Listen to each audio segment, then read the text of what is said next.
Curtain. Poirot's Last Case of Hercule Poirot Mystery Contents Title Page 1, 2, 3, 4, 5, 6, 7, 8, 9, 10, 11, 12, 13, 14, 15, 16, 17, 18, 19. Postscript about the author. The Agatha Christie collection related products. Copyright. About the publisher 1. I. Who is there who has not felt a sudden startled pang at reliving an old experience or feeling an old emotion? I have done this before. Why do those words always move one so profoundly? That was the question I asked myself as I sat in the train watching the flat Essex landscape outside. How long ago was it that I had taken this self-same journey, had felt ridiculously that the best of life was over for me, wounded in that war that for me would always be the war that was wiped out now by a second and a more desperate war. It had seemed in 1916 to young Arthur Hastings that he was already old and mature. How little had I realized that, for me, life was only then beginning. I had been journeying, though I did not know it, to meet the man whose influence over me was to shape and mold my life. Actually, I had been going to stay with my old friend, John Cavendish, whose mother, recently remarried, had a country house named Styles, a pleasant renewing of old acquaintanceships. That was all I had thought it, not foreseeing that I was shortly to plunge into all the dark embroilments of a mysterious murder. It was at Styles that I had met again that strange little man, Hercule Poirot, whom I had first come across in Belgium. How well I remembered my amazement when I had seen the limping figure with the large moustache coming up the village street. Hercule Poirot. Since those days he had been my dearest friend. His influence had moulded my life. In company with him, in the hunting down of yet another murderer, I had met my wife, the truest and sweetest companion any man could have had. She lay now in Argentine soil, having died as she would have wished, with no long drawn-out suffering or feebleness of old age. But she had left a very lonely and unhappy man behind her. Ah, if I could go back live life all over again, if this could have been that day in 1916 when I first travelled to Styles, what changes had taken place since then, what gaps amongst the familiar faces. Styles itself had been sold by the Cavendishes. John Cavendish was dead, though his wife, Mary, that fascinating enigmatical creature, was still alive, living in Devonshire. Lawrence was living with his wife and children in South Africa. Changes everywhere. But one thing, strangely enough, was the same. I was going to Styles to meet Hercule Poirot. How stupefied I had been to receive his letter with its heading Styles Court, Styles, Essex. I had not seen my old friend for nearly a year. The last time I had seen him I had been shocked and sad then. He was now a very old man and almost crippled with arthritis. He had gone to Egypt in the hopes of improving his health but had returned, so his letter told me rather worse than better. Nevertheless, he wrote cheerfully. Roman 2. And does it not intrigue you, my friend, to see the address from which I write? It recalls old memories, does it not? Yes, I am here, at Styles. Figure to yourself, it is now what they call a guest house, run by one of your so British old colonels, very old school tie and puma. It is his wife, I intend who makes it pay. She is a good manage, that one, but that unlike vinegar, and the poor colonel, he suffers much from it. If it were me I would take a hatchet to her. I saw their advertisement in the paper and the fancy took me to go once again to the place which first was my home in this country. At my age one enjoys reliving the past. Then figure to yourself, I find here a gentleman, a baronet, who is a friend of the employer of your daughter. That phrase it sounds a little like the French exercise, does it not? Immediately I conceive a plan. He wishes to induce the Franklins to come here for the summer. I in my turn will persuade you and we shall be all together, en famille. It will be most agreeable. Therefore, mon cher Hastings, dépêchez vous, arrive with the utmost celerity. I have commanded for you a room with bath. It is modernized now, you comprehend, the dear old Styles, and disputed the price with Mrs. Colonel Luttrell until I have made an arrangement TRS on March. The Franklins and your charming Judith have been here for some days. It is all arranged, so make no histories. My end. Yours always, Hercule Poirot. The prospect was alluring, and I fell in with my old friend's wishes without demur. I had no ties and no settled home. Of my children, one boy was in the Navy, the other married and running the ranch in the Argentine. My daughter Grace was married to a soldier and was at present in India. My remaining child, Judith, was the one whom secretly I had always loved best, although I had never for one moment understood her. A queer, dark, secretive child, with a passion for keeping her own counsel, which had sometimes affronted and distressed me. My wife had been more understanding. It was, she assured me, no lack of trust or confidence on Judith's part, but a kind of fierce compulsion. But she, like myself, was sometimes worried about the child. Judith's feelings, she said, were too intense, too concentrated, and her instinctive reserve deprived her of any safety valve. She had queer fits of brooding silence and a fierce, almost bitter power of partisanship. Her brains were the best of the family and we gladly fell in with her wish for a university education. She had taken her B.Sc. about a year ago and had then taken the post of secretary to a doctor who was engaged in research work connected with tropical disease. His wife was somewhat of an invalid. I had occasionally had qualms as to whether Judith's absorption in her work and devotion to her employer were not signs that she might be losing her heart, but the business-like footing of their relationship assured me. Judith was, I believed, fond of me, but she was very undemonstrative by nature, and she was often scornful and impatient of what she called my sentimental and outworn ideas. I was, frankly, a little nervous of my daughter. At this point my meditations were interrupted by the train drawing up at the station of Styles St. Mary. That at least had not changed. Time had passed it by. It was still perched up in the midst of fields, with apparently no reason for existence. As my taxi passed through the village, though I realized the passage of years, Styles St. Mary was altered out of all recognition. Petrol stations, a cinema, 2 more inns, and rows of council houses. Presently we turned in at the gate of Styles. Here we seemed to recede again from modern times. The park was much as I remembered it, but the drive was badly kept and much overgrown with weeds growing up over the gravel. We turned a corner and came in view of the house. It was unaltered from the outside and badly needed a coat of paint. As on my arrival all those years ago, there was a woman's figure stooping over one of the garden beds. My heart missed a beat. Then the figure straightened up and came towards me, and I laughed at myself. No greater contrast to the robust Evelyn Howard could have been imagined. This was a frail elderly lady with an abundance of curly white hair, pink cheeks, and a pair of cold pale blue eyes that were widely at variance with the easy geniality of her manner, which was frankly a shade too gushing for my taste. It'll be Captain Hastings now, won't it? She demanded, and me with my hands all over dirt and not able to shake hands. We're delighted to see you, Paramount. We've heard about you. I must introduce myself. I'm Mrs. Luttrell. My husband and I bought this place in a fit of madness and have been trying to make a paying concern of it. I never thought the day would come when I'd be a hotel keeper. But I'll warn you, Captain Hastings, I'm a very businesslike woman. I pile up the extras all I know how. We both laughed as though at an excellent joke, but it occurred to me that what Mrs. Luttrell had just said was in all probability the literal truth. Behind the veneer of her charming old lady manner, I caught a glimpse of flint-like hardness. Although Mrs. Luttrell occasionally affected a faint brogue, she had no Irish blood. It was a mere affectation. I inquired after my friend. Ah, poor little Poirot. The way he's been looking forward to your coming, it would melt a heart of stone. Terribly sorry I am for him, suffering the way he does. We were walking towards the house and she was peeling off her gardening gloves. And your pretty daughter, too, she went on. What a lovely girl she is. We all admire her tremendously. But I'm old-fashioned, you know, and it seems to me a shame and a sin that a girl like that ought to be going to parties and dancing with young men, should spend her time cutting up rabbits and bending over a microscope all day. Leave that sort of thing to the frumps, I say. Where is Judith? I asked. Is she somewhere about? Mrs. Luttrell made what children call a face. Ah, the poor girl. She's cooped up in that studio place down at the bottom of the garden. Dr. Franklin rents it from me and he's had it all fitted up. Hutches of guinea pigs he's got there, the poor creatures, and mice and rabbits. I'm not sure that I like all this science, Captain Hastings. Ah, here's my husband. Colonel Luttrell had just come round the corner of the house. He was a very tall, attenuated old man, with a cadaverous face, mild blue eyes and a habit of irresolutely tugging at his little white moustache. He had a vague, rather nervous manner. Ah, George, here's Captain Hastings arrived. Colonel Luttrell shook hands. You came by the 5:40, eh? What else should he have come by? Said Mrs. Luttrell sharply. And what does it matter anyway? Take him up and show him his room, George, and then maybe he'd like to go straight to Poirot. Would you rather have tea first? I assured her that I did not want tea and would prefer to go and greet my friend. Colonel Luttrell said, right, come along. I expect to still have taken your things up already, eh, Daisy? Mrs. Luttrell said tartly, that's your business, George. I've been gardening. I can't see to everything. No, of course not. I'll see to it, my dear.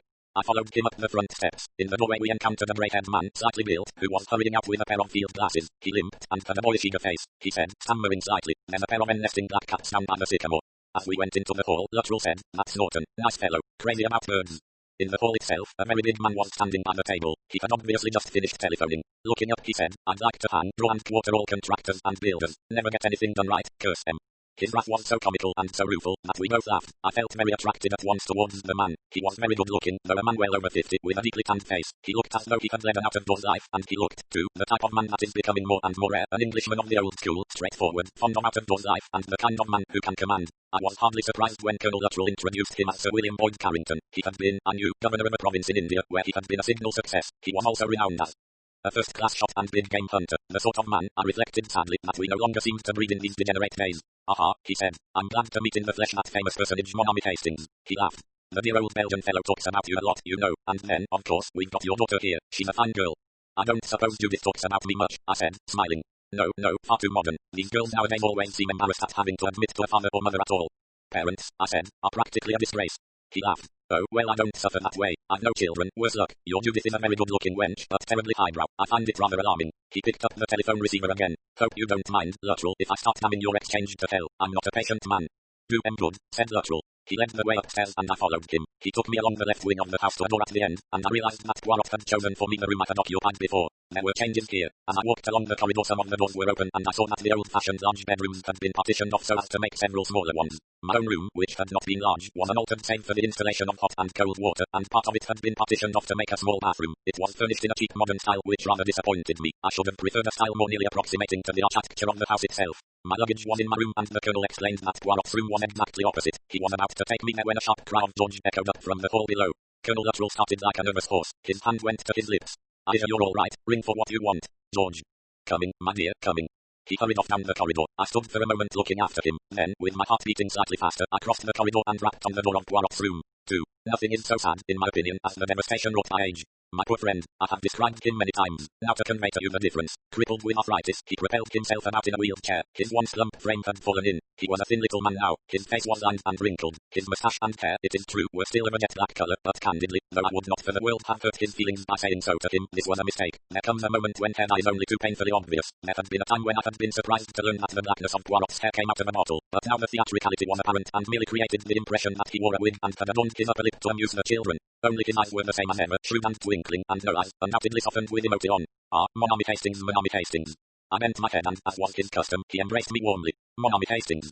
He leaned back, surveying me with his head a little to one side. Yes, just the same straight back, the broad shoulders, the grey of the hair distingue you. You know, my friend, you have worn well. Less femmes, they still take an interest in you. Yes. Really, Poirot, I protested. Must you? But I assure you, my friend, it is a test, it is the test. When the very young girls come and talk to you kindly, oh so kindly, it is the end. The poor old man, they say, we must be nice to him. It must be so awful to be like that. But you, Hastings must test Uncle June. For you there are still possibilities. That is right. Twist your moustache, hunch your shoulders, I see it is, and I say you would not look so self-conscious otherwise. I burst out laughing. You really are the limit, Poirot. And how are you yourself? Me, said Poirot with a grimace. I'm a wreck, I'm a ruin, I cannot walk, I'm crippled and twisted. Mercifully I can still feed myself, but otherwise I have to be attended to like a baby, put to bed, washed and dressed, and thin. It is not amusing that, mercifully, though the outside decays, the core is still sound. Yes, indeed, the best heart in the world. The heart, perhaps, I was not referring to the heart, the brain, mon cher, is what I mean by the core. My brain, it still functions magnificently.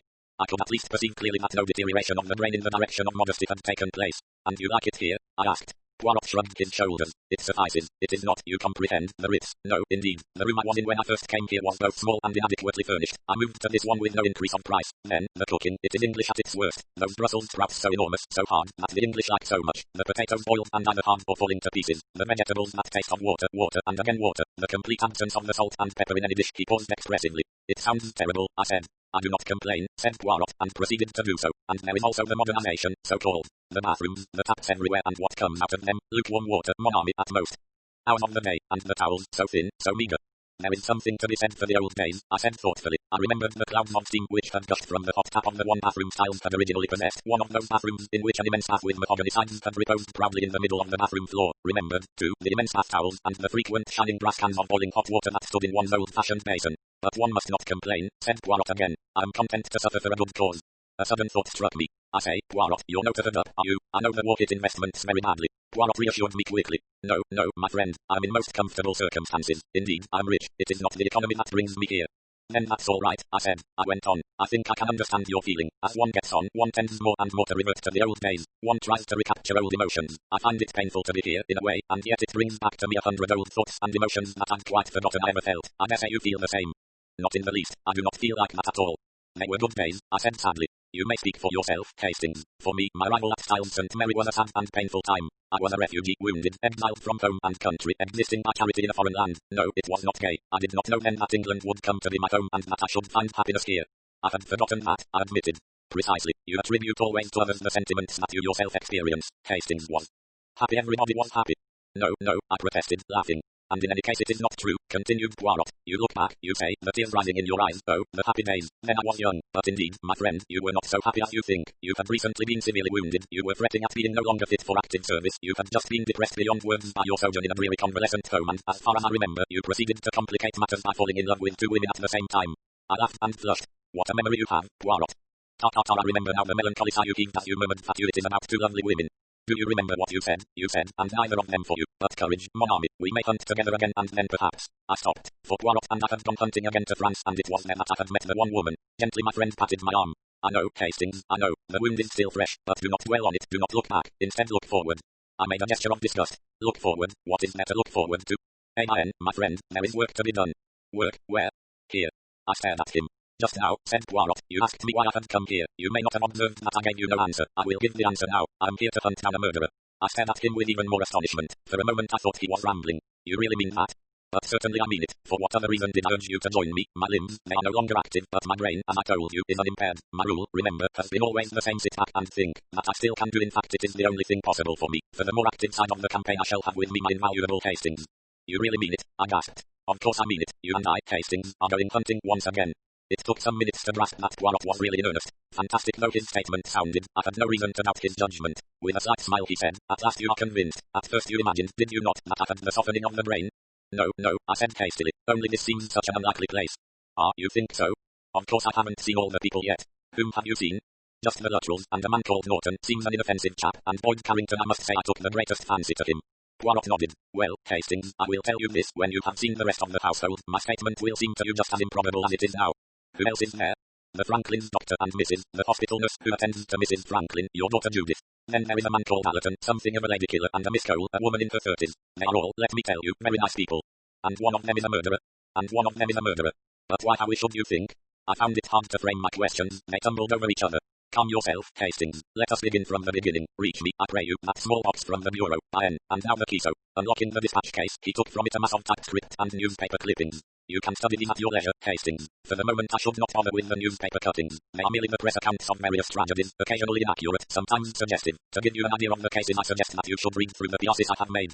Deeply interested, I started reading. Case A. Etherington. Leonard Etherington. Unpleasant habits, took drugs and also drank. A peculiar and sadistic character. Wife young and attractive. Desperately unhappy with him. Etherington died, apparently of food poisoning. Doctor not satisfied. As a result of autopsy, death discovered to be due to arsenical poisoning. Supply of weed killer in the house, but ordered a long time previously. Mrs. Etherington arrested and charged with murder. She had recently been friends with a man in civil service returning to India. No suggestion of actual infidelity, but evidence of deep sympathy between them. Young man had since become engaged to be married to girl he met on voyage out. Some doubt as to whether letter telling Mrs. Etherington of this fact was received by her after or before her husband's death. She herself says before. Evidence against her mainly circumstantial. Absence of another likely suspect and accident highly unlikely. Great sympathy felt with her at trial owing to husband's character and the bad treatment she had received from him. Judges summing up was in her favour, stressing that verdict must be beyond any reasonable doubt. Mrs. Etherington was acquitted. General opinion, however, was that she was guilty. Her life afterwards very difficult owing to friends, etc. Cold shouldering her. She died as a result of taking an overdose of sleeping draught 2 years after the trial. Verdict of accidental death returned at inquest. Case B. Miss Sharples. Elderly spinster, an invalid, difficult, suffering much pain. She was looked after by her niece, Frida Clay. Miss Sharples died as a result of an overdose of morphia. Frida Clay admitted an error, saying that her aunt's sufferings were so bad that she could not stand it and gave her more morphia to ease the pain. Opinion of police that act was deliberate, not a mistake, but they considered evidence insufficient on which to prosecute. Case C. Edward Riggs. Agricultural labourer, suspected his wife of infidelity with their lodger, Ben Craig. Craig and Mrs. Riggs found shot. Shots proved to be from Riggs's gun. Riggs gave himself up to the police, said he supposed he must have done it, but couldn't remember. His mind went blank, he said. Riggs sentenced to death. Sentence afterwards commuted to penal servitude for life. Case D. Derek Bradley. Was carrying on an intrigue with a girl. His wife discovered this. She threatened to kill him. Bradley died of potassium cyanide administered in his beer. Mrs. Bradley arrested and tried for murder. Broke down under cross-examination. Convicted and hanged. Case E. Matthew Litchfield. Elderly tyrant. 4 daughters at home. Not allowed any pleasures or money to spend. One evening on returning home, he was attacked outside his side door and killed by a blow on the head. Later, after Last investigation, his eldest daughter, Margaret, walked into the police station and gave herself up for her father's murder. She did it, she said, in order that her younger sisters might be able to have a life of their own before it was too late. Litchfield left a large fortune. Margaret Litchfield was adjudged insane and committed to Broadmoor, but died shortly afterwards. I read carefully, but with a growing bewilderment. Finally I put the paper down and looked enquiringly at Poirot. Well, mon ami, I remember the Bradley case, I said slowly. I read about it at the time. She was a very good-looking woman. Poirot nodded. But you must enlighten me. What is all this about? Tell me first what it amounts to in your eyes. I was rather puzzled. What you gave me was an account of 5 different murders. They all occurred in different places and amongst different classes of people. Moreover, there seems no superficial resemblance between them. That is to say, one was a case of jealousy, one was an unhappy wife seeking to get rid of her husband, another had money for a motive, another was, you might say, unselfish in aim since the murderer did not try to escape punishment, and the 5th was frankly brutal, probably committed under the influence of drink. I paused and said doubtfully, is there something in common between them all that I have missed? No, you have been very accurate in your summing up. The only point that you might have mentioned, but did not, was the fact that in none of those cases did any real doubt exist. I don't think I understand. Mrs. Etherington, for instance, was acquitted, but everybody, nevertheless, was quite certain that she did it. Frida Clay was not openly accused, but no one thought of any alternative solution to the crime. Riggs stated that he did not remember killing his wife and her lover, but there was never any question of anybody else having done so. Margaret Litchfield confessed. In each case, you see, Hastings, there was one clear suspect and no other. I wrinkled my brow. Yes, that is true, but I don't see what particular inferences you draw from that.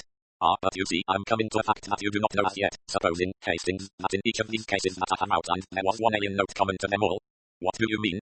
Poirot said slowly. I intend, Hastings, to be very careful in what I say. Let me put it this way. There is a certain person X. In none of these cases did X apparently have any motive in doing away with the victim. In one case, as far as I have been able to find out, X was actually 200 miles away when the crime was committed. Nevertheless, I will tell you this. X was on intimate terms with Etherington. X lived for a time in the same village as Riggs. X was acquainted with Mrs. Bradley. I have a snap of X and Frida Clay walking together in the street, and X was near the house when old Matthew Litchfield died. What do you say to that?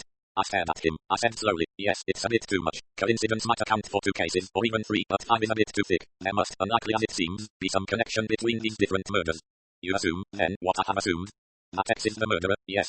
In that case, Hastings, you will be willing to go with me one step farther. Let me tell you this. X is in this house. Here, at Styles. At Styles. What is the logical inference to be drawn from that? I knew what was coming and I said, go on, say it. Hercule Poirot said bravely, a murder will shortly be committed here. 3. For a moment or two I stared at Poirot in dismay, then I reacted. No, it won't, I said. You'll prevent that. Poirot threw me an affectionate glance. My loyal friend, how much I appreciate your faith in me. Tout de enemy, I'm not sure if it is justified in this case. Nonsense, of course you can stop it. Poirot's voice was grave as he said, reflect a minute, Hastings. One can catch a murderer, yes, but how does one proceed to stop a murder? Well, yeah, I mean if you know beforehand. I paused rather feebly for suddenly I saw the difficulties. Poirot said, you see, it is not so simple. There are, in fact, only three methods. The first is to warn the victim, to put the victim on his or her guard. That does not always succeed, for it is unbelievably difficult to convince some people that they are in grave danger, possibly from someone near and dear to them. They are indignant and refuse to believe. The second course is to warn the murderer, to say, in language that is only slightly veiled, I know your intentions. If so and so dies, my friend, you will most surely hang. That succeeds more often than the first method, but even there it is likely to fail. For a murderer, my friend, is more conceited than any creature on this earth. A murderer is always more clever than anyone else. No one will ever suspect him or her. Police will be utterly baffled, etc. Therefore he or she goes ahead just the same, and all you can have is the satisfaction of hanging them afterwards. He paused and said thoughtfully, twice in my life I have warned a murderer once in Egypt, once elsewhere. In each case, the criminal was determined to kill. It may be so here. You said there was a third method, I reminded him. Ah yes, for that one needs the utmost ingenuity. You have to guess exactly how and when the blow is timed to fall, and you have to be ready to step in at the exact psychological moment. You have to catch the murderer, if not quite red-handed, then guilty of the intention beyond any possible doubt. And that, my friend, went on Poirot, is, I can assure you, a matter of great difficulty and delicacy, and I would not for a moment guarantee its success. I may be conceited, but I'm not so conceited as that. Which method do you propose to try here? Possibly all three. The first is the most difficult. Why, I should have thought it the easiest. Yes, if you know the intended victim, but do you not realize, Hastings, that here I do not know the victim? What? I gave vent to the exclamation without reflecting. Then the difficulties of the position began to draw on me. There must be, some link connecting this series of crimes, but we did not know what that link was. The motive, the vitally important motive, was missing, and without knowing that, we could not tell who was threatened. Poirot nodded as he saw by my face that I was realizing the difficulties of the situation. You see, my friend, it is not so easy. No, I said. I see that. You have so far been able to find no connection between these varying cases. Poirot shook his head. Nothing. I reflected again. In the ABC crimes, we had to deal with what purported to be an alphabetical series, though in actuality it had turned out to be something very different. I asked, there is, you are quite sure, no far-fetched financial motive or nothing, for instance, like you found in the case of Evelyn Carlyle? No, you may be quite sure, my dear Hastings, that financial gain is the first thing for which I look. That was true enough. Poirot had always been completely cynical about money. I thought again, a vendetta of some kind, that was more in accordance with the facts. But even there seemed a lack of any connecting link. I recalled a story I had read of a series of purposeless murders, and clue being that the victims had happened to serve as members of a jury, and the crimes had been committed by a man whom they had condemned. It struck me that something of that kind would meet this case. I'm ashamed to say that I kept the idea to myself. It would have been such a feather in my cap if I could go to Poirot with the solution. Instead I asked, and now tell me, who is X? To my intense annoyance Poirot shook his head very decidedly. That, my friend, I do not tell. Nonsense, why not? Poirot's eyes twinkled. Because, mon cher, you are still the same old Hastings. You have still the speaking countenance. I do not wish, you see, that you should sit staring at X with your mouth hanging open, your face saying plainly, this as that I'm looking at is a murderer. You might give me credit for a little dissimulation at need. When you try to dissimulate, it is worse. No, mon ami, we must be very incognito, you and I. Then, when we pounce, we pounce. You obstinate old devil, I said. I've a good mind to. I broke off as there was a tap on the door. Poirot called, come in, and my daughter Judith entered. I should like to describe Judith, but I've always been a poor hand at descriptions. Judith is tall, she holds her head high, she has level dark brows, and a very lovely line of cheek and jaw, severe in its austerity. She is brave and slightly scornful, and to my mind there has always hung about her a suggestion of tragedy. Judith didn't come and kiss me, she's not that kind. She just smiled at me and said, hello, father. Her smile was shy and a little embarrassed, but it made me feel that in spite of her undemonstrative ness she was pleased to see me. Well, I said, feeling foolish as I so often do with the younger generation, I've got here. Very clever of you, darling, said Judith. I described to him, said Poirot, the cooking. Is it very bad? Asked Judith. You should not have to ask that, my child. Is it that you think of nothing but the test tubes and the microscopes? Your middle finger it is stained with methylene blue. It is not a good thing for your husband if you take no interest in his stomach. I dare say I shan't have a husband. Certainly you will have a husband. What did the bon Dieu create you for? Many things, I hope, said Judith. The marriage first of all. Very well, said Judith. You will find me a nice husband and I will look after his stomach very carefully. She laughed at me, said Poirot. Someday she will know how wise old men are. There was another tap on the door and Dr. Franklin entered. He was a tall, angular young man of 35, with a decided jaw, reddish hair, and bright blue eyes. He was the most ungainly man I had ever known, and was always knocking into things in an absent-minded way. He cannoned into the screen round Poirot's chair, and half turning his head murmured, I beg your pardon, to it automatically. I wanted to laugh, but Judith, I noted, remained quite grave. I suppose she was quite used to that sort of thing. You remember my father, said Judith. Dr. Franklin started, shied nervously, screwed up his eyes and peered at me, then stuck out a hand, saying awkwardly, of course, how are you? I heard you were coming down. He turned to Judith. I say, do you think we need change? If not, we might go on a bit after dinner, if we got a few more of those sides prepared. No, said Judith. I want to talk to my father. Oh, yes, of course. Suddenly he smiled, an apologetic, boyish smile. I'm sorry I get so awfully wrapped up in a thing. It's quite unpardonable, makes me so selfish. Do forgive me. The clock struck and Franklin glanced at it hurriedly. Good Lord, is it as late as that? I shall get into trouble. Promised Barbara I'd read to her before dinner. He grinned at us both and hurried out, colliding with the doorpost as he went. How is Mrs. Franklin? I asked. The same and rather more so, said Judith. It's very sad for being such an invalid, I said. It's maddening for a doctor, said Judith. Doctors like healthy people. How hard you young people are, I exclaimed. Judith said coldly, I was just stating a fact. Nevertheless, said Poirot, the good doctor hurried to read to her. Very stupid, said Judith. That nurse of hers can read to her perfectly well if she wants to be read to. Personally, I should loathe anyone reading aloud to me. Well, taste stiffer, I said. She's a very stupid woman, said Judith. Now there, mon enfant, said Poirot, I do not agree with you. She never reads anything but the cheapest kind of novel. She takes no interest in his work. She doesn't keep abreast of current thought. She just talks about her health to everyone who will listen. I still maintain, said Poirot, that she uses her grey cells in ways that you, my child, know nothing about. She's a very feminine sort of woman, said Judith. She coos and purrs. I expect you like them like that. Uncle Hercule. Not at all, I said. He likes them large and flamboyant and Russian for choice. So that is how you give me away, Hastings. Your father, Judith, has always had a penchant for auburn hair. It has landed him in trouble many a time. Judith smiled at us both indulgently. She said, what a funny couple you are. She turned away and arose. I must get unpacked and I might have a bath before dinner. Poirot pressed a little bell within reach of his hand and a minute or two later his valet attendant entered. I was surprised to find that the man was a stranger. Why, where's George? Poirot's valet George had been with him for many years. George has returned to his family. His father is ill. I hope he will come back to me sometime. In the meantime he smiled at the new valet. Curtis looks after me.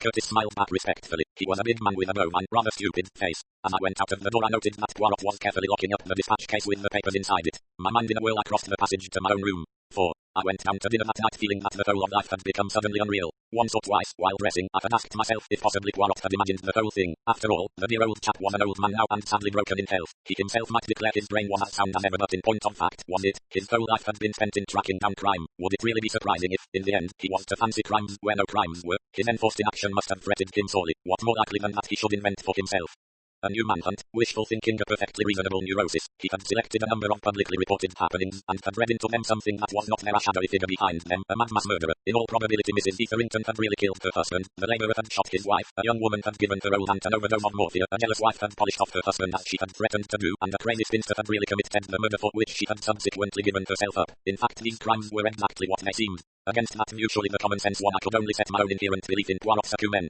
Poirot said that a murder had been arranged. For the second time Styles was to have a crime. Time would prove or disprove that assertion, but if it were true, it behoved us to forestall that happening. And Poirot knew the identity of the murderer, which I did not. The more I thought about that, the more annoyed I became. Really, frankly, it was damned cheek of Poirot. He wanted my cooperation and yet he refused to take me into his confidence. Why? There was the reason he gave me a most inadequate one. I was tired of this silly joking about my speaking countenance. I could keep a secret as well as anyone. Poirot had always persisted in the humiliating belief that I'm a transparent character and that anyone can read what is passing in my mind. He tries to soften the blow sometimes by attributing it to my beautiful and honest character, which abhors all form of deceit. Of course, I reflected, if the whole thing was a chimera of Poirot's imagination, his reticence was easily explained. I had come to no conclusion by the time the gong sounded, and I went down to dinner with an open mind, but with an alert eye for the detection of Poirot's mythical X. For the moment I would accept everything that Poirot had said as gospel truth. There was a person under this roof who had already killed 5 times, and who was preparing to kill again. Who was it? In the drawing room before we went into dinner I was introduced to Miss Cole and Major Allerton. The former was a tall, still handsome woman of 33 or 4. Major Allerton I instinctively disliked.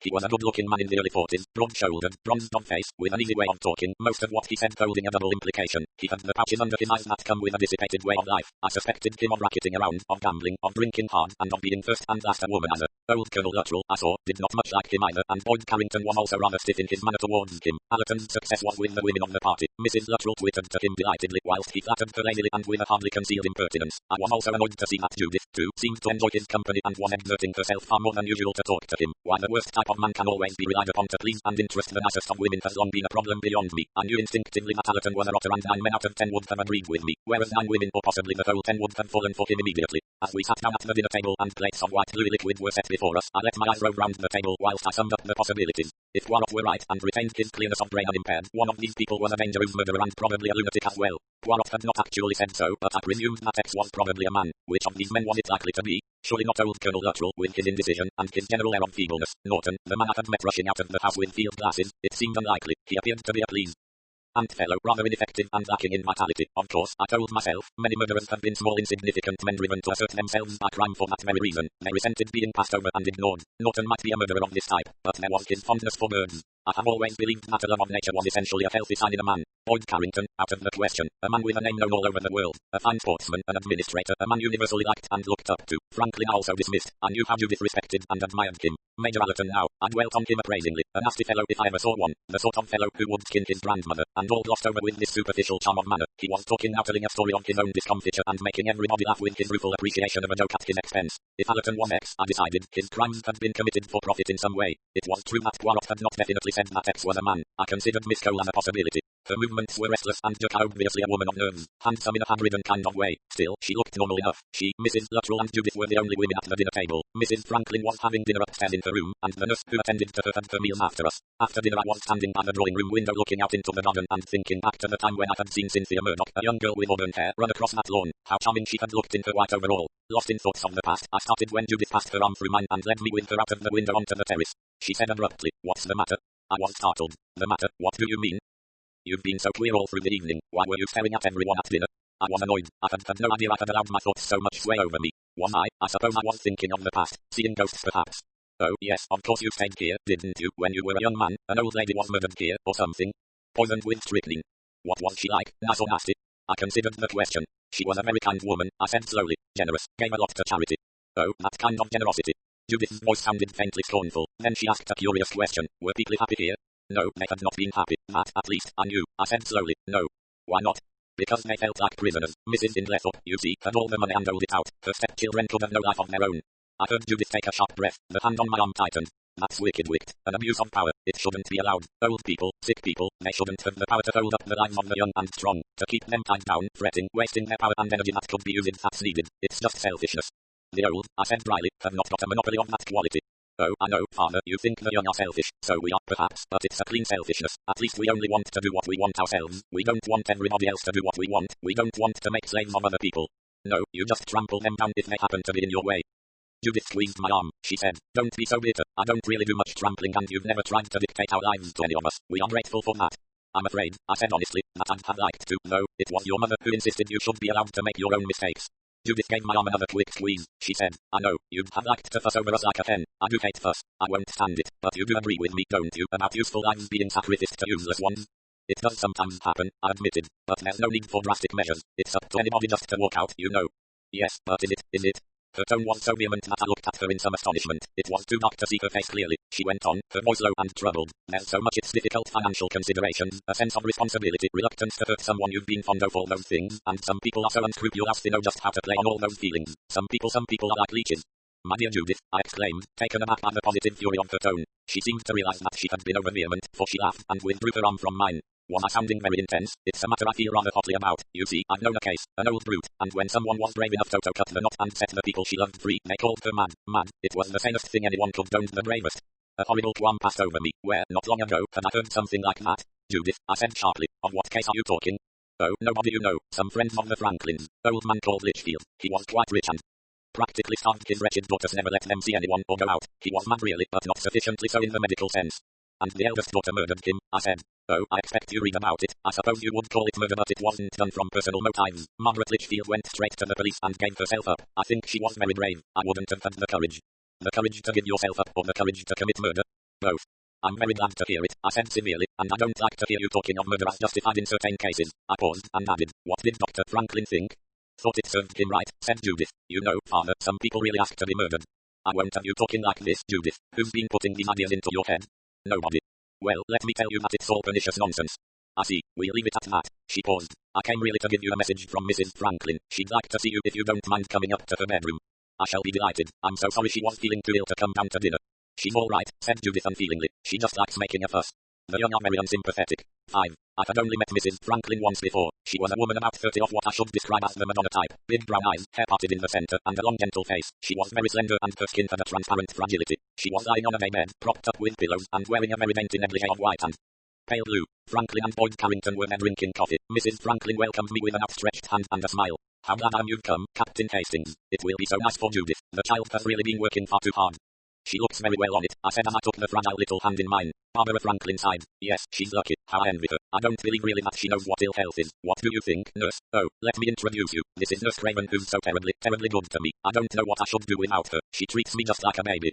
Nurse Craven was a tall, good-looking young woman with a fine color and a handsome head of auburn hair. I noticed her hands, which were long and white, very different from the hands of so many hospital nurses. She was in some respects a taciturn girl, and sometimes did not answer. She did not now, merely inclined her head. "But really," went on Mrs. Franklin, "John has been working that wretched girl of yours too hard. He's such a slave driver. You are a slave driver, aren't you, John?" Her husband was standing looking out of the window. He was whistling to himself and jingling some loose change in his pocket. He started slightly at his wife's question. "What's that, Barbara?" "I was saying that you overwork poor Judith Hastings shamefully. Now Captain Hastings is here, he and I are going to put our heads together and we're not going to allow it." Persiflage was not Dr. Franklin's strong point. He looked vaguely worried and turned to Judith inquiringly. He mumbled, "You must let me know if I overdo it." Judith said, "They're just trying to be funny. Talking of work, I wanted to ask you about that stain for the second side, you know, the one that..." He turned to her eagerly and broke in, "Yes, I say, if you don't mind, let's go down to the lab. I'd like to be quite sure." Still talking, they went out of the room together. Barbara Franklin lay back on her pillows. She sighed. Nurse Craven said suddenly and rather disagreeably, "It's Miss Hastings who's the slave driver, I think." Again Mrs. Franklin sighed. She murmured, "I feel so inadequate. I know, to take more interest in John's work, but I just can't do it. I dare say it's something wrong in me, but..." She was interrupted by a snort from Boyd Carrington, who was standing by the fireplace. "Nonsense, Babs," he said. "You're all right. Don't worry yourself." "Oh, but Bill, dear, I do worry. I get so discouraged about myself. It's all I can't help feeling it. It's all so nasty. The guinea pigs and the rats and everything. Ugh." She shuddered. "I know it's stupid, but I'm such a fool. It makes me feel quite sick. I just want to think of all the lovely happy things, birds and flowers and children playing, you know, Bill." He came over and took the hand she held out to him so pleadingly. His face as he looked down at her was changed, as gentle as any woman's. It was, somehow, impressive if Boyd Carrington was so essentially a manly man. "You've not changed much since you were 17, Babs," he said. "Do you remember that garden house of yours and the bird bath and the coconuts?" He turned his head to me. "Barbara and I are old playmates," he said. "Old playmates?" she protested. "Oh, I'm not denying that you're over 15 years younger than I am, but I played with you as a tiny tot when I was a young man, gave you pickabacs, my dear, and then later I came home to find you a beautiful young lady just on the point of making your debut in the world, and I did my share by taking you out on the golf links and teaching you to play golf. Do you remember?" "Oh, Bill, do you think I'd forget? My people used to live in this part of the world," she explained to me, "and Bill used to come and stay with his old uncle, Sir Everard, at Hatton. And what a mausoleum it was and is," said Boyd Carrington. "Sometimes I despair of getting the place livable." "Oh, Bill, it could be made marvelous, quite marvelous." "Yes, Babs, but the trouble is I've got no ideas. Baths and some really comfortable chairs, that's all I can think of. It needs a woman. I've told you I'll come and help. I mean it, really." Sir William looked doubtfully towards Nurse Craven. "If you're strong enough, I could drive you over. What do you think, Nurse?" "Oh yes, Sir William, I really think it would do Mrs. Franklin good if she's careful not to overtire herself, of course." "That's a date, then," said Boyd Carrington. "And now you have a good night's sleep. Get into good fettle for tomorrow." We both wished Mrs. Franklin good night and went out together. As we went down the stairs, Boyd Carrington said gruffly, "You've no idea what a lovely creature she was at 17. I was home from Burma, my wife died out there, you know. Don't mind telling you I completely lost my heart to her. She married Franklin 3 or 4 years afterwards. Don't think it's been a happy marriage. It's my idea that's what lies at the bottom of her ill health. Fellow doesn't understand her or appreciate her, and she's the sensitive kind. I've an idea that this delicacy of hers is partly nervous. Take her out of herself, amuse her, interest her, and she looks a different creature. But that damned Sawbones only takes an interest in test tubes and West African natives and cultures." He snorted angrily. I thought that there was, perhaps, something in what he said, yet it surprised me that Boyd Carrington should be attracted by Mrs. Franklin, who, when all was said and done, was a sickly creature, though pretty in a frail, chocolate box way. But Boyd Carrington himself was so full of vitality and life that I should have thought he would merely have been impatient with the neurotic type of invalid. However, Barbara Franklin must have been quite lovely as a girl, and with many men, especially those of the idealistic type, such as I judged Boyd Carrington to be, early impressions die hard. Downstairs, Mrs. Luttrell pounced upon us and suggested bridge. I excused myself on the plea of wanting to join Poirot. I found my friend in bed. Curtis was moving around the room tidying up, but he presently went out, shutting the door behind him. "Confound you, Poirot," I said. "You and your infernal habit of keeping things up your sleeve. I've spent the whole evening trying to spot X. That must have made you somewhat distrait," observed my friend. "Did nobody comment on your abstraction and ask you what was the matter?" I reddened slightly, remembering Judith's questions. "Poirot, I think, observed my discomfiture. I noticed a small malicious smile on his lips. He merely said, however, "And what conclusion have you come to on that point? Would you tell me if I was right?" "Certainly not." I watched his face closely. I had considered Norton. Poirot's face did not change. "Not," I said, "that I've anything to go upon. He just struck me as perhaps less unlikely than anyone else. And then he's well inconspicuous. I should imagine the kind of murderer we're after would have to be inconspicuous." "That is true, but there are more ways than you think of being inconspicuous." "What do you mean?"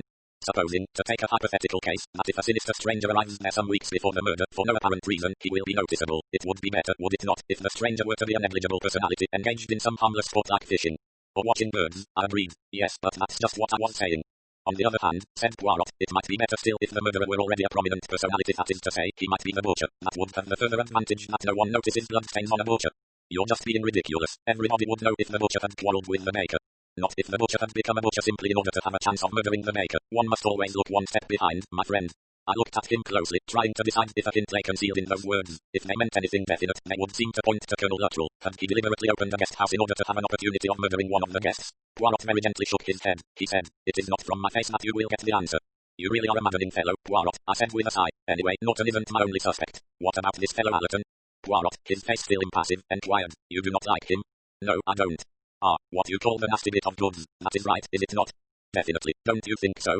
"Certainly. He is a man," said Poirot slowly, "very attractive to women." I made an exclamation of contempt. How women can be so foolish. What do they see in a fellow like that? who can say, but it is always so. The mobile Sujita way women are attracted to him. But why?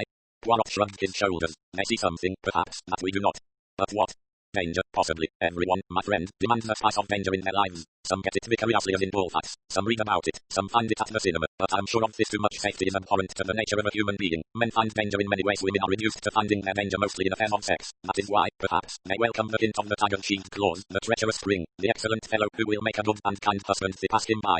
I considered this gloomily in silence for some minutes. Then I reverted to the previous theme. You know, Poirot, I said, it will be easy enough really for me to find out who X is. I've only got to poke about and find who was acquainted with all the people. I mean the people of your 5 cases.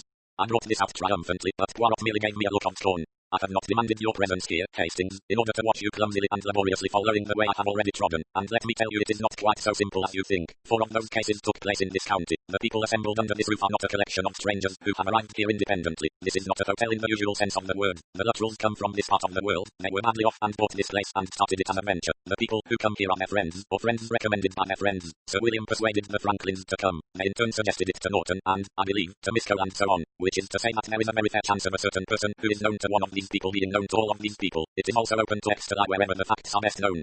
Take the case of the labourer Riggs. The village where that tragedy occurred is not far from the house of Boyd Carrington's uncle. Mrs. Franklin's people also lived near. The inn in the village is much frequented by tourists. Some of Mrs. Franklin's family friends used to put up there. Franklin himself has stayed there. Norton and Miss Cole may have stayed there and probably have. No, my friend, I beg that you will not make these clumsy attempts to unravel a secret that I refuse to reveal to you.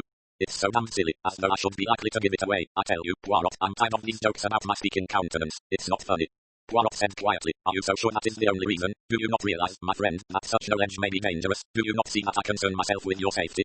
I stared at him open-mouthed. Up till that minute I had not appreciated that aspect of the matter, but it was, of course, true enough. If a clever and resourceful murderer who had already got away with 5 crimes unsuspected as he thought also woke to the fact that someone was on his trail, then indeed there was danger for those on his track. I said sharply, but then you yourself are in danger, Poirot. Poirot, as far as he was able to in his crippled state, made a gesture of supreme disdain. I'm accustomed to that. I can protect myself. And see, have I not here my faithful dog to protect me also, my excellent and loyal Hastings? 6. Poirot was supposed to keep early hours. I left him therefore to go to sleep and went downstairs, passing to have a few words with the attendant Curtis on the way. I found him a solid individual, slow in the uptake, but trustworthy and competent. He had been with Poirot since the latter's return from Egypt. His master's health, he told me, was fairly good, but he occasionally had alarming heart attacks, and his heart was much weakened in the last few months. It was a case of the engine slowly failing. Oh well, it had been a good life. Nevertheless my heart was wrung for my old friend who was fighting so gallantly every step of the downward way. Even now, crippled and weak, his indomitable spirit was still leading him to ply the craft at which he was so expert. I went downstairs sad at heart. I could hardly imagine life without Poirot. A rubber was just finished in the drawing room, and I was invited to cut in. I thought it might serve to distract my mind, and I accepted. Boyd Carrington was the one to cut out, and I sat down with Norton and Colonel and Mrs. Luttrell. What do you say now, Mr. Norton? Said Mrs. Luttrell. Shall you and I take the other 2 on? Our late partnership's been very successful. Norton smiled pleasantly, but murmured that perhaps, really, they ought to cut what? Mrs. Luttrell assented, but with rather an ill grace, I thought. Norton and I cut together against the Luttrells. I noticed that Mrs. Luttrell was definitely displeased by this. She bit her lip and her charm and Irish robe disappeared completely for the moment. I soon found out why. I played on many future occasions with Colonel Luttrell, and he was not really such a bad player. He was what I should describe as a moderate player, but inclined to be forgetful. Every now and then he would make some really bad mistake owing to this, but playing with his wife he made mistake after mistake without ceasing. He was obviously nervous of her, and this caused him to play about 3 times as badly as was normal. Mrs. Luttrell was a very good player indeed, though a rather unpleasant one to play with. She snatched every conceivable advantage, ignored the rules if her adversary was unaware of them, and enforced them immediately when they served her. She was also extremely adept at a quick sideways glance into her opponent's hands. In other words, she played to win, and I understood soon enough what Poirot had meant by vinegar. At cards her self-restraint failed, and her tongue lashed every mistake her wretched husband made. It was really most uncomfortable for both Norton and myself, and I was thankful when the rubber came to an end. We both excused ourselves from playing another on the score of the lateness of the hour. As we moved away, Norton rather incautiously gave way to his feelings. I say, Hastings, that was pretty ghastly. It gets my back up to see that poor old boy bullied like that, and the meek way he takes it. Poor chap, not much of the peppery-tongued Indian colonel about him. SSH, I warned him, for Norton's voice had been incautiously raised, and I was afraid old Colonel Luttrell would overhear. No, but it is too bad. I said with feeling, I shall understand it if he ever takes a hatchet to her. Norton shook his head. He won't. The iron entered his soul. He'll go on. Yes, Envier, no, Envier, sorry, Envier, pulling at his moustache and bleating meekly until he's put in his coffin. He couldn't assert himself if he tried. I shook my head sadly, for I was afraid Norton was right. We paused in the hall, and I noticed that the side door to the garden was open and the wind blowing in. Ought we to shut that? I asked. Norton hesitated a minute before saying, well, I don't think everybody's in yet. A sudden suspicion darted through my mind. Who's out? Your daughter, I think, and Allerton. He tried to make his voice extra casual, but the information coming on top of my conversation with Poirot made me feel suddenly uneasy. Judith and Allerton. Surely Judith, my clever, cool Judith, would not be taken in by a man of that type. Surely she would see through him. I told myself that repeatedly as I undressed, but the vague uneasiness persisted. I could not sleep and lay tossing from side to side. As is the way with night worries, everything gets exaggerated. A fresh sense of despair and loss swept over me. If only my dear wife were alive, she on whose judgment I had relied for so many years. She had always been wise and understanding about the children. Without her I felt miserably inadequate. The responsibility for their safety and happiness was mine. Would I be equal to that task? I was not. Heaven help me, a clever man. I blundered and made mistakes. If Judith was to ruin her chances of happiness, if she were to suffer desperately, I switched the light on and sat up. It was no good going on like this. I must get some sleep. Getting out of bed, I walked over to the wash basin and looked doubtfully at a bottle of aspirin tablets. No, I needed something stronger than aspirin. I reflected that Poirot probably would have some sleeping stuff of some kind. I crossed the passage to his room and stood hesitating a minute outside the door, rather ashamed to wake the old boy up. As I hesitated, I heard a footfall and looked round. Allerton was coming along the corridor towards me. It was dimly lit, and until he came near I could not see his face, and wondered for a minute who it was.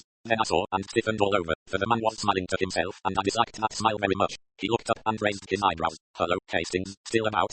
"I couldn't sleep," I said shortly. "Is that all? I'll soon fix you up. Come with me." I followed him into his room, which was the next one to mine. A strange fascination drove me to study this man as closely as I could. "You keep late hours yourself," I remarked. "I've never been an early bed goer, not when there's sport abroad. These fine evenings aren't made to be wasted." He laughed and I disliked the laugh. I followed him into the bathroom. He opened a little cupboard and took out a bottle of tablets. "Here you are. This is the real dope. You'll sleep like a log and have pleasant dreams too. Wonderful stuff, Slumberil, that's the patent name for it." The enthusiasm in his voice gave me a slight shock. "Was he a drug taker as well?" I said doubtfully. "It isn't dangerous." "It is if you take too much of it. It's one of the barbiturates whose toxic dose is very near the effective one." He smiled, the corners of his mouth sliding up his face in an unpleasant way. "I shouldn't have thought you could get it without a doctor's prescription," I said. "You can't, old boy. Anyway, quite literally, you can't. I've got a pull in that line." "I suppose it was foolish of me, but I get these impulses," I said. "You knew Etherington, I think?" At once I knew that it had struck a note of some kind. His eyes grew hard and wary, he said, and his voice had changed. It was light and artificial. "Oh yes, I knew Etherington. Poor chap." Then, as I did not speak, he went on. "Etherington took drugs of course, but he overdid it. One's got to know when to stop. He didn't. Bad business. That wife of his was lucky. If the sympathy of the jury hadn't been with her, she'd have hanged." He passed me over a couple of the tablets. Then he said casually, "Did you know Etherington as well?" I answered with the truth. "No." He seemed for a moment at a loss how to proceed. Then he turned it off with a light laugh. "Funny chap. Not exactly a Sunday school character, but he was good company sometimes." I thanked him for the tablets and went back to my room. As I lay down again and turned off the lights, I wondered if I had been foolish, for it came to me very strongly that Allerton was almost certainly X, and I had let him see that I suspected the fact. 7. My narrative of the days spent at Styles must necessarily be somewhat rambling. In my recollection of it, it presents itself to me as a series of conversations of suggestive words and phrases that etched themselves into my consciousness. First of all, and very early on, there came the realization of Hercule Poirot's infirmity and helplessness. I did believe, as he had said, that his brain still functioned with all its old keenness, but the physical envelope had worn so thin that I realized at once that my part was destined to be a far more active one than usual. I had to be, as it were, Poirot's eyes and ears. True, every fine day Curtis would pick up his master and carry him carefully downstairs to where his chair had been carried down beforehand and was awaiting him. Then he would wheel Poirot out into the garden and select a spot that was free of drafts. On other days, when the weather was not propitious, he would be carried to the drawing room. Wherever he might be, someone or other was sure to come and sit with him and talk, but this was not the same thing as if Poirot could have selected for himself his partner in the TTTTT. He could no longer single out the person he wanted to talk to. On the day after my arrival, I was taken by Franklin to an old studio in the garden which had been fitted up in a rough and ready fashion for scientific purposes. Let me make clear here and now that I myself have not got the scientific mind. In my account of Dr. Franklin's work I shall probably use all the wrong terms and arouse the scorn of those properly instructed in such matters. As far as I, a mere layman, could make out, Franklin was experimenting with various alkaloids derived from the calabar bean, Physostigma venenosum. I understood more after a conversation which took place one day between Franklin and Poirot. Judith, who tried to instruct me, was, as is customary with the earnest young, almost impossibly technical. She referred learnedly to the alkaloids Physostigman, Eserine, Physoine and Genicerine, and then proceeded to a most impossible sounding substance, prostigmin or the demethyl carbonic ester of 3-hydroxyphyl trimethylammonium, etc., and a good deal more which, it appeared, was the same thing, only differently arrived at. It was all, at any rate, doubly Dutch to me, and I roused Judith's contempt by asking what good all this was likely to do mankind. There is no question that annoys your true scientist more. Judith at once threw me a scornful glance and embarked on another lengthy and learned explanation. The upshot of it was, so I gathered, that certain obscure tribes of West African natives had shown a remarkable immunity to an equally obscure, though deadly disease called, as far as I remember, Jordan. It is a certain enthusiastic Dr. Jordan having originally tracked it down. It was an extremely rare tropical ailment, which had been, on one or two occasions, contracted by white people with fatal results. I risked inflaming Judith's rage by remarking that it would be more sensible to find some drug that would counteract the after effects of measles. With pity and scorn, Judith made it clear to me that it was not the benefaction of the human race, but the enlargement of human knowledge, that was the only goal worthy of attainment. I looked at some slides through the microscope, studied some photographs of West African natives really quite entertaining, caught the eye of a soporific rat in a cage and hurried out again into the air. As I say, any interest I could feel was kindled by Franklin's conversation with Poirot. he said. You know, Poirot, the stuff's really more up your street than mine. It's the ordeal being supposed to prove innocence or guilt. These West African tribes believe it implicitly. A did do Sophia getting sophisticated nowadays. They'll solemnly chew it up, quite confident that it will kill them if they're guilty and not harm them if they're innocent. And so, alas, they die. No, they don't all die. That's what has always been overlooked up to now. There's a lot behind the whole thing. A medicine man ramp. I rather fancy. There are two distinct species of this being, only they look so much alike that you can hardly spot the difference, but there is a difference. They both contain physostigmine and janissary and the rest of it, but in the second species you can isolate, or I think I can, yet another alkaloid, and the action of that alkaloid neutralizes the effect of the others. What's more, that second species is regularly eaten by a kind of inner ring in a secret ritual, and the people who eat it never go down with Jordanitis. This third substance has a remarkable effect on the muscular system without deleterious effects. It's damned interesting. Unfortunately the pure alkaloid is very unstable. Still, I'm getting results, but what's wanted is a lot more research out there on the spot. It's work that ought to be done. Yes, I heck it is. I'd sell my soul to. He broke off abruptly. The grin came again. Forgive the shop, I get too het up over these things. As you say, said Poirot placidly, it would certainly make my profession much easier if I could test guilt and innocence so easily. If there were a substance that could do what is claimed for the Calabar bean. Franklin said, but your troubles wouldn't end there. After all, what is guilt or innocence? I shouldn't think there could be any doubt about that, I remarked. He turned to me. What is evil? What is good? Ideas on them vary from century to century. What you would be testing would probably be a sense of guilt or a sense of innocence. In fact, no value as a test at all. I don't see how you make that out. My dear fellow, suppose a man thinks he has a divine right to kill a dictator or a moneylender or a pimp or whatever arouses his moral indignation. He commits what you consider a guilty deed, but what he considers is an innocent one. What is your poor ordeal being to do about it? Surely, I said, there must always be a feeling of guilt with murder. Lots of people I'd like to kill, said Dr. Franklin cheerfully. Don't believe my conscience would keep me awake at night afterwards. It's an idea of mine, you know, that about 80% of the human race ought to be eliminated. We'd get on much better without them. He got up and strolled away, whistling cheerfully to himself. I looked after him doubtfully. A low chuckle from Poirot recalled me. You look, my friend, like one who has envisaged a nest of serpents. Let us hope that our friend the doctor does not practice what he preaches. I said, but supposing he does? Roman 2. After some hesitation I decided that I ought to sound Judith on the subject of Allerton. I felt that I must know what her reactions were. She was, I knew, a level-headed girl, well able to take care of herself, and I did not think that she would really be taken in by the cheap attraction of a man like Allerton. I suppose, actually, that I tackled her on the subject because I wanted to be reassured on that point. Unfortunately, I did not get what I wanted. I went about it clumsily, I dare say. There is nothing that young people resent so much as advice from their elders. I tried to make my words quite careless and debonair. I suppose that I failed. Judith bristled at once. What's this? She said. A paternal warning against the big bad wolf. No, Judith, of course not. I gather you don't like Major Allerton. Frankly, I don't. Actually, I don't suppose you do either. Why not? Well, it isn't your type, is he? What do you consider is my type, father? Judith can always flurry me. I nodded rather badly. She stood looking at me, her mouth curving upwards in a slightly scornful smile. Of course you don't like him, she said. I do. I think he's very amusing. Oh, amusing perhaps. I endeavored to pass it off. Judith said deliberately. He's very attractive. Any woman would think so. Men, of course, wouldn't see it. They certainly wouldn't. I went on, rather clumsily. You were out with him very late the other night. I was not allowed to finish. The storm broke. Really, father, you're being too idiotic. Don't you realize that at my age I'm capable of managing my own affairs? You've no earthly right to control what I do or whom I choose to make a friend of. It's this senseless interfering in their children's lives that is so infuriating about fathers and mothers. I'm very fond of you, but I'm an adult woman and my life is my own. Don't start making a Mr. Harriet of yourself. I was so hurt by this extremely unkind remark that I was quite incapable of replying, and Judith went quickly away. I was left with the dismayed feeling that I had done more harm than good. I was standing lost in my thoughts when I was roused by the voice of Mrs. Franklin's nurse exclaiming archly, "A penny for your thoughts, Captain Hastings." I turned gladly to welcome the interruption. Nurse Craven was really a very good-looking young woman. Her manner was, perhaps, a little on the arch and sprightly side, but she was pleasant and intelligent. She had just come from establishing her patient in a sunny spot not far from the improvised laboratory. Is Mrs. Franklin interested in her husband's work? I asked. Nurse Craven tossed her head contemptuously. Oh, it's a good deal too technical for her. She's not at all a clever woman, you know, Captain Hastings. No, I suppose not. Dr. Franklin's work, of course, can only be appreciated by someone who knows something about medicine. He's a very clever man indeed, you know, brilliant. Poor man, I feel so sorry for him. Sorry for him? Yes, I've seen it happen so often, marrying the wrong type of woman, I mean. You think she's the wrong type for him? Well, don't you? They've nothing at all in common. He seems very fond of her, I said, very attentive to her wishes and all that. Nurse Craven laughed rather disagreeably. She sees to that all right. You think she trades on her and her ill health? I asked doubtfully. Nurse Craven laughed. There isn't much you could teach her about getting her own way. Whatever her ladyship wants happens. Some women are like that, clever as a barrel full of monkeys. If anyone opposes them they just lie back and shut their eyes and look ill and pathetic, or else they have a nerve storm. But Mrs. Franklin's the pathetic type. Doesn't sleep all night and is all white and exhausted in the morning. But she is really an invalid, isn't she? I asked, rather startled. Nurse Craven gave me a rather peculiar glance. She said dryly, "Oh, of course," and then turned the subject rather abruptly. She asked me if it was true that I had been here long ago in the First War. Yes, that's quite true. She lowered her voice. There was a murder here, wasn't there? So one of the maids was telling me. An old lady? Yes. And you were here at the time? I was. She gave a slight shiver. She said, "That explains it, doesn't it?" Explains what? She gave me a quick sideways glance. Thin atmosphere of the place. Don't you feel it? I do. Something wrong, if you know what I mean.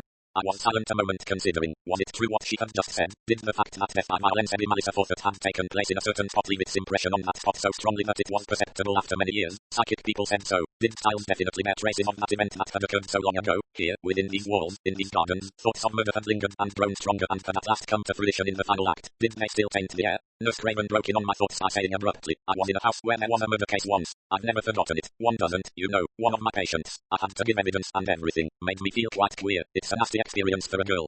It must be. I know myself. I broke off as Boyd Carrington came striding round the corner of the house. As usual, his big, buoyant personality seemed to sweep away shadows and intangible worries. He was so large, so sane, so out of door, so not those lovable, forceful personalities that radiate cheerfulness and common sense. Morning, Hastings. Morning, nurse. Where's Mrs. Franklin? Good morning, Sir William. Mrs. Franklin's down at the bottom of the garden under the beech tree near the laboratory.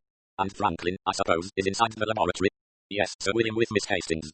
Wretched girl, fancy being cooped up doing stinks on a morning like this. You ought to protest, Hastings. Nurse Craven said quickly. Oh, Miss Hastings is quite happy. She likes it, you know, and the doctor couldn't do without her, I'm sure. Miserable fellow, said Boyd Carrington. If I had a pretty girl like your Judith as a secretary, I'd be looking at her instead of at guinea pigs, eh, what? It was the kind of joke that Judith would particularly have disliked, but it went down quite well with Nurse Craven, who laughed a good deal. Oh, Sir William, she exclaimed. You really mustn't say things like that. I'm sure we all know what you'd be like, but poor Dr. Franklin is so serious, quite wrapped up in his work. Boyd Carrington said cheerfully, well, his wife seems to have taken up her position where she can keep her eye on her husband. I believe she's jealous. You know far too much, Sir William. Nurse Craven seemed delighted with this badinage. She said reluctantly, well, I suppose I ought to be going to see about Mrs. Franklin's malted milk. She moved away slowly and Boyd Carrington stood looking after her. Good-looking girl, he remarked. Lovely hair and teeth. Fine specimen of womanhood. Must be a dull life on the whole, always looking after sick people. A girl like that deserves a better fate. Oh, well, I said. I suppose she'll marry one day. I expect so. He sighed and it occurred to me that he was thinking of his dead wife. Then he said, like to come over with me to Nathan and see the place? Rather, I'd like to. I'll just see first if Poirot needs me. I found Poirot sitting on the veranda, well muffled up. He encouraged me to go. But certainly go, Hastings, go. It is, I believe, a most handsome property. You should certainly see it. I'd like to, but I didn't want to desert you.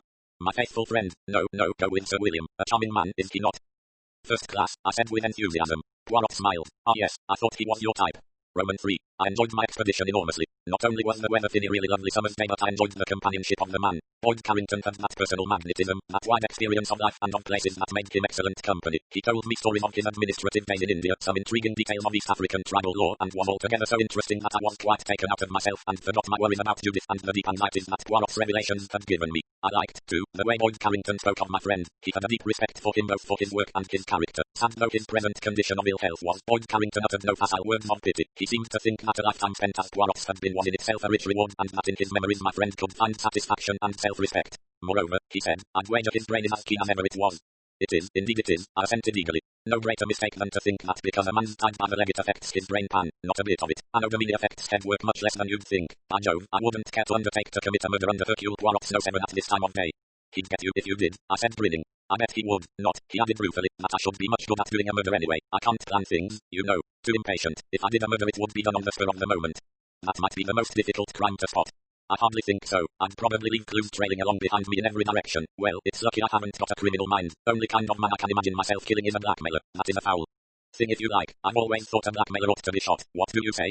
I confessed to some sympathy with his point of view. Then we passed on to an examination of the work done on the house and a young architect came forward to meet us. Nathan was mainly of Tudor date with a wing added later. It had not been modernized or altered since the installation of two primitive bathrooms in the 1840s or thereabouts. Boyd Carrington explained that his uncle had been more or less of a hermit, disliking people and living in a corner of the vast house. Boyd Carrington and his brother had been tolerated and had spent their holidays there as schoolboys before Sir Everard had become as much of a recluse as he afterwards became. The old man had never married and had spent only a tenth of his large income, so that even after death duties had been paid, the present baronet had found himself a very rich man. But a very lonely one, he said sighing. I was silent. My sympathy was too acute to be put into words, for I, too, was a lonely man. Since Cinders had died, I felt myself to be only half a human being. Presently, a little haltingly, I expressed a little of what I felt. Ah yes, Hastings, but you've had something I never had.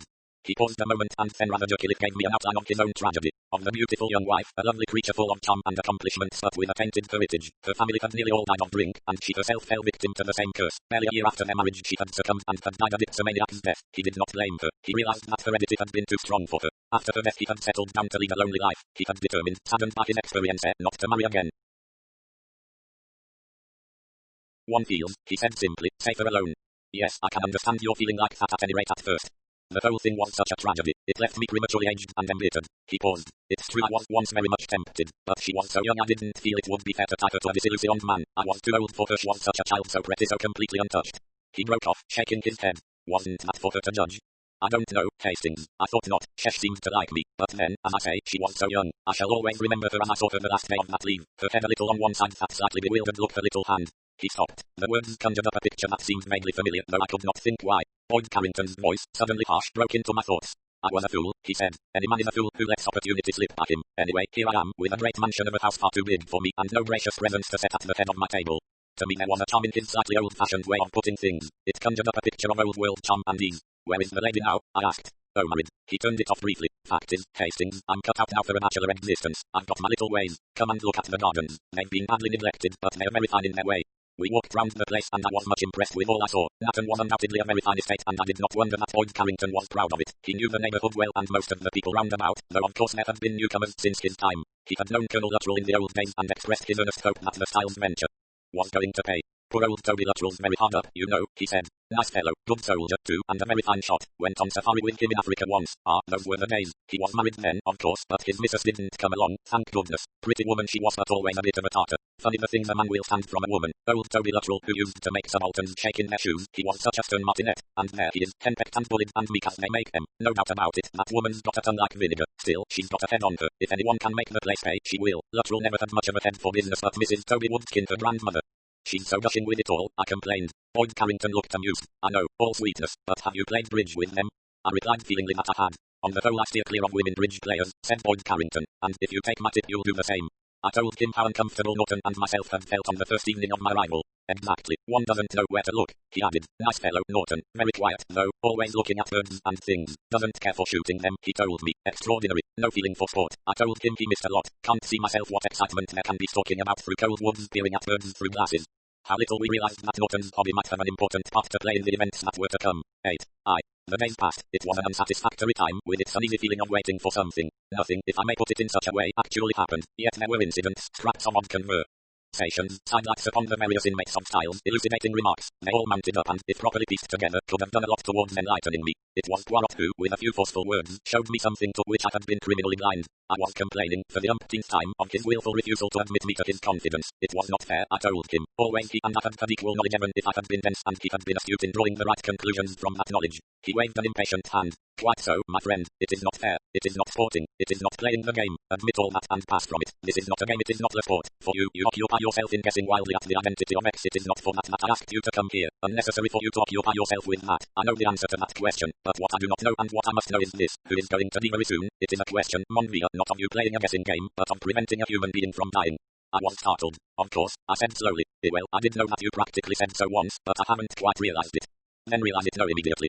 Yes, I will. I do. Then tell me, Hastings, who is it who is going to die? I stared at him blankly. I have really no idea. Then you should have an idea. What else are you here for?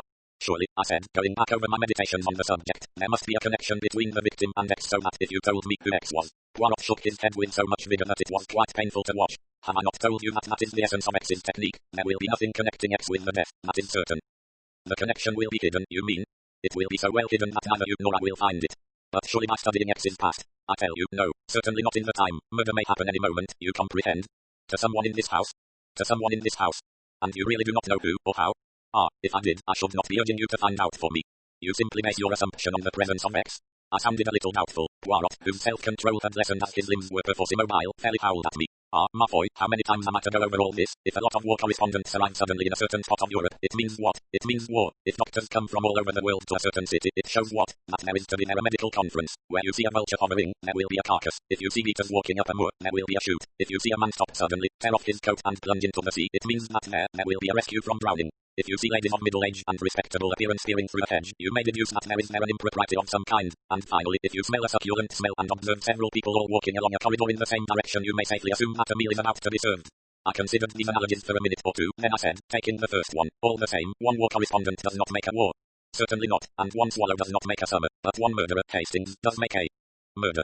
That, of course, was undeniable, but it still occurred to me, and it did not seem to have occurred to Poirot, that even a murderer has his off times. X might be at Styles simply for a holiday with no lethal intent. Poirot was so worked up, however, that I dared not propound this suggestion. I merely said that the whole thing seemed to me hopeless. We must wait. and see, finished Poirot, like your Mr. Asquith in the last war, that, mon cher, is just what we must not do. I do not say, mark you, that we shall succeed, for as I have told you before, when a killer has determined to kill, it is not easy to circumvent him, but we can at least try. Figure to yourself, Hastings, that you have here the bridge problem in the paper. You can see all the cards. What you are asked to do is forecast the result of the deal. I shook my head. It's no good, Poirot. I haven't the least idea. If I knew who X was. Poirot howled at me again. He howled so loud that Curtis came running in from the next room looking quite frightened. Poirot waved him away, and when he had gone out again, my friend spoke in a more controlled manner. Come, Hastings, you are not so stupid as you like to pretend. You have studied those cases I gave you to read. You may not know who X is, but you know X's technique for committing a crime. Oh, I said, I see. Of course you see. The trouble with you is that you are mentally lazy. You like to play games and guess. You do not like to work with your head. What is the essential element of X's technique? Is it not that the crime, when committed, is complete? That is to say, there is a motive for the crime, there is an opportunity, there is means, and there is, last and most important, the guilty person all ready for the dock. At once I grasped the essential point and realized what a fool I had been not to see it sooner. I see, I said. I've got to look round for somebody who have answers to those requirements, potential victim. Poirot leaned back with a sigh. Enfin, I'm very tired. Send Curtis to me. You understand your job now. You are active, you can get about, you can follow people about, talk to them, spy upon them unobserved. I nearly uttered an indignant protest, but quelled it. It was too old an argument. You can listen to conversatians. You have knees that will bend and permit you to kneel and look through keyholes. I will not look through keyholes, I interrupted hotly. Poirot closed his eyes. Very well, then, you will not look through keyholes. You will remain the English gentleman and someone will be killed. It does not matter that. Honor comes first with an Englishman. Your honor is more important than somebody else's life. It is understood. No, but dash it all, Poirot. Poirot said coldly. Send Curtis to me. Go away. You are obstinate and extremely stupid, and I wish that there were someone else whom I could trust, but I suppose I shall have to put up with you and your absurd ideas of fair play. Since you cannot use your brain cells as you do not possess them, at any rate use your eyes, your ears, and your nose if need be insofar as the dictates of honor allow.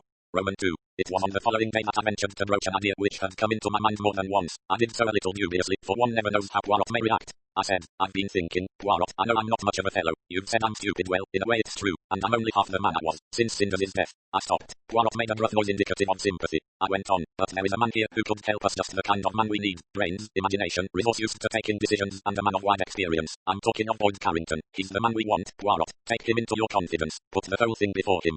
Poirot opened his eyes and said with immense decision, certainly not. But why not? You can't deny that he's clever, a good deal cleverer than I am.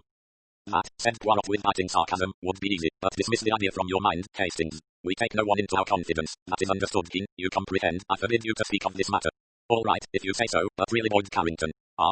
Boyd Carrington. Why are you so obsessed with Boyd Carrington? What is he, after all? A big man who is pompous and pleased with himself because people have called him Your Excellency. A man with a certain amount of tact and charm of manner, but he is not so wonderful. Your Boyd Carrington. He repeats himself. He tells the same story twice, and what is more, his memory is so bad that he tells back to you the story that you have told to him. A man of outstanding ability. Not at all. An old bore, a wind-edged thin stuffed shirt.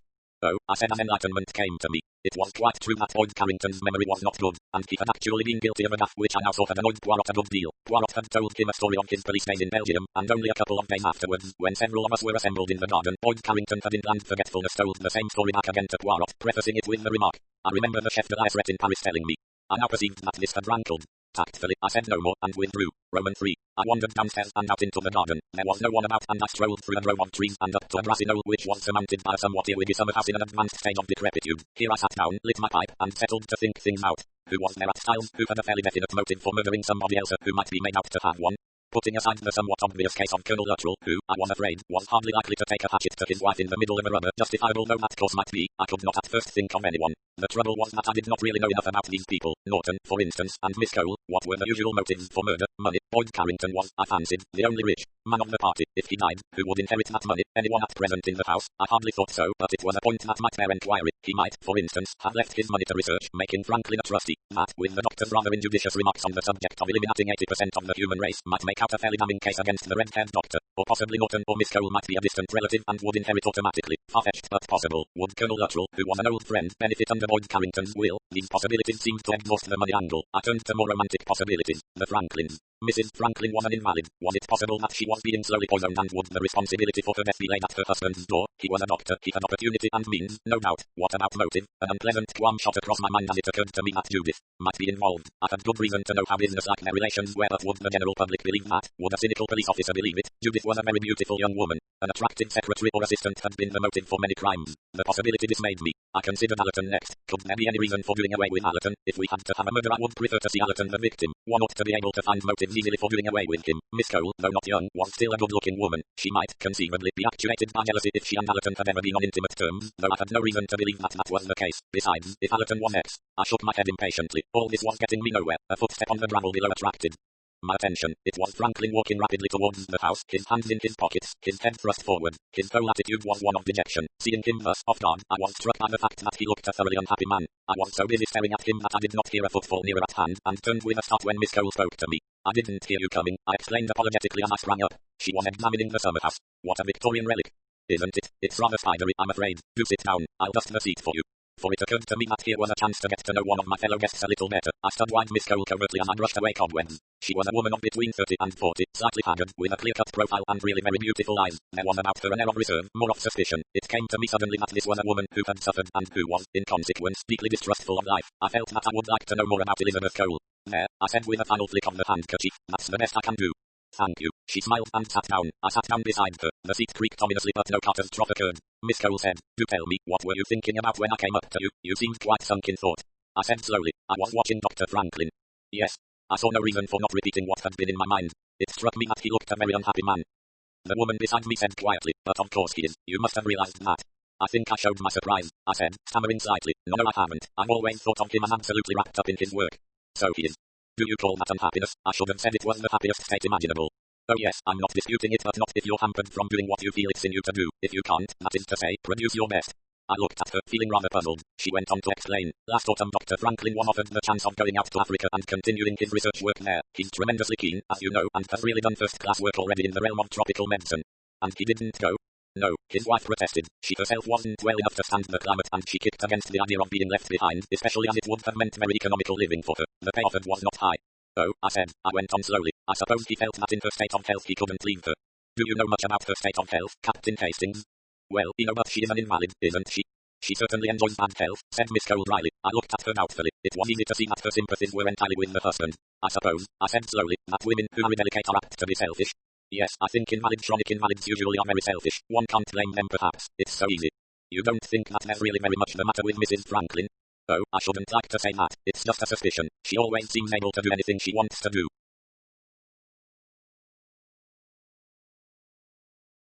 I reflected in silence for a minute or two. It struck me that Miss Cole seemed very well acquainted with the ramifications of the Franklin emenage. I asked with some curiosity, you know Dr. Franklin well, I suppose? She shook her head. Oh, no, I had only met them once or twice before we met here. But he has talked to you about himself, I suppose? Again she shook her head. No, what I have just told you I learnt from your daughter Judith.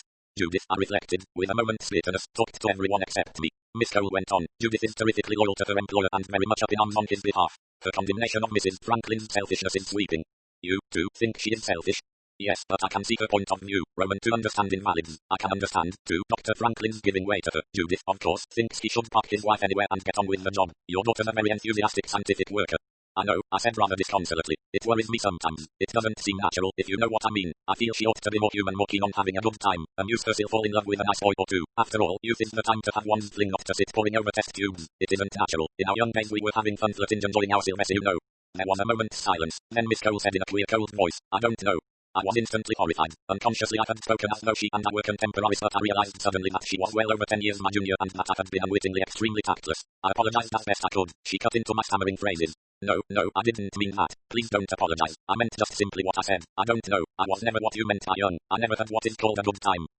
Something in her voice, a bitterness, a deep resentment, left me at a loss. I said, rather lamely, but with sincerity, I'm sorry. She smiled. Oh, well, it doesn't matter. Don't look so upset. Let's talk about something else. I obeyed. Tell me something about the other people here, I said, unless they're all strangers to you. I've known the Luttrells all my life. It's rather sad that they should have to do especially for him. He's rather a dear, and she's nicer than you'd think. It's having had to pinch and scrape all her life that has made her rather well predatory. If you're always on the make, it does tell in the end. The only thing I do rather dislike about her is that gushing manner. Tell me something about Mr. Norton. There isn't really much to tell. He's very nice, rather shy, just a little stupid, perhaps. He's always been rather delicate. He's lived with his mother, rather a peevish, stupid woman. She lost him a good deal, I think. She died a few years ago. He's keen on birds and flowers and things like that. He's a very kind person and he's the sort of person who sees a lot. Through his glasses, you mean? Miss Cole smiled. Well, I wasn't meaning it quite so literally as that. I meant more that he notices a good deal. Those quiet people often do. He's unselfish and very considerate for a man, but he's rather ineffectual, if you know what I mean. I nodded. Oh, yes, I know. Elizabeth Cole said suddenly, and once more the deep bitter note was in her voice. That's the depressing part of places like this. Guest houses run by broken down gentle people. They're full of failures, of people who have never got anywhere and never will get anywhere, of people who have been defeated and broken by life, of people who are old and tired and finished. Her voice died away. A deep and spreading sadness permeated me. How true it was. Here we were, a collection of twilit people, grey heads, grey hearts, grey dreams. Myself, sad and lonely, the woman bee. Beside me also a bitter and disillusioned creature, Dr. Franklin, eager, ambitious, curbed and thwarted, his wife a prey to ill health, quite little Norton limping about looking at birds, even Poirot, the once brilliant Poirot, now a broken, crippled old man. How different it had been in the old days when I had first come to Styles. The thought was too much for me. Stifled exclamation of pain and regret came to my lips. My companion said quickly, "What is it?" "Nothing. I was just struck by the contrast. I was here, you know, many years ago, as a young man. I was thinking of the difference between then and now.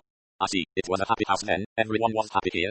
Curious, sometimes, how one's thoughts seemed to swing in a kaleidoscope. It happened to me now, a bewildering shuffling and reshuffling of memories, of events. Then the mosaic settled into its true pattern. My regret had been for the past as the past, not for the reality. For even then, in that far-off time, there had been no happiness at Styles. I remembered dispassionately the real facts. My friend John and his wife, both unhappy and chafing at the life they were forced to lead. Lawrence Cavendish, sunk in melancholy. Cynthia, her girlish brightness damped by her dependent position. Inglethorpe married to a rich woman for her money. No, none of them had been happy. And now, again, no one here was happy. Styles was not a lucky house. I said to Miss Cole, "I've been indulging in false sentiment. This was never a happy house. It isn't now. Everyone here is unhappy." "No, your daughter, Judith's not happy." I said it with the certainty of sudden knowledge. No, Judith wasn't happy. "Boyd Carrington," I said doubtfully. "He was saying the other day that he was lonely, but for all that I think he's enjoying himself quite a good deal, what with his house and one thing and another." Miss Cole said sharply, "Oh yes, but then Sir William is different. He doesn't belong here like the rest of us do. He's from the outside world of success and independence. He's made a success of his life and he knows it. He's not one of the maimed." It was a curious word to choose. I turned and stared at her. "Will you tell me," I asked, "why you used that particular expression?" "Because," she said with a sudden fierce energy, "it's the truth. The truth about me, at any rate. I'm maimed." "I can see," I said gently, "that you have been very unhappy." She said quietly, "You don't know who I am, do you?" I know your name." "Cole isn't my name, that is to say, it was my mother's name. I took it afterwards." "After?" "My real name is Litchfield." For a minute or two it didn't sink in, it was just a name vaguely familiar. Then I remembered. "Matthew Litchfield." She nodded. "I see you know about it. That was what I meant just now. My father was an invalid and a tyrant. He forbade us any kind of normal life. We couldn't ask friends to the house. He kept us short of money. We were in prison." She paused, her eyes, those beautiful eyes, wide and dark. "And then my sister," She stopped. "Please don't go on. It is too painful for you. I know about it. There is no need to tell me." "But you don't know. You can't, Maggie. It's inconceivable, unbelievable. I know that she went to the police, that she gave herself up, that she confessed, but I still sometimes can't believe it. I feel somehow that it wasn't true, that it didn't, that it couldn't have happened like she said it did." "You mean," I hesitated, "that the facts were at variance?" She cut me short. No, not that. No, it's Maggie herself. It wasn't like her. It wasn't Maggie." Words trembled on my lips, but I did not say them. The time had not yet come when I could say to her, "You are right, it wasn't Maggie." 9. It must have been about 6 o'clock when Colonel Luttrell came along the path. He had a rook rifle with him and was carrying a couple of dead wood pigeons. He started when I hailed him and seemed surprised to see us. "Hello, what are you two doing here? That tumble-down old place isn't very safe, you know. It's falling to pieces. Probably break up about your ears. Afraid you'll get hurt in there, Elizabeth." "Oh, that's all right. Captain Hastings has sacrificed a pocket handkerchief in the good cause of keeping my dress clean." The Colonel murmured vaguely, "Oh really? Oh well, that's all right." He stood there pulling at his lip and we got up and joined him. His mind seemed far away this evening. He roused himself to say, "Been trying to get some of these cursed wood pigeons. Do a lot of damage, you know." "You're a very fine shot, I hear," I told him. "Eh? Who told you that?" "Oh, Boyd Carrington. Used to be. Bit rusty nowadays. Age will tell." "Eyesight," I suggested. He negatived the suggestion immediately. "Nonsense. Eyesight's as good as ever it was. That is shame to wear glasses for reading, of course, but farsight's all right." He repeated a minute or two later, "Yes, all right. Not that it matters." His voice trailed off into an absent-minded mutter.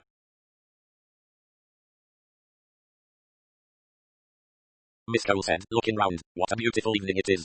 She was quite right. The sun was drawing to the west and the light was a rich golden, bringing out the deeper shades of green in the trees in a deep glowing effect. It was an evening, still and calm, and very English, such as one remembers when in far-off tropical countries. I said as much. Colonel Luttrell agreed eagerly. Yes, often used to think of evenings like this out in India, you know. Makes you look forward to retiring and settling down, what?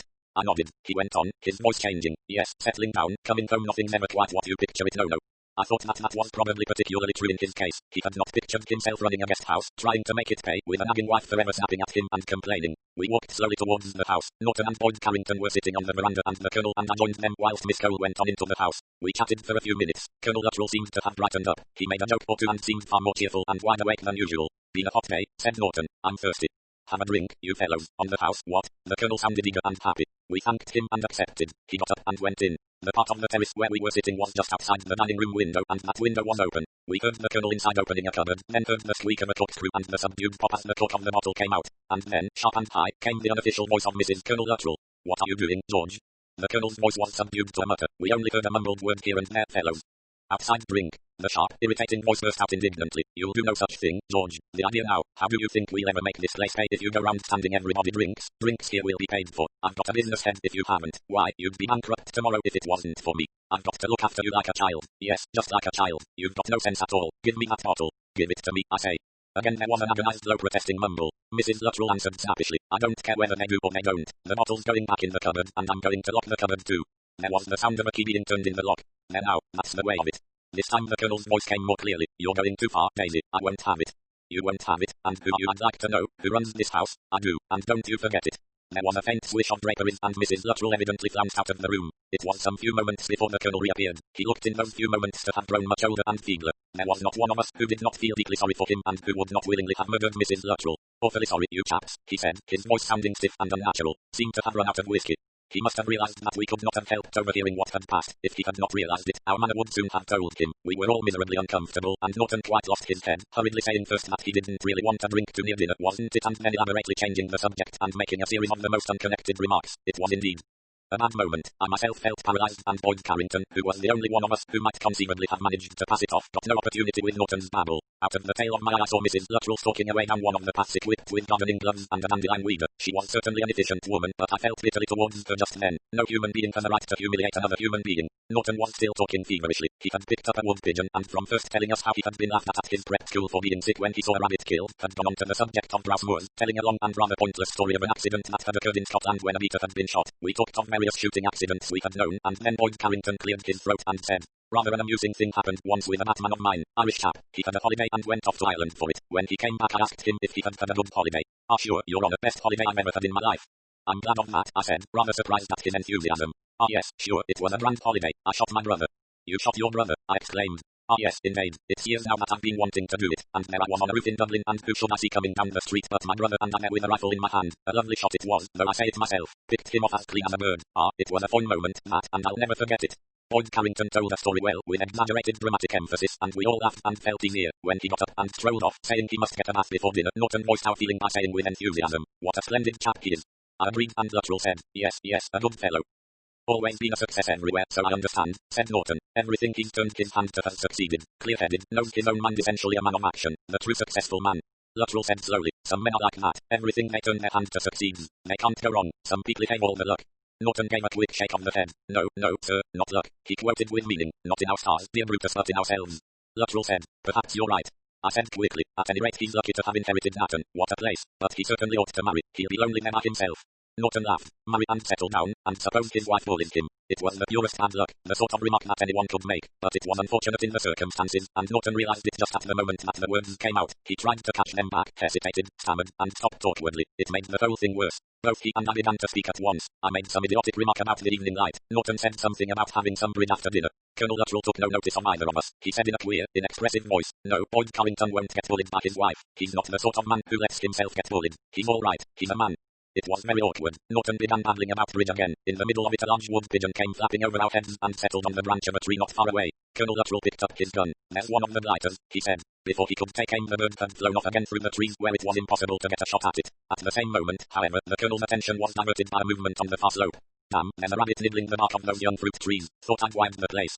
He raised the rifle and fired, and as I saw, there was a scream in a woman's voice. It died in a kind of horrible gurgle. The rifle fell from the colonel's hand. His body sagged caught his lip. My God, it's Daisy. I was already running across the lawn. Norton came behind me. I reached the spot and knelt down. It was Mrs. Luttrell. She had been kneeling, tying a stake against one of the small fruit trees. The grass was long there so that I realized how it was that the colonel had not seen her clearly and had only distinguished movements in the grass. The light too was confusing. She had been shot through the shoulder and the blood was gushing out. I bent to examine the wound and looked up at Norton. He was leaning against a tree and was looking green and as though he were going to be sick. He said apologetically, I can't stand blood. I said sharply, get hold of Franklin at once, or the nurse. He nodded and ran off. It was Nurse Craven who appeared first upon the scene. She was there in an incredibly short time and at once set about in a businesslike way to stop the bleeding. Franklin arrived at a run soon afterwards. Between them they got her into the house and to bed. Franklin dressed and bandaged the wound and sent for her own doctor and Nurse Craven stayed with her. I ran across Franklin just as he left the telephone. How is she? Oh, she'll pull through all right. It missed any vital spot, luckily. How did it happen? I told him. He said, I see. Where's the old boy? He'll be feeling knocked out. I shouldn't wonder. Probably needs attention more than she does. I shouldn't say his heart is any too good. We found Colonel Luttrell in the smoking room. He was a blue colour around the mouth and looked completely dazed. He said brokenly, Daisy, is she? Franklin said quickly, she'll be all right, sir. You needn't worry. If a rabbit nibbling the bark don't know how I came to make such a mistake. Light in my eyes. These things happen, said Franklin dryly. I've seen one or two of them in my time. Look here, sir, you'd better let me give you a pick-me-up. You're not feeling too good. I'm all right. Can I go to her? Not just now. Nurse Craven is with her, but you don't need to worry. She's all right. Dr. Oliver will be here presently and he'll tell you the same. I left the two of them together and went out into the evening sunshine. Judith and Allerton were coming along the path towards me. His head was bent to hers and they were both laughing. Coming on top of the tragedy that had just happened, it made me feel very angry. I called sharply to Judith and she looked up, surprised. In a few words I told them what had occurred. What an extraordinary thing to happen, was my daughter's comment. She did not seem nearly as perturbed as she should have been, I thought. Allerton's manner was outrageous. He seemed to take the whole thing as a good joke. Served the old Harridan damn well right, he observed. Think the old boy did it on purpose? Certainly not, I said sharply. It was an accident. Yes, but I know these accidents. Damned convenient sometimes. My word, if the old boy shot her deliberately I take off my hat to him. It was nothing of the kind, I said angrily. Don't be too sure. I've known two men who shot their wives. Cleaning his revolver one was. The other fired point blank at her as a joke, he said. Didn't know the thing was loaded. Got away with it, both of them. Damned good release, I should say myself. Colonel Luttrell, I said coldly, isn't that type of man. Well, you couldn't say it wouldn't be a blessed release, could you? Demanded Allerton pertinently. They hadn't just had her out or anything, had they? I turned away angrily, at the same time trying to hide a certain perturbation. Allerton had come a little too near the mark. For the first time a doubt crept into my mind. It was not bettered by meeting Boyd Carrington. He had been for a stroll down towards the lake, he explained. When I told him the news he said at once, you don't think he meant to shoot her, do you, Hastings? My dear man. Sorry, I shouldn't have said that. It was only, for the moment, one wondered. Shesh gave him a bit of provocation, you know. We were both silent for a moment as we remembered the scene we had so unwillingly overheard. I went upstairs feeling unhappy and worried and rapped on Poirot's door. He had already heard through Curtis of what had occurred, but he was eager for full details. Since my arrival at Styles I had got into the way of reporting most of my daily encounters and conversations in full detail. In this way I felt that the dear old fellow felt less cut off. It gave him the illusion of actually participating in everything that went on. I have always had a good and accurate memory and found it a simple matter to repeat conversations verbatim. Poirot listened very attentively. I was hoping that he would be able definitely to pooh-pooh the dreadful suggestion that had by now taken easy control of my mind, but before he had a chance of telling me what he thought, there came a light tap on the door. It was Nurse Craven. She apologized for disturbing us. I'm sorry, but I thought Doctor was here. The old lady is conscious now and she's worrying about her husband. She'd like to see him. Do you know where he is, Captain Hastings? I don't want to leave my patient. I volunteered to go and look for him. Poirot nodded approval and Nurse Craven thanked me warmly. I found Colonel Luttrell in a little morning room that was seldom used. He was standing by the window looking out. He turned sharply as I came in. His eyes asked a question. He looked, I thought, afraid. Your wife is conscious, Colonel Luttrell, and is asking for you. Oh, the colour surged up in his cheeks and I realized then how very white he had been before. He said slowly, fumblingly, like an old man, Sheshay's asking for me, I'll come at once. He was so unsteady as he began shuffling towards the door that I came and helped him. He leaned on me heavily as we went up the stairs. His breathing was coming with difficulty. The shock, as Franklin had prophesied, was severe. We came to the door of the sick room. I tapped and Nurse Craven's brisk, efficient voice called, come in. Still supporting the old man, I went with him into the room. There was a screen round the bed. We came round the corner of it. Mrs. Luttrell was looking very white and frail, her eyes closed. She opened them as we came round the corner of the screen. She said in a small, breathless voice, George. Daisy, my dear. One of her arms was bandaged and supported. The other, the free one, moved unsteadily towards him. He took a step forward and clasped her frail little hand in his. He said again, Daisy, and then, gruffly, thank God, you're all right. And looking up at him, seeing his eyes slightly misty and the deep love and anxiety in them, I felt bitterly ashamed of all our ghoulish imaginings. I crept quietly out of the room. Camouflaged accident indeed. There was no disguising that heartfelt note of thankfulness. I felt immeasurably relieved. The sound of the gong startled me as I went along the passage. I had completely forgotten the passage of time. The accident had upset everything. Only the cook had gone on as usual and produced dinner at the usual time. Most of us had not changed and Colonel Luttrell did not appear. But Mrs. Franklin, looking quite attractive in a pale pink evening dress, was downstairs for once and seemed in good health and spirits. Franklin, I thought, was moody and absorbed. After dinner, to my annoyance, Allerton and Judith disappeared into the garden together. I sat around a while, listening to Franklin and Norton discussing tropical diseases. Norton was a sympathetic and interested listener, even if he knew little of the subject under discussion. Mrs. Franklin and Boyd Carrington were talking at the other end of the room. He was showing her some patterns of curtains or cretons. Elizabeth Cole had a book and seemed deeply absorbed in it. I fancied that she was slightly embarrassed and ill at ease with me, perhaps not unnaturally so after the confidences of the afternoon. I was sorry about it all the same, and hoped she did not regret all she had told me. I should have liked to have made it clear to her that I should respect her confidence and not repeat it. However, she gave me no chance. After a while I went up to Poirot. I found Colonel Luttrell sitting in the circle of light thrown by the one small electric lamp that was turned on. He was talking and Poirot was listening. I think the Colonel was speaking to himself rather than to his listener. I remember so well as it was at a hunt ball. She wore white stuff, called tulle, I think it was, floating reflected all round her. Such a pretty girl bowled me over then and there. I said to myself, that's the girl I'm going to marry, and by Jove I brought it off. Awfully pretty way she had with her saucy, you know, plenty of backchat. Always gave as good as she got, bless her. He chuckled. I saw the scene in my mind's eye. I could imagine Daisy Luttrell with a young saucy face and that smart tongue so charming then, so apt to turn shrewish with the years. But it was as that young girl, his first real love, that Colonel Luttrell was thinking of her tonight, his Daisy. And again I felt ashamed of what we had said such a few hours previously. Of course, when Colonel Luttrell had at last taken himself off to bed, I blurted out the whole thing to Poirot. He listened very quietly. I could make nothing of the expression on his face. So that is what you thought, Hastings, that the shot was fired on purpose? Yes, I feel ashamed now. Poirot waved aside my present feelings. Did the thought occur to you of your own accord, or did someone else suggest it to you? Allerton said something of the kind. I said resentfully. He would, of course. Anyone else? Boyd Carrington suggested it. Ah, Boyd Carrington. And after all, he's a man of the world and has experience of these things. Oh, quite so, quite so. He did not see the thing happen, though. No, he'd gone for a walk, bit of exercise before changing for dinner. I see. I said uneasily. I don't think I really believed that theory. It was only... Poirot interrupted me. You need not be so remorseful about your suspicions, Hastings. It was an idea quite likely to occur to anyone given the circumstances. Oh, yes, it was all quite natural. There was something in Poirot's manner I did not quite understand. A reserve. His eyes were watching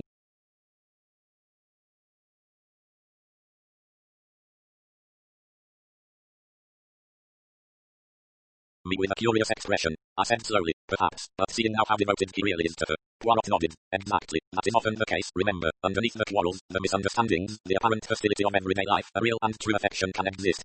I agreed. I remembered the gentle affectionate look in little Mrs. Luttrell's eyes as she looked up at her husband stooping over her bed. No more vinegar, no impatience, no ill temper. Married life, I mused as I went to bed, was a curious thing. That something in Poirot's manner still worried me. That curious watchful look as though he were waiting for me to see what. I was just getting into bed when it came to me, hit me bang between the eyes. If Mrs. Luttrell had been killed, it would have been a case like those other cases. Colonel Luttrell would, apparently, have killed his wife. It would have been accounted an accident, yet at the same time nobody would have been sure that it was an accident, or whether it had been done on purpose. Insufficient evidence to show it as murder, but quite enough evidence for murder to be suspected. But that meant. What did it mean? It meant if anything at all was to make sense that it was not Colonel Luttrell who shot Mrs. Luttrell, but X. And that was clearly impossible. I had seen the whole thing. It was Colonel Luttrell who had fired the shot. No other shot had been fired. Unless, but surely that would be impossible. No, perhaps not impossible, merely highly improbable. But possible, yes. Supposing that someone else had waited his moment, and at the exact instant when Colonel Luttrell had fired at a rabbit, this other person had fired at Mrs. Luttrell, then only the one shot would have been heard, or, even with a slight discrepancy, it would have been put down as an echo. Now, I come to think of it, there had been an echo, surely.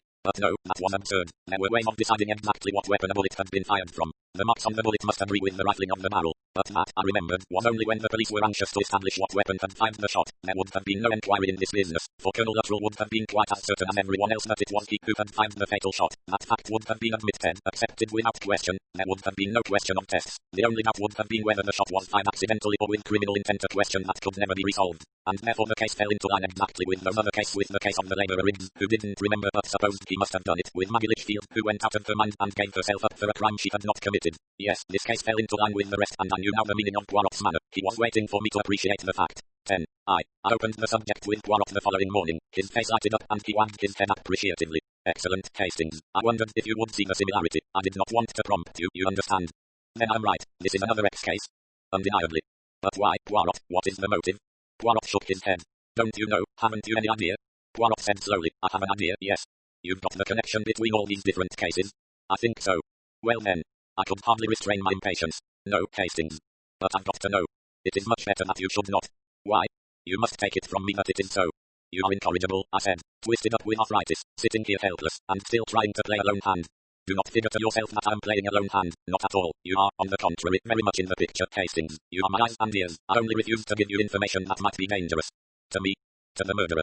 You want him, I said slowly, not to suspect that you are on his track, that is it, I suppose, or else you think that I cannot take care of myself.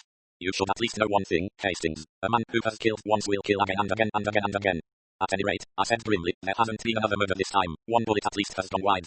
Yes, that was very fortunate indeed. As I told you, these things are difficult to foresee.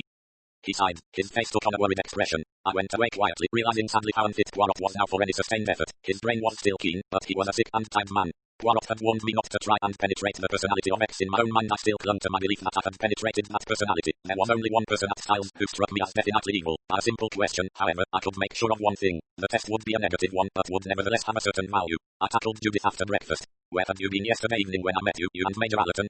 The trouble is that when you are intent on one aspect of a thing, you tend to ignore all other aspects. I was quite startled when Judith flared out at me. Really, father, I don't see what business it is of yours. I stared at her, rather taken aback. Roman 2 only asked. Yes, but why? Why do you have to be continually asking questions? What was I doing? Where did I go? Who was I with? It's really intolerable. The funny part of it was, of course, that this time I was not really asking at all where Judith was. It was Allerton I was interested in. I tried to pacify her. Really, Judith, I don't see why I can't ask a simple question. I don't see why you want to know. I don't particularly. I mean, I just wondered why neither of you seemed to know what had happened. About the accident, do you mean? I'd been down to the village, if you must know, to get some stamps. I pounced on the personal pronoun. Allerton wasn't with you then? Judith gave an exasperated gasp. No, he was not, she said in tones of cold fury. Actually, we'd met just near the house and only about 2 minutes before we met you. I hope you're satisfied now, but I'd just like to say that if I'd spent the whole day walking around with Major Allerton, it's really not your business. I'm 21 and earning my own living, and how I spend my time is entirely my own business. Entirely, I said, quickly trying to stem the tide. I'm glad you agree. Judith looked mollified. She gave a rueful half smile. Oh, dearest, do try and not come the heavy father quite so much. You don't know how maddening it is, if you just wouldn't fuss so. I really won't in future, I promised her. Franklin came striding along at this minute. Hello, Judith, come along, we're later than usual. His manner was curt and really hardly polite. In spite of myself I felt annoyed. I knew that Franklin was Judith's employer, that he had a call upon her time and that, since he paid for it, he was entitled to give her orders. Nevertheless, I did not see why he could not behave with common courtesy. His manners were not what one would call polished to anyone, but he did at least behave to most people with a certain amount of everyday politeness. But to Judith, especially of late, his manner was always curt and dictatorial in the extreme. He hardly looked at her when he spoke and merely marked out orders. Judith never appeared to resent this, but I did on her behalf. It crossed my mind that it was especially unfortunate since it contrasted in such a very marked way with Allerton's exaggerated attention. No doubt John Franklin was a 10 times better man than Allerton, but he compared very badly with him from the point of view of attraction. I watched Franklin as he strode along the path towards the laboratory, his ungainly walk, his angular build, the jutting bones of his face and head, his red hair and his freckles. An ugly man and an ungainly man, none of the more obvious qualities. A good brain, yes, but women seldom fall for brains alone. I reflected with dismay that Judith, owing to the circumstances of her job, practically never came into contact with other men. She had no opportunity of sizing up various attractive men. Compared with the gruff and unattractive Franklin, Allerton's meretricious charms stood out with all the force of contrast. My poor girl had no chance of appraising him at his true worth. Supposing that she should come seriously to lose her heart to him, the irritability she had shown just now was a disquieting sign. Allerton, I knew, was a real bad lot. He was possibly something more. If Allerton were X, he could be. At the time that the shot was fired, he had not been with Judith. But what was the motive of all these seemingly purposeless crimes? There was, I felt sure, nothing of the madman about Allerton. He was sane-told the same and utterly unprincipled. And Judith was seeing altogether too much of him. Roman 2. Up to this time, though I had been faintly worried about my daughter, my preoccupation over X and the possibility of a crime occurring at any moment had successfully driven more personal problems to the back of my mind. Now that the blow had fallen, that a crime had been attempted and had mercifully failed, I was free to reflect on these things, and the more I did so, the more anxious I became. A chance word spoken one day revealed to me the fact that Allerton was a married man. Boyd Carrington, who knew all about everyone, enlightened me further. Allerton's wife was a devout Roman Catholic. She had left him a short time after their marriage. Owing to her religion there had never been any question of divorce. And if you ask me, said Boyd Carrington frankly, it suits the blighter down to the ground. His intentions are always dishonorable, and a wife in the background suits the book very well. Pleasant hearing for a father. The day after the shooting accident passed uneventfully enough on the surface, but they accompanied a growing undercurrent of unrest on my part. Colonel Luttrell spent much time in his wife's bedroom. A nurse had arrived to take charge of the patient, and Nurse Craven was able to resume her ministrations to Mrs. Franklin. Without wishing to be ill-natured, I must admit that I had observed signs on Mrs. Franklin's part of irritability at not being the invalid and chef. The fuss and attention that centered round Mrs. Luttrell was clearly very displeasing to the little lady, who was accustomed to her own health being the main topic of the day. She lay about in a hammock chair, her hand to her side, complaining of palpitation. No food that was served was suitable for her, and all her exactions were masked by a veneer of patient endurance. I do so hate making a fuss, she murmured plaintively to Poirot. I feel so ashamed of my wretched health. It's so humiliating always to have to ask people to be doing things for me. I sometimes think ill health is really a crime. If one isn't healthy and insensitive, one isn't fit for this world, and one should just be put quietly away. Ah no, madam. Poirot, as always, was gallant. The delicate exotic flower has to have the shelter of the greenhouse. It cannot endure the cold winds. It is the common weed that thrives in the wintry air, but it is not to be prized higher on that account. Consider my case cramped, twisted, unable to move, but Roman 2 do not think of quitting life. I enjoy still what I can, the food, the drink, the pleasures of the intellect. Mrs. Franklin sighed and murmured, ah, but it's different for you. You have no one but yourself to consider. In my case, there is my poor John. I feel acutely what a burden I am to him. A sickly useless wife. A millstone hung round his neck. He has never said that you are that, I am sure. Oh, not said so, of course not, but men are so transparent, poor dears, and John isn't any good at concealing his feelings. He doesn't mean, of course, to be unkind, but he's well, mercifully for himself he may. Very insensitive sort of person. He's no feelings, and so he doesn't expect anyone else to have them. It's so terribly lucky to be born thick-skinned. I should not describe Dr. Franklin as thick-skinned. Wouldn't you? Oh, but you don't know him as well as I do. Of course I know that if it wasn't for me, he would be much freer. Sometimes, you know, I get so terribly depressed that I think what a relief it would be to end it all. Oh, come, madam. After all, what use am I to anybody, to go out of it all into the great unknown? She shook her head. And then John would be free. Great fiddlesticks, said Nurse Craven when I repeated this conversation to her. She won't do anything of the kind. Don't you worry, Captain Hastings. These ones that talk about ending it all in a dying duck voice haven't the faintest intention of doing anything of the kind. and I must say that once the excitement aroused by Mrs. Luttrell's injury had died down, and Nurse Craven was once more in attendance, Mrs. Franklin's spirits improved very much. On a particularly fine morning Curtis had taken Poirot down to the corner below the beech trees near the laboratory. This was a favourite spot of his. It was sheltered from any east wind, and in fact hardly any breeze could ever be felt there. This suited Poirot, who abhorred draughts and was always suspicious of the fresh air. Actually, I think he much preferred to be indoors, but had grown to tolerate the outer air when muffled in rugs. I strolled down to join him, and as I got there Mrs. Franklin came out of the laboratory. She was most becomingly dressed and looked remarkably cheerful. She explained that she was driving over with Boyd Carrington to see the house and give expert advice in choosing cretons. I left my handbag in the lab yesterday when I was talking to John, she explained. Poor John, he and Judith had driven into Tadcaster. They were short of some chemical reagent or other. She sank down on a seat near Poirot and shook her head with a comical expression. Poor dear, I'm so glad I haven't got the scientific mind. On a lovely day like this it all seems so puerile. You must not let scientists hear you say that, madam. No, of course not. Her face changed. It grew serious. She said quietly, you mustn't think, Poirot, that I don't admire my husband. I do. I think the way he just lives for his work is really tremendous. There was a little tremor in her voice. A suspicion crossed my mind that Mrs. Franklin rather liked playing different roles. At this moment she was being the loyal and hero-worshipping wife. She leaned forward, placing an earnest hand on Poirot's knee. John, she said, is really our kind of saint. It makes me quite frightened sometimes. To call Franklin a saint was somewhat overstating the case, I thought, but Barbara Franklin went on, her eyes shining. He'll do anything, take any risk just to advance the sum of human knowledge. That is pretty fine, don't you think? Assuredly, said Poirot quickly. But sometimes, you know, went on Mrs. Franklin, I'm really nervous about him. The lengths to which he'll go, I mean, this horrible bean thing he's experimenting with now, I'm so afraid he'll start experimenting on himself. He'd take every precaution, surely, I said. She shook her head with a slight, rueful smile. You don't know John, did you never hear about what he did with that new gas? I shook my head. It was some new gas they wanted to find out about. John volunteered to test it. He was shut up in a tank for something like 36 hours, taking his pulse and temperature and respiration, to see what the after effects were and if they were the same for men as for animals. It was a frightful risk, so one of the professors told me afterwards. He might easily have passed out altogether, but that's the sort of person John is, absolutely oblivious of his own safety. I think it's rather wonderful, don't you, to be like that? I should never be brave enough. It needs, indeed, high courage, said Poirot, to do these things in cold blood.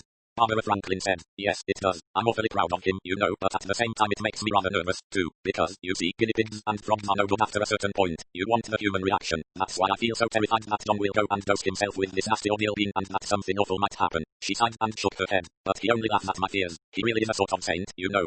At this moment Boyd Carrington came towards us. Hello, Babs, ready? Yes, Bill, waiting for you. I do hope it won't tire you too much. Of course it won't. I feel better today than I have for ages.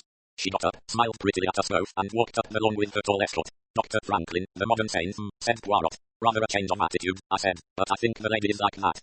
Like what? Given to dramatizing herself in various roles, one day the misunderstood, neglected wife, then the self-sacrificing, suffering woman who hates to be a burden on the man she loves. Today it's the hero-worshipping helpmate. The trouble is that all the roles are slightly overdone. Poirot said thoughtfully, you think Mrs. Franklin, do you not, rather a fool? Well, I wouldn't say that, as perhaps not a very brilliant intellect. Ah, she is not your type. Who is my type? I snapped. Poirot replied unexpectedly. Open your mouth and shut your eyes and see what the fairies will send you. I was prevented from replying because Nurse Craven came tripping hastily across the grass. She gave us a smile with a brilliant flash of teeth, unlocked the door of the lab, passed inside and reappeared with a pair of gloves. First a hanky and now gloves, always something left behind, she observed as she sped back with them to where Barbara Franklin and Boyd Carrington were waiting. Mrs. Franklin, I reflected, was that rather feckless type of woman who always did leave things behind, shedding her possessions and expecting everybody to retrieve them as a matter of course, and even, I fancied, was rather proud of herself for so doing. I had heard her more than once murmur complacently, of course I've got a head like a sieve. I sat looking after Nurse Craven as she ran across the lawn and out of sight. She ran well, her body was vigorous and well balanced. I said impulsively, I should think a girl must get fed up with that sort of life. I mean when there isn't much nursing to be done, when it's just fetch and carry. I don't suppose Mrs. Franklin is particularly considerate or kindly. Poirot's response was distinctly annoying. For no reason whatever, he closed his eyes and murmured, auburn hair. Undoubtedly Nurse Craven had got auburn hair, but I did not see why Poirot should choose just this minute to comment upon it. I made no reply. 11. It was, I think, on the following morning before lunch that a conversation took place which left me vaguely disquieted. There were four of us: Judith, myself, Boyd Carrington and Norton. Exactly how the subject started, I'm not sure, but we were talking of euthanasia's case for and against it. Boyd Carrington, as was natural, did most of the talking, Norton putting in a word or two here and there, and Judith sitting silent but closely attentive. I myself had confessed that though there seemed, on the face of it, every reason to support the practice, yet in actuality I felt a sentimental shrinking from it. Besides, I said, I thought it would put too much power in the hands of relatives. Norton agreed with me. He added that he thought it should only be done by the wish and consent of the patient himself, where death after prolonged suffering was certain. Boyd Carrington said, but that's the curious thing. Does the person most concerned ever wish to put himself out of his misery, as we say? He then told a story which he said was authentic of a man in terrible pain from inoperable cancer. This man had begged the doctor in attendance to give him something that would finish it all. The doctor had replied, "I can't do that, old man." Later, on leaving, he had placed by the patient some morphia tablets, telling him carefully how many he could safely take and what dose would be dangerous. Although these were left in the patient's charge and he could easily have taken a fatal quantity, he did not do so, thus proving, said Boyd Carrington, that, in spite of his words, the man preferred his suffering to a swift and merciful release. It was then that Judith spoke for the first time, spoke with vigor and abruptly. "Of course he would," she said. "It shouldn't have been left to him to decide." Boyd Carrington asked what she meant. "I mean that anyone who's weak in pain and ill hasn't got the strength to make a decision they can't. It must be done for them. It's the duty of someone who loves them to take the decision." "Duty?" I queried abruptly. Judith turned on me. "Yes, duty. Someone whose mind is clear and who will take the responsibility." Boyd Carrington shook his head. "And end up in the dock charged with murder?" "Not necessarily. Anyway, if you love someone, you would take the risk." "But look here, Judith," said Norton, "what you're suggesting is simply a terrific responsibility to take." "I don't think it is. People are too afraid of responsibility. They'll take responsibility where a dog is concerned, not with a human being." "Well, it's rather different, isn't it?" Judith said. "Yes, it's more important." Norton murmured, "You take my breath away." Boyd Carrington asked curiously, "So you'd take the risk, would you?" "I think so. I'm not afraid of taking risks." Boyd Carrington shook his head. "It wouldn't do, you know. You can't have people here, there, and everywhere, taking the law into their own hands, deciding matters of life and death." Norton said, "Actually, you know, Boyd Carrington, most people wouldn't have the nerve to take the responsibility." He smiled faintly as he looked at Judith. "Don't believe you would if it came to the point." Judith said composedly, "One can't be sure, of course. I think I should."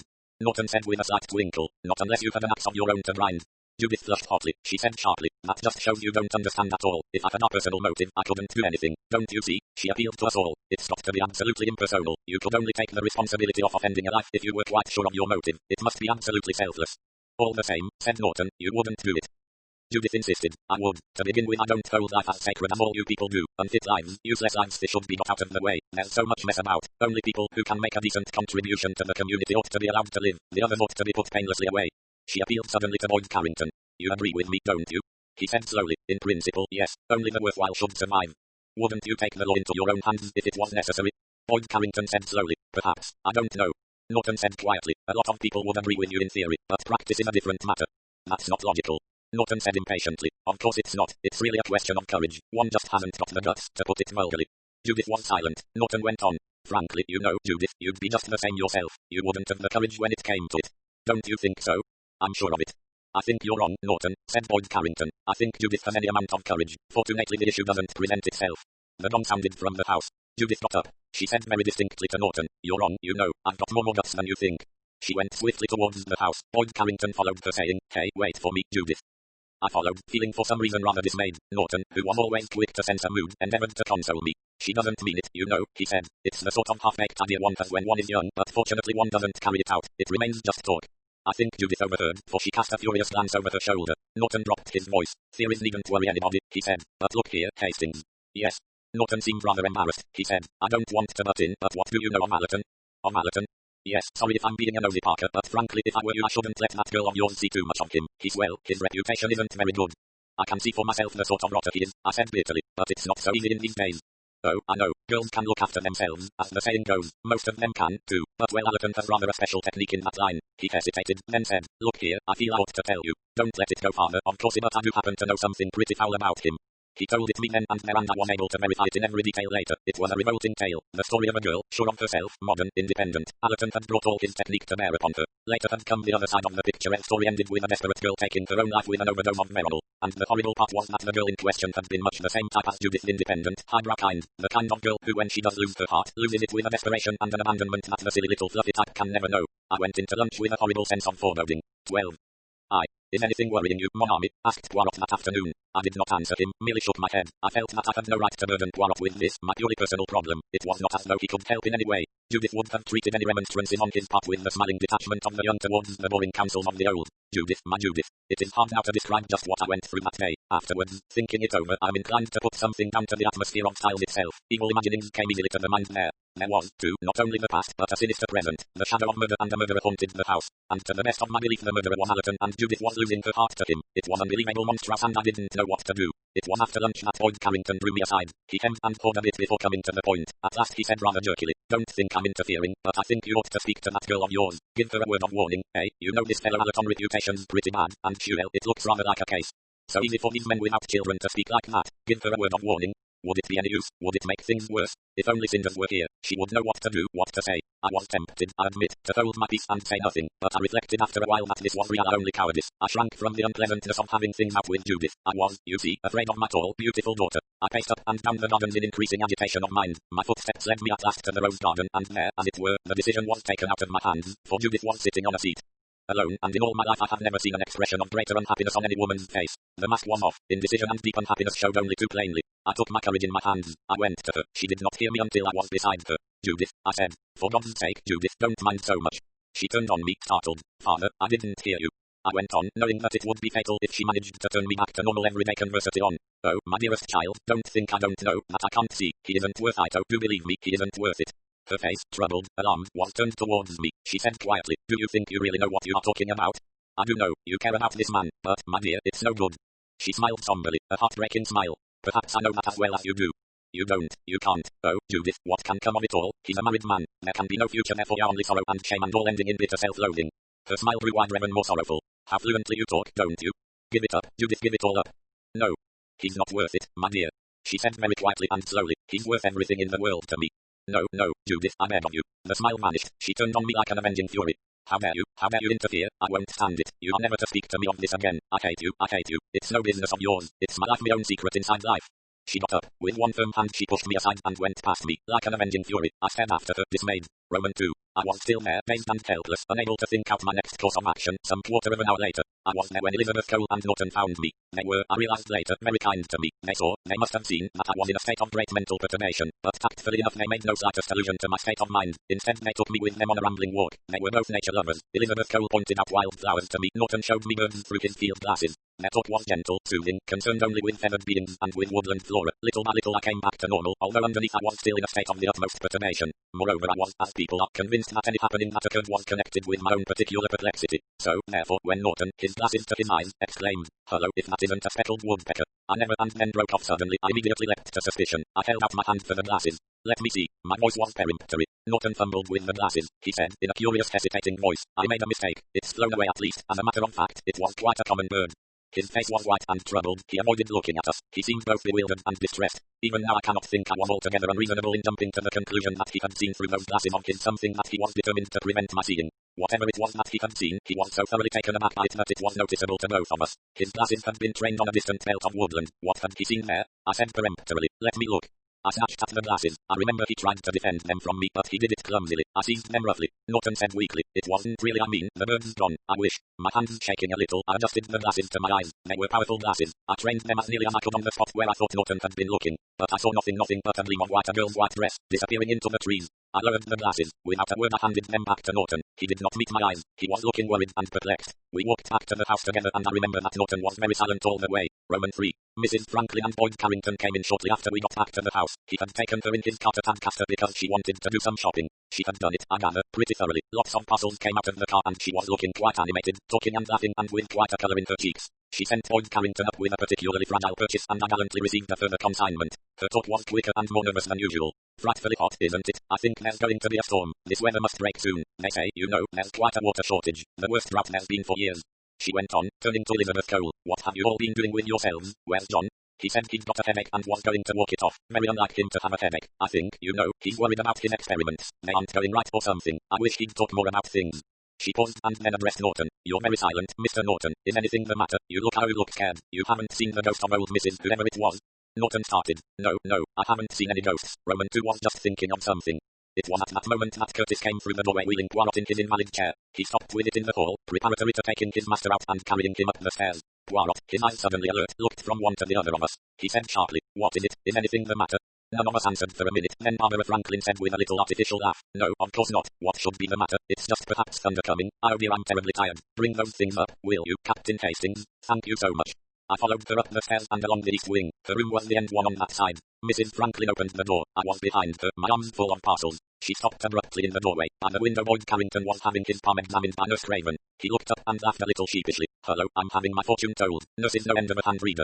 "Really? I had no idea of that." Barbara Franklin's voice was sharp. I had an idea that she was annoyed with Nurse Craven. "Please take these things, Nurse, will you? And you might mix me an egg flip. I feel very tired. A hot water bottle, too, please. I'll get to bed as soon as possible."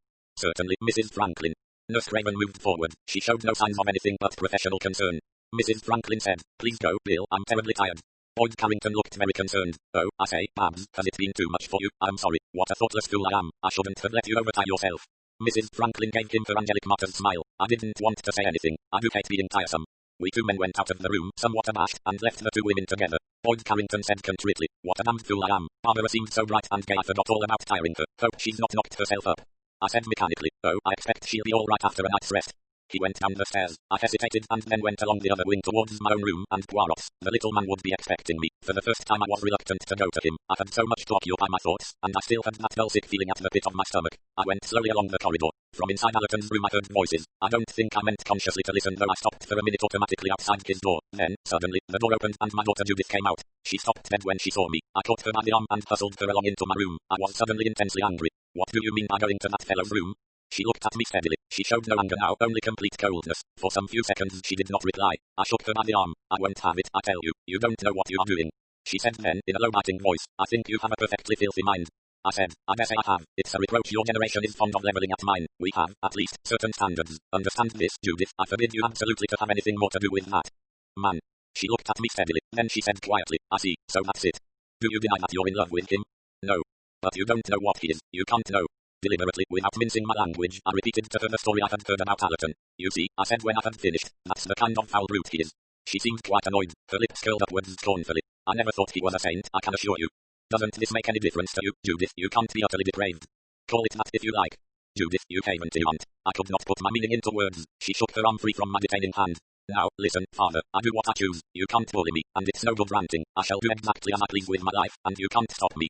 In another instant she was out of the room. I found my knees trembling. I sank down onto a chair. It was worse, much worse than I thought. The child was utterly infatuated. There was no one to whom I could appeal. Her mother, the only person she might have listened to, was dead. It all depended on me. I do not think that either before or since I have ever suffered as I suffered then. Roman 4. Presently I roused myself. I washed and shaved and changed. I went down to dinner. I behaved, I fancy, in quite a normal manner. Nobody seemed to notice anything amiss. Once or twice I saw Judith flash a curious glance at me. She must have been puzzled, I think, by the way I was able to appear quite like my usual self. And all the time, underneath, I was growing more and more determined. All that I needed was courage and brains. After dinner we went outside, looked up at the sky, commented on the closeness of the atmosphere, prophesied rain thunder a storm. Out of the tail of my eye I saw Judith disappear round the corner of the house. Presently Allerton strolled in the same direction. I finished what I was saying to Boyd Carrington and wandered that way myself. Norton, I think, tried to stop me. He took my arm. He tried, I think, to suggest walking up to the rose garden. I took no notice. He was still with me as I turned the corner of the house. They were there. I saw Judith's upturned face, saw Allerton's bent down over it, saw how he took her in his arms and the kiss that followed. Then they broke away quickly. I took a step forward. Almost by main force, Norton hauled me back and round the corner. He said, look here, you can't. I interrupted him. I said forcefully, I can, and I will. It's no good, my dear fellow. It's all very distressing, but all it comes to is that there's nothing you can do. I was silent. He might think that was so, but I knew better. Norton went on. I know how ineffectual and maddened one feels, but the only thing to do is to admit defeat. Accept it, man. I didn't contradict him. I waited, allowing him to talk. Then I went firmly round the corner of the house again. The two of them had disappeared now, but I had a shrewd idea of where they might be. There was a summer house concealed in a grove of lilac trees not far away. I went towards it. I think Norton was still with me, but I'm not sure. As I got nearer I heard voices and stopped. It was Allerton's voice I heard. Well, then, my dear girl, that's settled. Don't make any more objections. You go up to town tomorrow. I'll say I'm running over to Ipswich to stay with a pal for a night or two. You wife from London that you can't get back. And who's to know of that charming little dinner at my flat? You won't regret it, I can promise you. I felt Norton tugging at me, and suddenly, meekly, I turned. I almost laughed at the sight of his worried, anxious face. I let him drag me back to the house. I pretended to give in because I knew, at that moment, exactly what I was going to do. I said to him clearly and distinctly, don't worry, old chap. It's all no good, I see that now. You can't control your children's lives. I'm through. He was ridiculously relieved. Shortly afterwards, I told him I was going to bed early. I'd got a bit of a headache, I said. He had no suspicions at all of what I was going to do. I paused for a moment in the corridor. It was quite quiet. There was no one about. The beds had been all turned down ready for the night. Norton, who had a room on this side, I had left downstairs. Elizabeth Cole was playing bridge. Curtis, I knew, would be downstairs having his supper. I had the place to myself. I flatter myself that I had not worked with Poirot for so many years in vain. I knew just what precautions to take. Allerton was not going to meet Judith in London tomorrow. Allerton was not going anywhere tomorrow. The whole thing was really so ridiculously simple. I went to my own room and picked up my bottle of aspirins. Then I went into Allerton's room and into the bathroom. The tablets of slumberil were in the cupboard. 8, I considered, ought to do the trick. 1 or 2 was the stated dose. 8, therefore, ought to be ample. Allerton himself had said the toxic dose was not high. I read the label. It is dangerous to exceed the prescribed dose. I smiled to myself. I wrapped a silk handkerchief round my hand and unscrewed the bottle carefully. There must be no fingerprints on it. I emptied out the tablets. Yes, they were almost exactly the same size as the aspirins. I put 8 aspirins in the bottle, then filled up with the slumber pills, leaving out 8 of them. The bottle now looked exactly as it had before. Allerton would notice no difference. I went back to my room. I had a bottle of whiskey, the most of us had at Styles. I got out 2 glasses and a siphon. I'd never known Allerton refuse a drink yet. When he came up, I'd asked him in for a nightcap. I tried the tablets in a little of the spirit. They dissolved easily enough. I tasted the mixture gingerly, a shade bitter perhaps, but hardly noticeable. I had my plan. I should be just pouring myself out a drink when Allerton came up. I would hand that to him and pour myself out another. All quite easy and natural. He could have no idea of my feelings unless of course Judith had told him. I considered this for a moment, but decided that I was quite safe here. Judith never told anyone anything. He would probably believe me to be quite unsuspicious of their plan. I had nothing to do but to wait. It would be a long time, probably an hour or 2, before Allerton came up to bed. He was always a late bird. I sat there quietly waiting. A sudden knock on the door made me start. It was only Curtis, however. Poirot was asking for me. I came to myself with a shock. Poirot. I had never once thought of him all evening. He must have wondered what had become of me. It worried me a little. First of all because I was ashamed of never having been near him, and secondly I did not want him to suspect that anything out of the way had happened. I followed Curtis across the passage. "Amen," exclaimed Poirot. "So you desert me, Kane?" I forced a yawn and an apologetic smile. "Awfully sorry, old boy," I said. "But to tell the truth, I've got such a blinding headache I can hardly see out of my eyes. It's the thunder in the air, I suppose. I really have been feeling quite muzzy with it, in fact. So much so I entirely forgot I hadn't been in to say good night to you." As I had hoped, Poirot was immediately solicitous. He offered remedies. He accused me of having sat about in the open air in a draught, on the hottest day of the summer. I refused aspirin on the grounds that I had already taken some, but I was not able to avoid being given a cup of sweet and thoroughly disgusting chocolate. "It nourishes the nerves, you comprehend," Poirot explained. I drank it to avoid argument, and then, with Poirot's anxious and affectionate exclamations still ringing in my ears, I bade him good night. I returned to my own room and shut the door ostentatiously. Later, I opened it a crack with the utmost caution. I could not fail now to hear Allerton when he came, but it would be some time yet. I sat there waiting. I thought of my dead wife. Once, under my breath, I murmured, "You understand, darling, I'm going to save her." She had left Judith in my care. I was not going to fail her. In the quiet and the stillness I suddenly felt that Cinders was very near to me. I felt almost as though she were in the room, and still I sat on grimly, waiting. 13. There is something about writing down an anticlimax in cold blood that is somewhat shattering to one's self-esteem. For the truth of the matter is, you see, that I sat there waiting for Allerton and that I fell asleep. Not so surprising really, I suppose. I had slept very badly the night before. I had been out in the air the whole day. I was worn out with worry and the strain of nerving myself for doing what I had decided to do. On top of all that was the heavy thundery weather. Possibly even the fierce effort of concentration I was making helped. Anyway, it happened. I fell asleep there in my chair, and when I woke birds were twittering outside. The sun was up, and there was I, cramped and uncomfortable, slipped down in my chair in my evening dress, with a foul taste in the mouth and a splitting head. I was bewildered, incredulous, disgusted, and finally immeasurably and overwhelmingly relieved. Who was it who wrote, "The darkest day, lived till tomorrow, will have passed away," and how true it is. I saw now, clearly and sanely, how overwrought and wrong-headed I had been, melodramatic, lost to all sense of proportion. I had actually made up my mind to kill another human being. At this moment my eyes fell on the glass of whiskey in front of me. With a shudder I got up, drew the curtains, and poured it out of the window. I must have been mad last night. I shaved, had a bath and dressed, then, feeling very much better, I went across to Poirot. He always woke very early, I knew. I sat down and made a clean breast of the whole thing to him. I may say it was a great relief. He shook his head gently at me. "But what follies it is you contemplate. I'm glad you came to confess your sins to me. But why, my dear friend, did you not come to me last night and tell me what was in your mind?" I said shamefacedly. "I was afraid, I suppose, that you would have tried to stop me." "Assuredly I would have stopped you. That, certainly. Do you think I want to see you hanged by the neck, all on account of a very unpleasant scoundrel called Major Allerton?" "I shouldn't have been caught," I said. "I'd taken every precaution." "That is what all murderers think. You had the true mentality. But let me tell you, mon ami, you were not as clever as you thought yourself. I took every precaution. I wiped my fingerprints off the bottle." "Exactly. You also wiped Allerton's fingerprints off, and when he is found dead, what happens? They perform the autopsy and it is established that he died of an overdose of slumberil. Did he take it by accident or intention? Times, his fingerprints are not on the bottle, but why not? Whether accident or suicide, he would have no reason to wipe them off, and then they analyze the remaining tablets and find nearly half of them have been replaced by aspirin." "Well, practically everyone has aspirin tablets," I murmured weakly. "Yes, but it is not everyone who has a daughter whom Allerton is pursuing with dishonorable intentions, to use an old-fashioned dramatic phrase, and you have had a quarrel with your daughter on the subject the day before. 2 people, Boyd Carrington and Norton, can swear to your violent feeling against the man. No, Hastings, it would not have looked too good. Attention would immediately have been focused upon you, and by that time you would probably have been in such a state of fear or even remorse that some good solid inspector of police would have made up his mind quite definitely that you were the guilty party. It is quite possible, even, that someone may have seen you tampering with the tablets." "They couldn't. There was no one about. There is a balcony outside the window. Somebody might have been there, peeping in, or, who knows, someone might have been looking through the keyhole. You've got keyholes on the brain, Poirot. People don't really spend their time looking through keyholes as much as you seem to think." Poirot half closed his eyes and remarked that I had always had too trusting a nature. "And let me tell you, very funny things happen with keys in this house. I like to feel that my door is locked on the inside, even if the good Curtis is in the adjoining room. Soon after I'm here, my key disappears but entirely. I have to have another one made." Well, anyway, I said with a deep breath of relief, my mind still laden with my own troubles. It didn't come off. It's awful to think one can get worked up like that. I lowered my voice. Poirot, you don't think that because in echoes of that murder long ago there's a sort of infection in the air? A virus of murder, you mean? Well, it is an interesting suggestion. Houses do have an atmosphere, I said thoughtfully. This house has a bad history. Poirot nodded. Yes, there have been people here, several of them who desired deeply that someone else should die. That is true enough. I believe it gets hold of one in some way. But now, Poirot, tell me, what am I to do about all this, Judith and Allerton? I mean, it's got to be stopped somehow. What do you think I'd better do? Do nothing, said Poirot with emphasis. Oh, but, believe me, you will do least harm by not interfering. If I were to tackle Allerton, what can you say or do? Judith is 21 and her own mistress. But I feel I ought to be able. Poirot interrupted me. No, Hastings, do not imagine that you are clever enough, forceful enough, or even cunning enough to impose your personality on either of those two people. Allerton is accustomed to dealing with angry and impotent fathers and probably enjoys it as a good joke. Judith is not the sort of creature who can be browbeaten. I would advise you, if I advised you at all, to do something very different. I would trust her if I were you. I stared at him. Judith, said Hercule Poirot, is made of very fine stuff. I admire her very much. I said, my voice unsteady. I admire her too, but I'm afraid for her. Poirot nodded his head with sudden energy. I, too, am afraid for her, he said, but not in the way you are. I'm terribly afraid, and I'm powerless, and nearly so, and the days go by. There is danger, Hastings, and it is very close. Roman 2. I knew as well as Poirot that the danger was very close. I had more reason to know it than he had, because of what I had actually overheard the previous night. Nevertheless, I pondered on that phrase of Poirot's as I went down to breakfast. I would trust her if I were you. It had come unexpectedly, but it had given me an odd sense of comfort, and almost immediately, the truth of it was justified, for Judith had obviously changed her mind about going up to London that day. Instead, she went off with Franklin to the lab as usual directly after breakfast, and it was clear that they were to have an arduous and busy day there. A feeling of intense thanksgiving rushed over me. How mad, how despairing I had been last night. I had assumed quite certainly that Judith had yielded to Allerton's specious proposals, but it was true. I reflected now that I had never heard her actually assent. No, she was too fine, too essentially good and true to give in. She had refused the rendezvous. Allerton had breakfasted early, I found, and gone off to Ipswich. He, then, had kept to the plan and must assume that Judith was going up to London as arranged. Well, I thought grimly, he will get a disappointment. Boyd Carrington came along and remarked rather grumpily that I looked very cheerful this morning. Yes, I said, I've had some good news.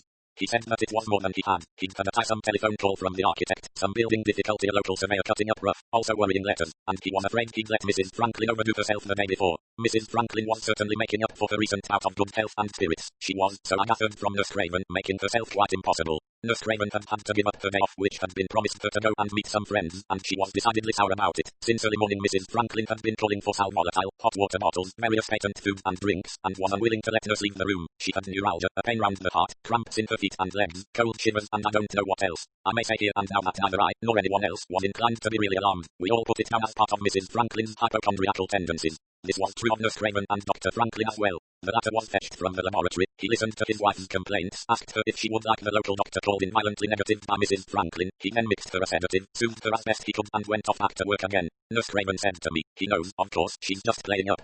You don't really think there's anything much the matter? Her temperature is normal and her pulse is perfectly good. Just fuss, if you ask me. She was annoyed and spoke out more imprudently than usual. She likes to interfere with anyone else enjoying themselves. She'd like her husband all worked up, and me running round after her, and even Sir William has got to be made to feel like a brute because he overtimed her yesterday. She's one of that kind. Nurse Craven was clearly finding her patient almost impossible today. I gathered that Mrs. Franklin had been really extremely rude to her. She was the kind of woman whom nurses and servants instinctively disliked, not only because of the trouble she gave, but because of her manner of doing so. So, as I say, none of us took her indisposition seriously. The only exception was Boyd Carrington, who wandered round looking rather pathetically like a small boy who has been scolded. How many times since then have I not gone over and over the events of that day, trying to remember something so far unheeded, some tiny forgotten incident, striving to remember exactly the manner of everybody, how far they were normal or showed excitement. Let me, once more, put down exactly what I remember of everybody. Boyd Carrington, as I have said, looked uncomfortable and rather guilty. He seemed to think that he had been rather over-exuberant the day before and had been selfish in not thinking more of the frail health of his companion. He had been up once or twice to enquire about Barbara Franklin, and Nurse Craven, herself not in the best of tempers, had been tart and snappish with him. He had even been to the village and purchased a box of chocolates. This had been sent down. Mrs. Franklin couldn't bear chocolates. Rather disconsolately, he opened the box in the smoking room, and Norton and he all solemnly helped ourselves. Norton, I now think, had definitely something on his mind that morning. He was abstracted. Once or twice his brows drew together as though he were puzzling over something. He was fond of chocolates, and ate a good many in an abstracted fashion. Outside, the weather had broken. Since 10 o'clock the rain had been pouring down. It had not the melancholy that sometimes accompanies a wet day. Actually it was a relief to us all. Poirot had been brought down by Curtis about midday and ensconced in the drawing room. Here Elizabeth Cole had joined him and was playing the piano to him. She had a pleasant touch, and played Bach and Mozart, both favourite composers of my friends. Franklin and Judith came up from the garden about 1:15. Judith looked white and strained. She was very silent, looked vaguely about her as though lost in a dream, and then went away. Franklin sat down with us. He, too, looked tired and absorbed, and he had, too, the air of a man very much on edge. I said, I remember something about the rain being a relief, and he said quickly, yes, there are times when something's got to break. and somehow I got the impression that it was not merely of the weather that he spoke. Awkward and always in his movements, he jerked against the table and upset half the chocolates. With his usual startled air, he apologized apparently to the box. Oh, sorry. It ought to have been funny, but somehow it wasn't. He bent quickly and picked up the spilled chocolates. Norton asked him if he had had a tiring morning. His smile flashed out fairly boyish, very much alive. No, I just realized, suddenly, I've been on the wrong track. Much simpler process altogether is what's needed. Can take a shortcut now. He stood swaying slightly to and fro on his feet, his eyes absent yet resolved. Yes, shortcut. Much the best way. Roman 3. If we were all nervy and aimless in the morning, the afternoon was unexpectedly pleasant. The sun came out, the temperature was cool and fresh. Mrs. Luttrell was brought down and sat on the veranda. She was in excellent form, exercising her charm and manner with less gush than usual and with no latent hint of vinegar in reserve. She chaffed her husband, but gently and with a kind of affection, and he beamed at her. It was really delightful to see them on such good terms. Poirot permitted himself to be wheeled out also, and he was in good spirits too. I think he liked seeing the Luttrells on such a friendly footing with each other. The Colonel was looking years younger. His manner seemed less vacillating. He tugged less at his moustache. He even suggested that there might be some bridge that evening. Daisy here misses her bridge. Indeed I do, said Mrs. Luttrell. Norton suggested it would be tiring for her. I'll play one rubber, said Mrs. Luttrell, and added with a twinkle, and I'll behave myself and not bite poor George's head off. My dear, protested her husband, I know I'm a shocking player. And what of that, said Mrs. Luttrell. Doesn't it give me grand pleasure badgering and bullying you about it? It made us all laugh. Mrs. Luttrell went on. Oh, I know my faults, but I'm not going to give them up at my time of life. George has just got to put up with me. Colonel Luttrell looked at her quite fatuously. I think it was seeing them both on such good terms that led to a discussion on marriage and divorce that took place later in the day. Were men and women actually happier by reason of the greater facilities afforded for divorce, or was it often the case that a temporary period of irritation and estrangement or trouble over a third person gave way after a while to a resumption of affection and friendliness? It is odd sometimes to see how much at variance people's ideas are with their own personal experiences. My own marriage had been unbelievably happy and successful, and I'm essentially an old-fashioned person, yet I was on the side of divorce, of cutting one's losses and starting afresh. Boyd Carrington, whose marriage had been unhappy, yet held for an indissoluble marriage bond. He had, he said, the utmost reverence for the institution of marriage. It was the foundation of the state. Norton, with no ties and no personal angle, was of my way of thinking. Franklin, the modern scientific thinker, was, strangely enough, resolutely opposed to divorce. It offended, apparently, his ideal of clear-cut thinking and action. One assumed certain responsibilities. Those must be carried through and not shirked or set aside. A contract, he said, is a contract. One enters upon it of one's own free will, and must abide by it. Anything else resulted in what he called a mess. Loose ends, half-dissolved ties. Leaning back in his chair, his long legs kicking vaguely at a table, he said, a man chooses his wife. She's his responsibility until she he does. Norton said rather comically, and sometimes no blessed F, eh? We laughed, and Boyd Carrington said, you needn't talk, my lad, you've never been married. Shaking his head, Norton said, and now I've left it too late. Have you? Boyd Carrington's glance was quizzical. Sure of that? It was just at that moment that Elizabeth Cole joined us. She had been up with Mrs. Franklin. I wondered if it was my fancy, or did Boyd Carrington look meaningly from her to Norton, and was it possible that Norton blushed? It put a new idea into my head, and I looked searchingly at Elizabeth Cole. It was true that she was still a comparatively young woman. Moreover, she was quite a handsome one. In fact, a very charming and sympathetic person who was capable of making any man happy, and she and Norton had spent a good deal of time together of late. In their hunts for wildflowers and birds, they had become friends. I remembered how she had spoken of Norton being such a kind person. Well, if so, I was glad for her sake. Her starved and barren girlhood would not stand in the way of her ultimate happiness. The tragedy that had shattered her life would not have been enacted in vain. I thought, looking at her, that she certainly looked much happier and gayer than when I had first come to Styles. Elizabeth Cole and Norton as it might be. And suddenly, from nowhere, a vague feeling of uneasiness and disquiet assailed me. It was not safe, it was not right, oh planned happiness here. There was something malignant about the air of Styles. I felt it now as minute, felt suddenly old and tired and afraid. A minute later the feeling passed. Nobody had noticed it, I think, except Boyd Carrington. He said to me in an undertone a few minutes later, anything the matter, Hastings? No, why? Well, you looked, I can't quite explain it. Just a feeling apprehension. A premonition of evil. Yes, if you like to put it that way, a feeling that something was going to happen. Funny, I've felt that once or twice. Any idea what? He was watching me narrowly. I shook my head, for indeed I had no definite apprehension of any particular thing. It had only been a wave of deep depression and fear. Then Judith had come out of the house. She had come slowly, her head held high, her lips pressed together, her face grave and beautiful. I thought how unlike she was to either me or Cinders. She looked like some young priestess. Norton felt something of that too. He said to her, you look like your namesake might have looked before she cut off the head of Holofernes. Judith smiled and raised her eyebrows a little. I can't remember now why she wanted to. Oh, strictly on the highest moral grounds for the good of the community. The light banter in his tone annoyed Judith. She flushed and went past him to sit by Franklin. She said, Mrs. Franklin is feeling much better. She wants us all to come up and have coffee with her this evening. Roman 4. Mrs. Franklin was certainly a creature of moods, I thought, as we trooped upstairs after dinner. Having made everyone's life unbearable all day, she was now sweetness itself to everybody. She was dressed in a negligee of pale O'Donnell and was lying on her chaise longue. Beside her was a small revolving bookcase table with the coffee apparatus set out. Her fingers, deft and white, dealt with the ritual of coffee making, with some slight aid from Nurse Craven. We were all there with the exception of Poirot, who always retired before dinner, Allerton, who had not returned from Ipswich, and and Colonel Luttrell, who had remained downstairs. The aroma of coffee came to our nose, a delicious smell. The coffee at Styles was an interesting muddy fluid, so we all looked forward to Mrs. Franklin's brew with freshly ground berries. Franklin sat on the other side of the table handing the cups as she filled them. Boyd Carrington stood by the foot of the sofa. Elizabeth Cole and Norton were by the window. Nurse Craven had retired to the background by the head of the bed. I was sitting in an armchair wrestling with the Times crossword and reading out the clues. Even love or third-party risk. I read out 8 letters. Probably an anagram, said Franklin. We thought for a minute. I went on. The chaps between the hills are unkind. Tormentor, said Boyd Carrington quickly. Quotation, and echo what Erin asked for answers blank. Tennyson, 5 letters. Where, suggested Mrs. Franklin. Surely that's right, and echo answers where. I was doubtful. It would make a word end in W. Well, lots of words end in W. How and now and snow. Elizabeth Cole said from the window. The Tennyson quotation is, and echo what Erin asked for answers death. I heard a quick sharp intake of breath behind me. I looked up. It was Judith. She went past us to the window and out upon the balcony. I said, as I wrote the last clue in, even love can't be an anagram. The second letter now is A. What's the clue again? Even love or third-party risk, blanker and 6 blanks. Paramore, said Boyd Carrington. I heard the teaspoon rattle on Barbara Franklin's saucer. I went on to the next clue. Jealousy is a green-eyed monster, this person said. Shakespeare, said Boyd Carrington. Was it Othello or Emilia, said Mrs. Franklin. All too long, the clue is only 4 letters. I go. I'm sure it was Othello. It wasn't in Othello at all. Romeo said it to Juliet. We all voiced our opinions. Suddenly from the balcony Judith cried out, look, a shooting star. Oh, there's another. Boyd Carrington said, where, we must wish. He went out on the balcony, joining Elizabeth Cole, Norton and Judith. Nurse Craven went out too. Franklin got up and joined them. They stood there, exclaiming, gazing out into the night. I remained with my head bent over the crossword. Why should I wish to see a falling star? I had nothing to wish for. Suddenly Boyd Carrington wheeled back into the room. Barbara, you must come out. Mrs. Franklin said sharply, no, I can't. I'm too tired. Nonsense, Babs. You must come and wish. He laughed. Now don't protest. I'll carry you. And suddenly stooping he picked her up in his arms. She laughed and protested. Bill, put me down, don't be so silly. Little girls have got to come out and wish. He carried her through the window and set her down on the balcony. I bent closer over the paper, for I was remembering. A clear tropical night, frogs croaking, and a shooting star. I was standing there by the window and I had turned and picked up cinders and carried her out in my arms to see the stars and wish. The lines of my crossword ran and blurred before my eyes. A figure detached itself from the balcony and came into the room. Judith. Judith must never catch me with tears in my eyes. It would never do. Hastily I swung round the bookcase and pretended to be looking for a book. I remembered having seen an old edition of Shakespeare there. Yes, here it was. I looked through Othello. What are you doing, father? I mumbled something about the clue, my fingers turning over the pages. Yes, it was Iago. Oh beware, my lord, of jealousy. It is the green-eyed monster which doth mock. The meat it feeds on. Judith went on with some other lines. Not poppy, nor mandragora, nor all the drowsy syrups of the world shall ever medicine thee to that sweet sleep which thou hadst yesterday. Her voice rang out, beautiful and deep.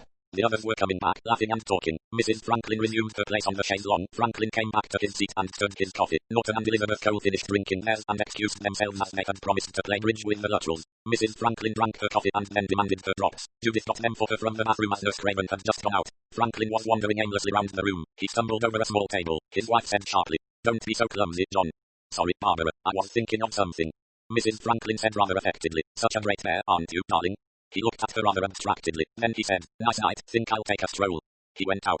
Mrs. Franklin said, he is a genius, you know, you can tell it from his manner. I really do admire him terrifically, such a passion for his work. Yes, clever fellow, said Boyd Carrington rather perfunctorily. Judith left the room abruptly, nearly colliding with Nurse Craven in the doorway. Boyd Carrington said, what about a game of piquet, Babs? Oh, lovely, can you get hold of some cards, Nurse?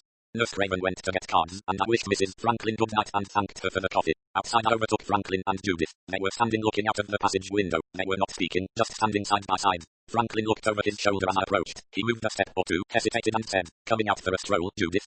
My daughter shook her head. Not tonight, she added abruptly. I'm going to bed. Good night. I went downstairs with Franklin. He was whistling softly to himself and smiling. I remarked rather crossly, for I was feeling depressed myself. You seem pleased with yourself tonight. He admitted it. Yes, I've done something that I've been meaning to do for a long time. Very satisfactory, that. I parted from him downstairs and looked in on the bridge players for a minute. Norton winked at me when Mrs. Luttrell wasn't looking. The rubber seemed to be progressing with unusual harmony. Allerton had still not come back. It seemed to me that the house was happier and less oppressive without him. I went up to Poirot's room. I found Judith sitting with him. She smiled at me when I came in and did not speak. She has forgiven you, mon ami, said Poirot, an outrageous remark. Really, I spluttered. I hardly think. Judith got up. She put an arm round my neck and kissed me. She said, poor father, Uncle Hercule shall not attack your dignity. I'm the one to be forgiven, so forgive me and say good night. I don't quite know why, but I said, I'm sorry, Judith, I'm very sorry, I didn't mean. She stopped me. That's all right, let's forget it. Everything's all right now. She smiled a slow, faraway smile. She said again, everything's all right now, and quietly left the room. When she had gone, Poirot looked at me. Well, he demanded, what has been happening this evening? I spread out my hands. Nothing has happened or is likely to happen, I told him. Actually, I was very wide of the mark, for something did happen that night. Mrs. Franklin was taken violently ill. 2 more doctors were sent for, but in vain. She died the following morning. It was not until 24 hours later that we learned that her death was due to poisoning by physostigmine. 14. I The inquest took place 2 days later. It was the second time I had attended an inquest in this part of the world. The coroner was an able middle-aged man with a shrewd glance and a dry manner of speech. The medical evidence was taken first. It established the fact that death was the result of poisoning by physostigmine and that other alkaloids of the calamine were also present. The poison must have been taken sometime on the preceding evening between 7 o'clock and midnight. The police surgeon and his colleague refused to be more precise. The next witness was Dr. Franklin. He created on the whole a good impression. His evidence was clear and simple. After his wife's death he had checked over his solutions in the laboratory. He had discovered that a certain bottle, which should have contained a strong solution of alkaloids of the calamine with which he had been conducting experiments, had been filled up with ordinary water in which only a trace of the original contents was present. He could not say with certainty when this had been done as he had not used that particular preparation for some days. The question of access to the laboratory was then gone into. Dr. Franklin agreed that the laboratory was usually kept locked and that he usually had the key in his pocket. His assistant, Miss Hastings, had a duplicate key. Anyone who wished to go into the studio had to get the key from her or from himself. His wife had borrowed it occasionally when she had left things belonging to her in the laboratory. He himself had never brought a solution of physostigmine into the house or into his wife's room, and he thought that by no possibility could she have taken it accidentally. Questioned further by the coroner, he said that his wife had for some time been in a low and nervous state of health. There was no organic disease. She suffered from depression and from a rapid alteration of moods. Of late, he said, she had been cheerful and he had considered her improved in health and spirits. There had been no quarrel between them and they had been on good terms. On the last evening his wife had seemed in good spirits and not melancholy. He said that his wife had occasionally spoken of ending her life but that he had not taken her remarks seriously. Asked the question definitely, he replied that in his opinion his wife had not been a suicidal type. That was his medical opinion as well as his personal one. He was followed by Nurse Craven. She looked smart and efficient in her trim uniform and her replies were crisp and professional. She had been in attendance on Mrs. Franklin for over 2 months. Mrs. Franklin suffered badly from depression. Witness had heard her say at least 3 times that she wanted to end it all, that her life was useless and that she was a millstone round her husband's neck. Why did she say that? Had there been any altercation between them? Oh no, but she was aware that her husband had recently been offered an appointment abroad. He had refused that in order not to leave her. And sometimes she felt morbidly about the fact. Yes, she would blame her miserable health and get all worked up. Did Dr. Franklin know about this? I do not think she often said so to him. But she was subject to fits of depression. Oh, definitely. Did she ever specifically mention committing suicide? I think I want to end it all was the phrase she used. She never suggested any particular method of taking her own life. No, she was quite vague. Had there been anything especially to depress her of late? No, she had been in reasonably good spirits. Do you agree with Dr. Franklin that she was in good spirits on the night of her death?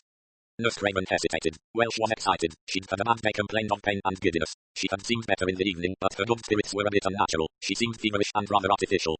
Did you see anything of a bottle, or anything that might have contained the poison? No. What did she eat and drink? She had soup, a cutlet, green peas and mashed potatoes, and cherry tart. She had a glass of burgundy with it. Where did the burgundy come from? There was a bottle in her room. There was some left afterwards, but I believe it was examined and found to be quite all right. Could she have put the drug in her glass without you seeing? Oh yes, easily. I was to and fro in the room, tidying up and arranging things. I was not watching her. She had a little dispatch case beside her and also a handbag. She could have put anything in the burgundy, or later in the coffee, or in the hot milk she had last thing. Have you any idea as to what she could have done with the bottle or container if so? Nurse Craven considered. Well, I suppose she could have thrown it out of the window later, or put it in the waste paper basket, or even washed it out in the bathroom and put it back in the medicine cupboard. There are several empty bottles there. I saved them because they come in handy. When did you last see Mrs. Franklin? At 10:30. I settled her for the night. She had hot milk and said she'd like an aspirin. How was she then?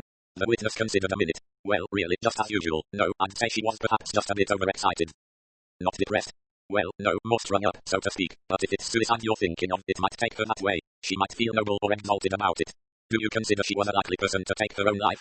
There was a pause. Nurse Craven seemed to be struggling to make up her mind. Well, she said at last, I do and I don't. Yes, on the whole I do. She was very unbalanced. Sir William Boyd Carrington came next. He seemed genuinely upset, but gave his evidence clearly. He had played piquet with the deceased on the night of her death. He had not noticed any signs of depression then, but in a conversation some days previously Mrs. Franklin had mentioned the subject of taking her own life. She was a very unselfish woman, and deeply distressed at feeling that she was hampering her husband's career. She was devoted to her husband and very ambitious for him. She was sometimes very depressed about her own health. Judith was called, but she had little to say. She knew nothing about the removal of the physostigmine from the laboratory. On the night of the tragedy Mrs. Franklin had seemed to her much as usual, though perhaps overexcited. She had never heard Mrs. Franklin mention suicide. The last witness was Hercule Poirot. His evidence was given with much emphasis and caused a considerable impression. He described the conversation he had had with Mrs. Franklin on the day previous to her decease. She had been very depressed and had expressed several times a wish to be out of it all. She was worried about her health and had confided in him that she had fits of deep melancholy when life did not seem worth living. She said that sometimes she felt it would be wonderful to go to sleep and never wake up. His next reply caused an even greater sensation. On the morning of June 10th you were sitting outside the laboratory door? Yes. Did you see Mrs. Franklin come out of the laboratory? I did. Did she have anything in her hand? She had a small bottle clasped in her right hand. You are quite sure of that? Yes. Did she show any confusion at seeing you? She looked startled, that is all. The coroner proceeded to his summing up. They must make up their minds, he said, how the deceased came to her death. They would have no difficulty in assigning the cause of death. The medical evidence had told them that deceased was poisoned by isostigmine sulfate. All they had to decide was whether she took it accidentally or by intent, or if it was administered to her by some other person. They had heard that deceased had fits of melancholy, that she was in poor health, and that while there was no organic disease, she was in a bad nervous condition. Mr. Hercule Poirot, a witness whose name must carry weight, had asserted positively that he had seen Mrs. Franklin come out of the laboratory with a small bottle in her hand, and that she seemed startled to see him. They might come to the conclusion that she had taken the poison from the laboratory with the intention of doing away with herself. She seemed to be suffering from an obsession that she was standing in her husband's light and obstructing his career. It was only fair to Dr. Franklin to say that he seemed to have been a kind and affectionate husband, and that he had never expressed annoyance at her delicacy, or complained that she hindered his career. The idea seemed to be entirely her own. Women in a certain condition of nervous collapse did get these persistent ideas. There was no evidence to show at what time or in what vehicle the poison was taken. It was, perhaps, a little unusual that the bottle which originally contained the poison had not been found. But it was possible that, as Nurse Craven suggested, Mrs. Franklin had washed it and put it away in the bathroom cupboard from where she may have originally taken it. It was for the jury to make their own decision. The verdict was arrived at after only a short delay. The jury found that Mrs. Franklin took her own life while temporarily of unsound mind. Roman 2. Half an hour later I was in Poirot's room. He was looking very exhausted. Curtis had put him to bed and was reviving him with a stimulant. I was dying to talk, but I had to contain myself until the valet had finished and left the room. Then I burst out. Was that true, Poirot, what you said? That you saw a bottle in Mrs. Franklin's hand when she came out of the laboratory? A very faint smile crept over Poirot's bluish-tinged lips. He murmured, "Did not you see it, my friend?" "No, I did not." "But you might not have noticed, Kane." "No, perhaps not. I certainly can't swear she didn't have it." I looked at him doubtfully. "The question is, are you speaking the truth? Do you think I would lie, my friend?" "I wouldn't put it past you." "Hastings, you shock and surprise me. Where is now your simple faith?" "Well, I conceded. I don't suppose you would really commit perjury." Poirot said mildly, "It would not be perjury. It was not an oath." "Then it was a lie?" Poirot waved his hand automatically. "What I have said, mon ami, is said. It is unnecessary to discuss it." "I simply don't understand you," I cried. "What don't you understand?" "Your evidence is that about Mrs. Franklin's having talked about committing suicide, about her being depressed. Enfin, you heard her say such things yourself." "Yes, but it was only one of many moods. You didn't make that clear." "Perhaps I did not want to." I stared at him. "You wanted the verdict to be suicide?" Poirot paused before replying. Then he said, "I think, Hastings, that you do not appreciate the gravity of the situation. Yes, if you like, I wanted the verdict to be suicide." I said, "But you didn't think yourself that she did commit suicide?" Slowly Poirot shook his head. I said, "You think that she was murdered?" "Yes, Hastings, she was murdered." "Then why try to hush it up, to have it labelled and put aside as suicide? That stops all enquiry." "Precisely. You want that?" "Yes. But why? Is it conceivable that you do not see? Never mind, let us not go into that. You must take my word for it that it was murder, deliberate preconceived murder. I told you, Hastings, that a crime would be committed here, and that it was unlikely we should be able to prevent it, for the killer is both ruthless and determined." I shivered. I said, "And what happens next?" Poirot smiled. "The case is solved, labelled and put away as suicide. But you and I, Hastings, go on working underground, like moles, and, sooner or later, we get X." I said, "And supposing that, meanwhile, someone else is killed?" Poirot shook his head. "I do not think so, unless, that is, somebody saw something or knows something, but if so, surely they would have come forward to say so." 15. My memory is a little vague about the events of the days immediately following the inquest on Mrs. Franklin. There was, of course, the funeral, which I may say was attended by a large number of the curious of Styles St. Mary. It was on that occasion that I was addressed by an old woman with rheumy eyes and an unpleasant ghoulish manner. She accosted me just as we were filing out of the cemetery. "Remember you, sir, don't I?" "Well, possibly." She went on, hardly listening to what I said. 20 years ago and over, when the old lady died up at the court, that was the first murder we had at Styles. Won't be the last, I say. Old Mrs. Inglethorpe, her husband done her in, so we all said. Sure of it we was. She leered at me cunningly. "Maybe it's the husband this time." "What do you mean?" I said sharply. "Didn't you hear the verdict was suicide?" "That's what coroner said, but he might be wrong, don't you think?" She nudged me. "Doctors, they know how to do away with their wives, and she wasn't much good to him seemingly." I turned on her angrily and she slunk away murmuring she hadn't meant anything, only it seemed odd, like, didn't it, happening a second time. "And it's queer you should be there both times, sir, isn't it now?"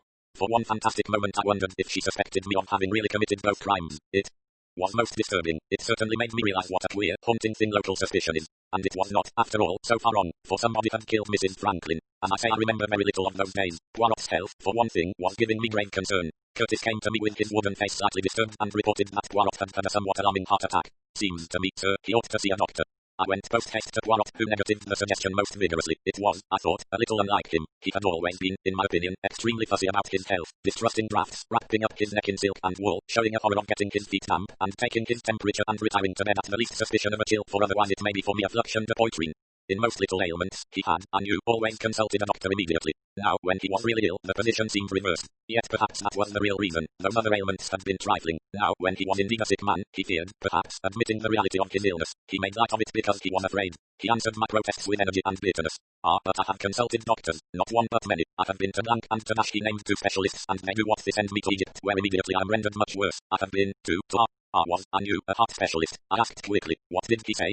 Poirot gave me a sudden sidelong glance and my heart gave an agonized leap. He said quietly, he has done for me all that can be done. I have my treatments, my remedies, all close at hand. Beyond that there is nothing. So you see, Hastings, to call in more doctors would be of no avail. The machine, mon ami, wears out. One cannot, alas, install the new engine and continue to run as before like a motor car.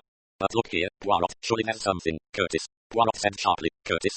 Yes, he came to me. He was worried you had an attack. Poirot nodded gently. Yes, they are sometimes, these attacks, painful to witness. Curtis, I think, is not used to these attacks of the heart. Won't you really see a doctor? It is of no avail, my friend. He spoke very gently but with finality, and again my heart felt a painful constriction. Poirot smiled at me. He said, this, Hastings, will be my last case. It will be, too, my most interesting case and my most interesting criminal. For in X we have a technique superb, magnificent, that arouses admiration in spite of oneself. So far, mon cher, this X has operated with so much ability that he has defeated me, Hercule Poirot. He has developed the attack to which I can find no answer. If you had your health, I began soothingly, but apparently that was not the right thing to say. Hercule Poirot immediately flew into a rage. Have I got to tell you 36 times, and then again 36, that there is no need of physical effort, one needs only to think? Well, of course you can do that all right. All right, I can do it superlatively. My limbs, they are paralyzed, my heart, it plays me the tricks, but my brain, Hastings, my brain, it functions without impairment of any kind. It is still of the first excellence, my brain. That, I said soothingly, is splendid. But as I went slowly downstairs, I thought to myself that Poirot's brain was not getting on with things as fast as it might do. First the narrow escape of Mrs. Luttrell and now the death of Mrs. Franklin, and what were we doing about it? Practically nothing. Roman 2. It was the following day that Poirot said to me, you suggested, Hastings, that I should see a doctor. Yes, I said eagerly, I'd feel much happier if you would. Amen, I will consent. I will see Franklin. Franklin? I looked doubtful. Well, he is a doctor, is he not? Yes, but as mainline is research, is it not? Undoubtedly, he would not succeed, I fancy, as a general practitioner. He has not sufficiently what you call the side of the bed manner, but he has the qualifications. In fact, I should say that, as the films say, he knows his stuff better than most.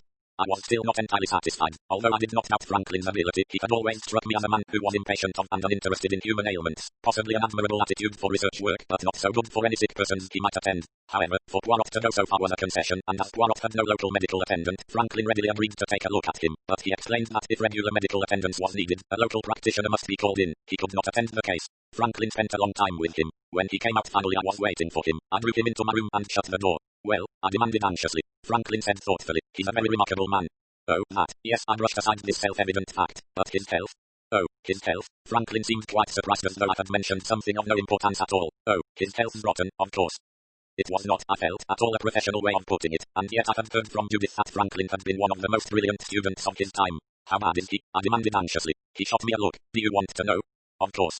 What did the fool think? He almost immediately told me. Most people, he said, don't want to know. They want soothing syrup. They want hope. They want reassurance addled out in driblets. And of course amazing recoveries do occur, but they won't in Poirot's case. Do you mean again that cold hand closed round my heart? Franklin nodded. Oh yes, he's for it all right, and pretty soon, I should say. I shouldn't tell you so if he hadn't authorized me to do so. Fenn knows. Franklin said. He knows all right. That heart of his may go out at any moment. One can't say, of course, exactly when.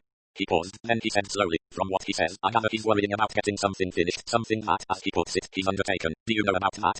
Yes, I said, I know. Franklin shot me an interested glance. He wants to be sure of finishing off the job. I see.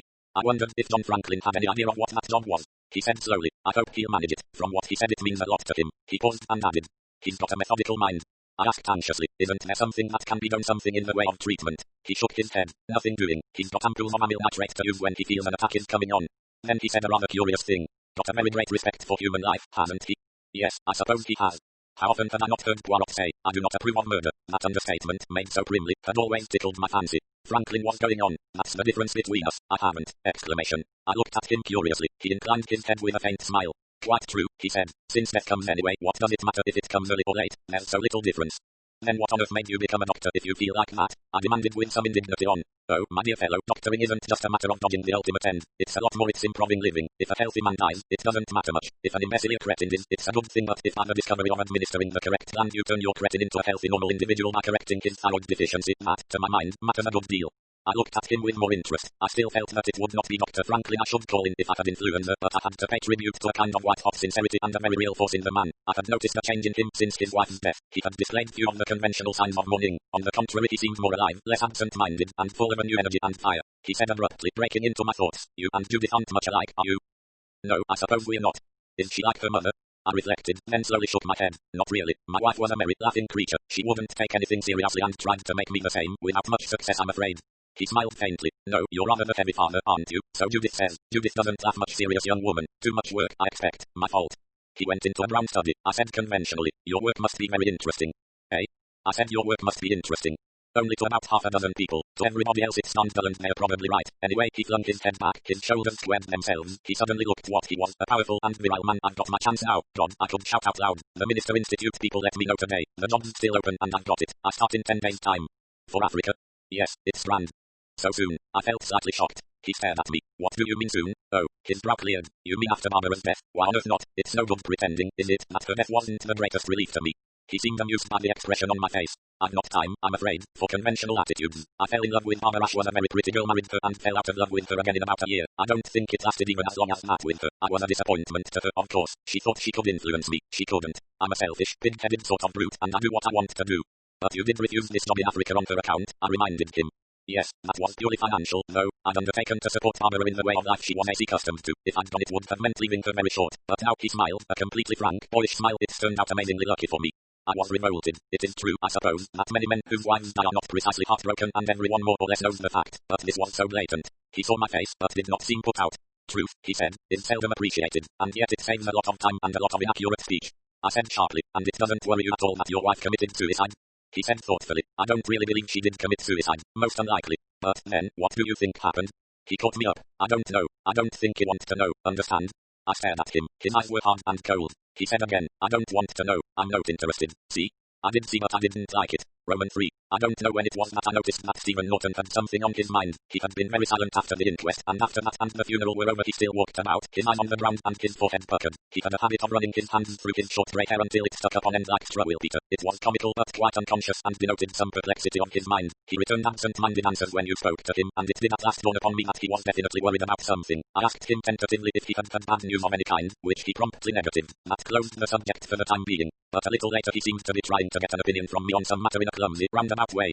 Stammering a little, as he always did when he was serious about a thing, he embarked on an involved story centering about a point of ethics. "You know, Hastings, it should be awfully simple to say when a thing's right or wrong, but really when it comes to it, it isn't quite such plain sailing. I mean, one may come across something kind of thing, you see, that isn't meant for you. It's all a kind of accident, and it's the sort of thing you couldn't take advantage of, and yet it might be most frightfully important. Do you see what I mean?"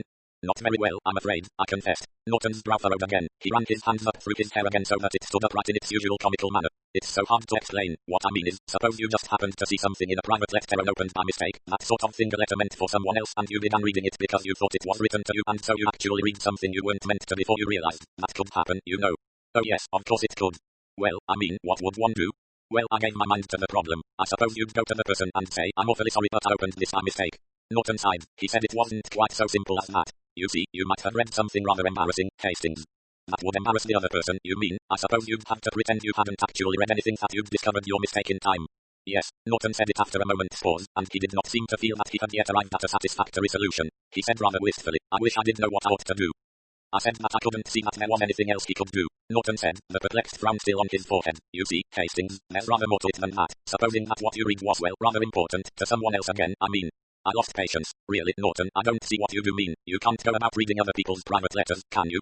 No, of course not. I didn't mean that, and anyway, it wasn't a letter at all. I only said that to try and explain the sort of thing. Naturally anything you saw or heard or read the accident you'd keep to yourself, unless what?"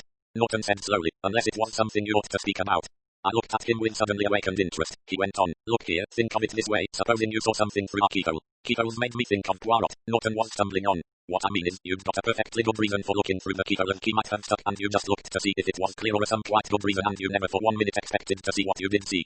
For a moment or two I lost thread on his stumbling sentences, for enlightenment had come to me. I remembered the day on a grassy knoll and Norton swinging up his glasses to see a speckled woodpecker. I remembered his immediate distress and embarrassment, his endeavours to prevent me from looking through the glasses in my turn. At the moment I had leaped to the conclusion that what he had seen was something to do with main fact that it was Allerton and Judith, but supposing that that was not the case, that he had seen something quite different, I had assumed that it was something to do with Allerton and Judith because I was so obsessed by them at that time that I could think of nothing else. I said abruptly, "Was it something you saw through those glasses of yours?" Norton was both startled and relieved. "I say, Hastings, how did you guess? It was that day when you and I and Elizabeth Cole were up on that knoll, wasn't it?" "Yes, that's right." "And you didn't want me to see?" "No, it wasn't. Well, I mean it wasn't meant for any of us to see." "What was it?" Norton frowned again. "That's just it. Ought I to say, I mean it was, well, it was spying. I saw something I wasn't meant to see. I wasn't looking for it. There really was a speckled woodpecker, a lovely fellow, and then I saw the other thing." He stopped. I was curious, intensely curious, yet I respected his scruples. I asked, "Was it something that mattered?" He said slowly, "It might matter, that's just it. I don't know."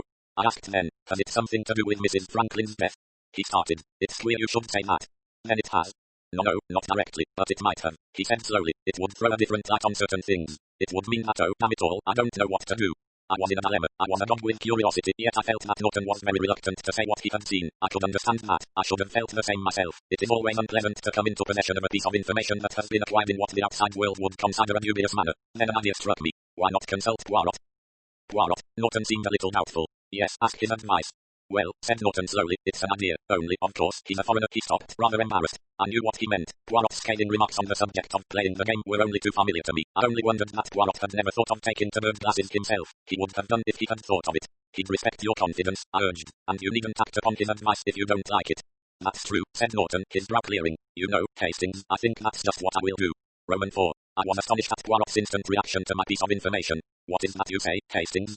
He dropped the piece of thin toast he had been raising to his lips. He poked his head forward. Tell me quickly." I repeated the story. "He saw something through the glasses that day," repeated Poirot thoughtfully. "Something that he will not tell you." His hand shot out and gripped my arm. "He has not told anyone else of this?" "I don't think so. No, I'm sure he hasn't." "Be very careful, Hastings. It is urgent that he should not tell anyone, must not even hint. To do so might be dangerous." "Dangerous?" "Very dangerous." Poirot's face was grave. "Arrange with him, mon ami, to come up and see me this evening. Just an ordinary friendly little visit, you understand. Do not let anyone else suspect that there is any special reason for his coming. And be careful, Hastings, be very, very careful. Who else did you say was with you at the time?" "Elizabeth Cole." "Did she notice anything odd about his manner?" I tried to recollect. "I don't know. She may have. Shall I ask her if—" "You will say nothing, Hastings, absolutely nothing." 16. I gave Norton Poirot's message. "I'll go up and see him, certainly. I'd like to, but you know, Hastings, I'm rather sorry I mentioned the matter even to you." "By the way," I said, "you haven't said anything to anyone else about it, have you?" "No, please no, of course not." "You're quite sure?" No, I haven't said anything." "Well, don't, not until after you've seen Poirot." I had noticed the slight hesitation in his tone when he first answered, but his second assurance was quite firm. I was to remember that slight hesitation afterwards, though. Roman 2. I went up again to the grassy knoll where we had been on that day. Someone else was there already. Elizabeth Cole. She turned her head as I came up the slope. She said, "You look very excited, Captain Hastings. Is anything the matter?"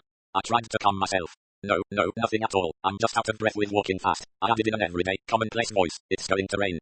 She looked up at the sky. "Yes, I think it is."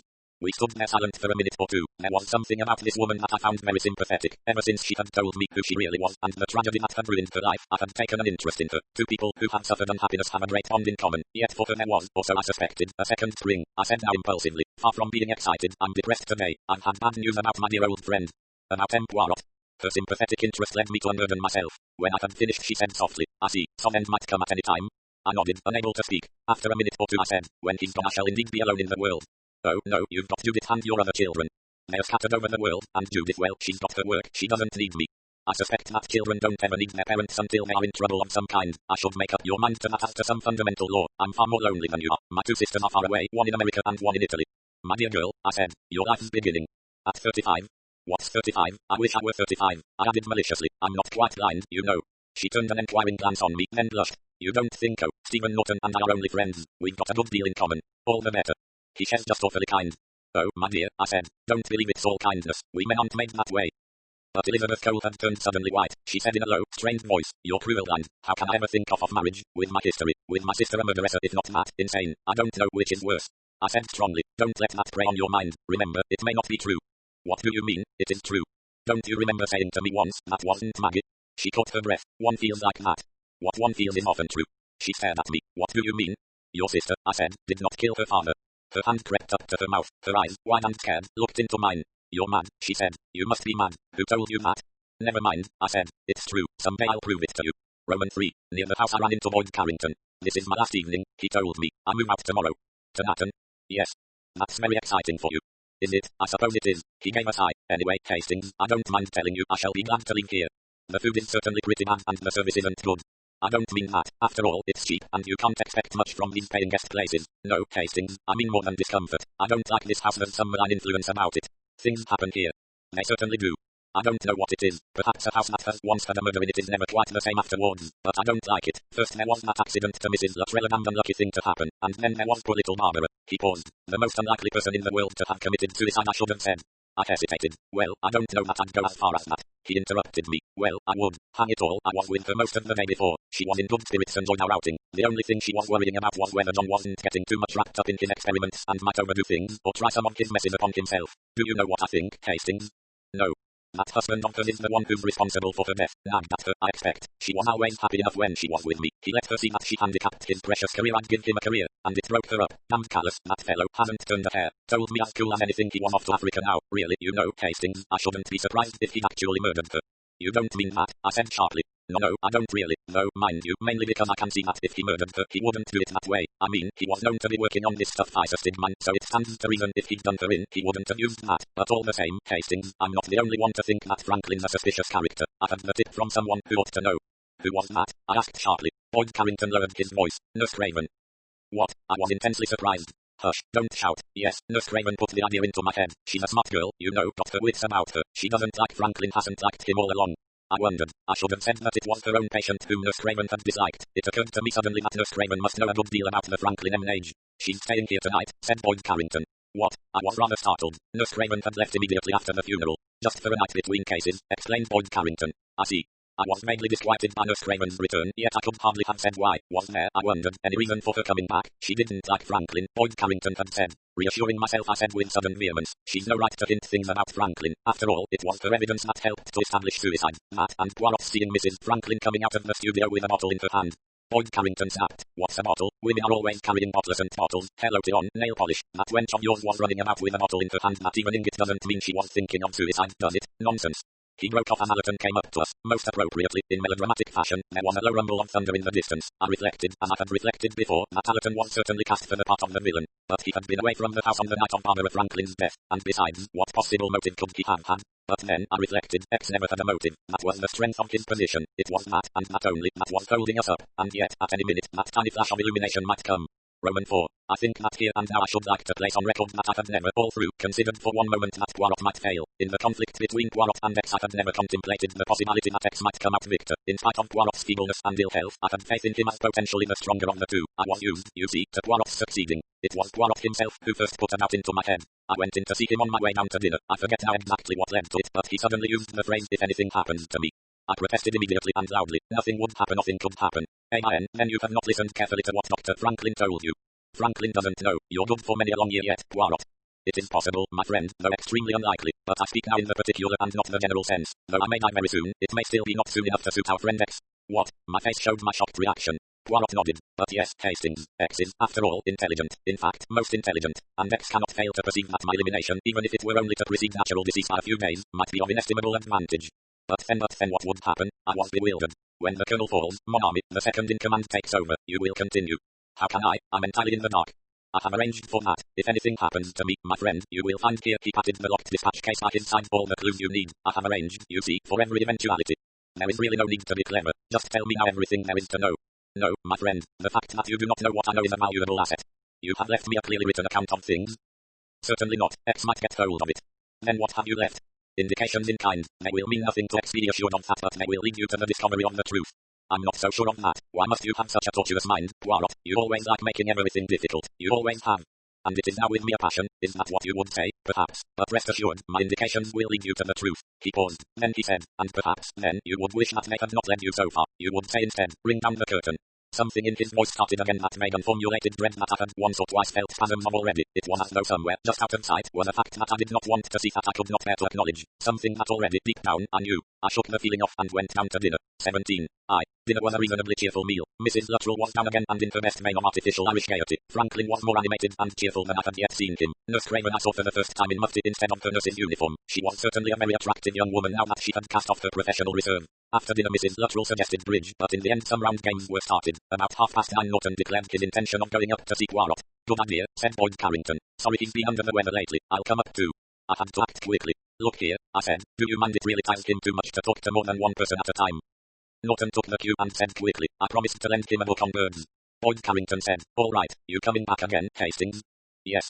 I went up with Norton. Poirot was waiting. After a word or two I came down again. We began playing rummy. Boyd Carrington, I think, resented the carefree atmosphere of Styles tonight. He thought, perhaps, that it was too soon after the tragedy for everyone to forget. He was absent-minded, forgot frequently what he was doing, and at last excused himself from further play. He went to the window and opened it. The sound of thunder could be heard in the distance. There was a storm about, although it had not yet reached us. He closed the window again and came back. He stood for a minute or two watching us play. Then he went out of the room. I went up to bed at 11:15. I did not go into Poirot. He might be asleep. Moreover, I felt a reluctance to think any more about Styles and its problems. I wanted to sleep and forget. I was just dropping off when a sound wakened me. I thought it might have been a tap on my door. I called, come in, but as there was no response, I switched the light on and, getting up, looked out into the corridor. I saw Norton just coming from the bathroom and going into his own room. He wore a checked dressing gown of particularly hideous colouring and his hair was sticking up on end as usual. He went into his room and shut the door, and immediately afterwards I heard him turn the key in the lock. Overhead there was a low rumbling of thunder. The storm was coming nearer. I went back to bed with a slightly uneasy feeling induced by the sound of that turning key. It suggested, very faintly, sinister possibilities. Did Norton usually lock his door at night? I wondered. Had Poirot warned him to do so? I remembered with sudden uneasiness how Poirot's door key had mysteriously disappeared.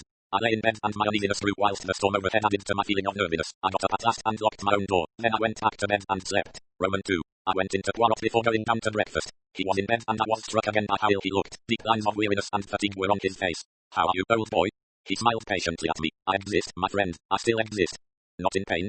Not just tired, he sighed, very tired. I nodded. What about last night? Did Norton tell you what he saw that day? He told me, yes. What was it? Poirot looked at me long and thoughtfully before he replied. I'm not sure, Hastings, that I had better tell you. You might misunderstand. What are you talking about? Norton, said Poirot, tells me he saw two people. Judith and Allerton. I cried. I thought so at the time. None, not Judith and Allerton. Did I not tell you you would misunderstand? You are a man of one idea. Sorry, I said, a little abashed. Tell me. I will tell you tomorrow. I have much on which I wish to reflect. Does it help with the case? Poirot nodded. He closed his eyes, leaning back in his pillows. The case is ended. Yes, it is ended. There are only some loose ends to be tied. Go down to breakfast, my friend, and as you go, send Curtis to me. I did so and went downstairs. I wanted to see Norton. I was deeply curious to know what it was that he had told Poirot. Subconsciously I was still not happy. The lack of elation in Poirot's manner struck me disagreeably. Why this persistent secrecy? Why that deep inexplicable sadness? What was the truth of all this? Norton was not at breakfast. I strolled out into the garden afterwards. The air was fresh and cool after the storm. I noticed that it had rained heavily. Boyd Carrington was on the lawn. I felt pleased to see him and wished that I could take him into my confidence. I had wanted to all along. I was very tempted to do so now. Poirot was really unfit to carry on by himself. This morning Boyd Carrington looked so vital, so sure of himself, that I felt a wave of warmth and reassurance. You're late up this morning, he said. I nodded. I slept late. Bit of a thunderstorm last night, hear it? I remembered now that I had been conscious of the rolling of thunder through my sleep. I felt a bit under the weather last night, said Boyd Carrington. I feel a lot better today. He stretched his arms out and yawned. Where's Norton? I asked. Don't think he's up yet, lazy devil. With common accord we raised our eyes. Where we were standing the windows of Norton's room were just above us. I started, for alone in the farm of windows Norton's were still shuttered. I said, that's odd. Do you think they've forgotten to call him? Funny. Hope he's not ill. Let's go up and see. We went up together. The housemaid, a rather stupid-looking girl, was in the passage. In answer to a question she replied that Mr. Norton hadn't answered when she knocked. She'd knocked once or twice but he hadn't seemed to hear. His door was locked. A nasty foreboding swept over me. I rapped loudly on the door, calling as I did so. Norton, wake up. And again with growing uneasiness, wake up.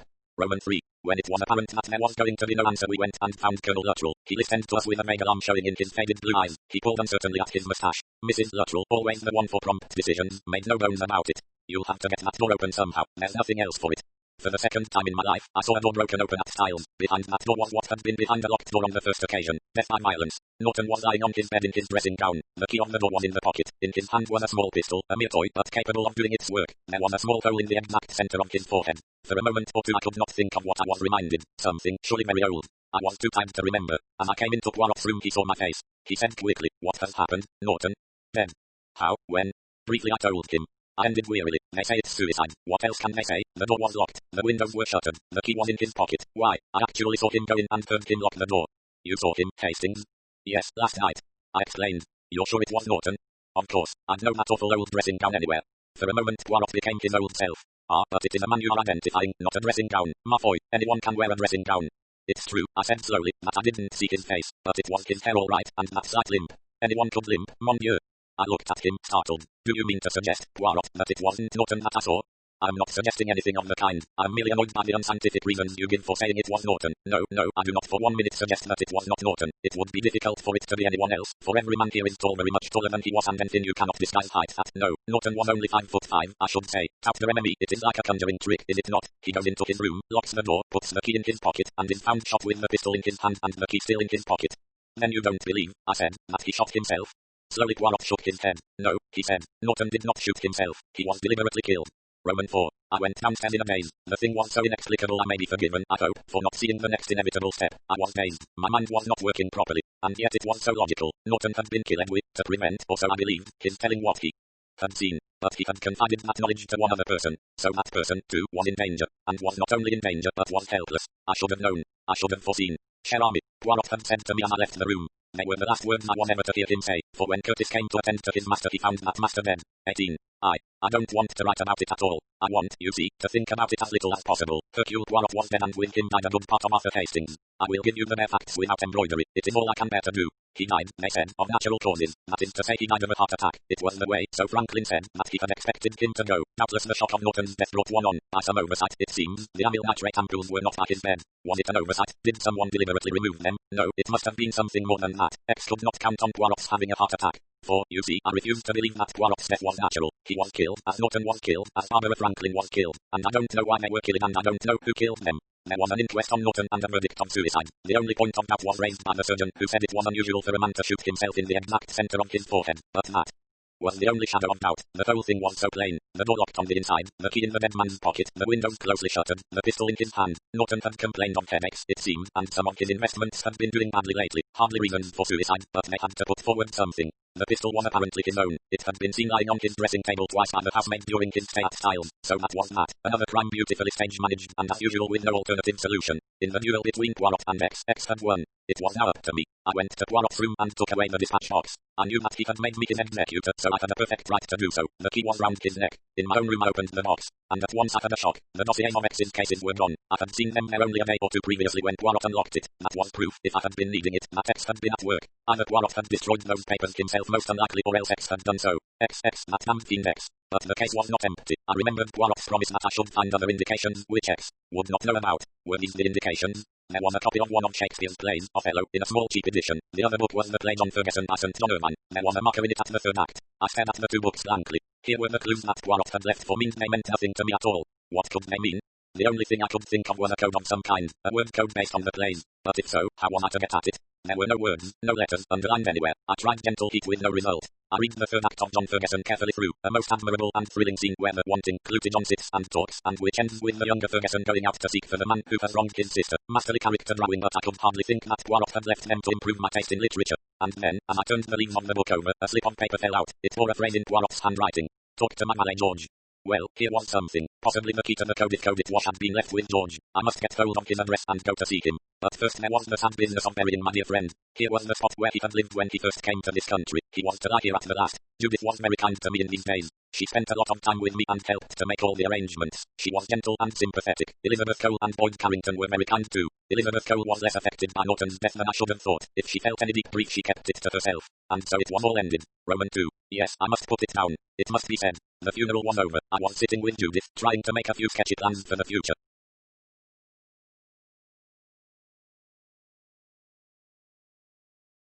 She said then, but you see, dear, I shan't be here.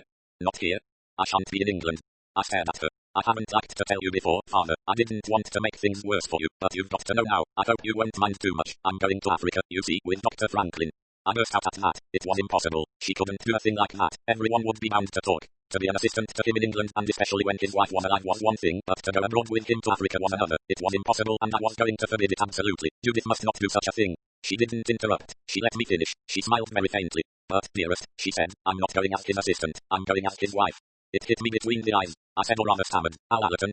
She looked faintly amused. There was never anything in that. I would have told you so if you hadn't made me so angry. Besides, I wanted you to think, well, what you did think. I didn't want you to know it was John. But I saw him kiss you one night on the terrace.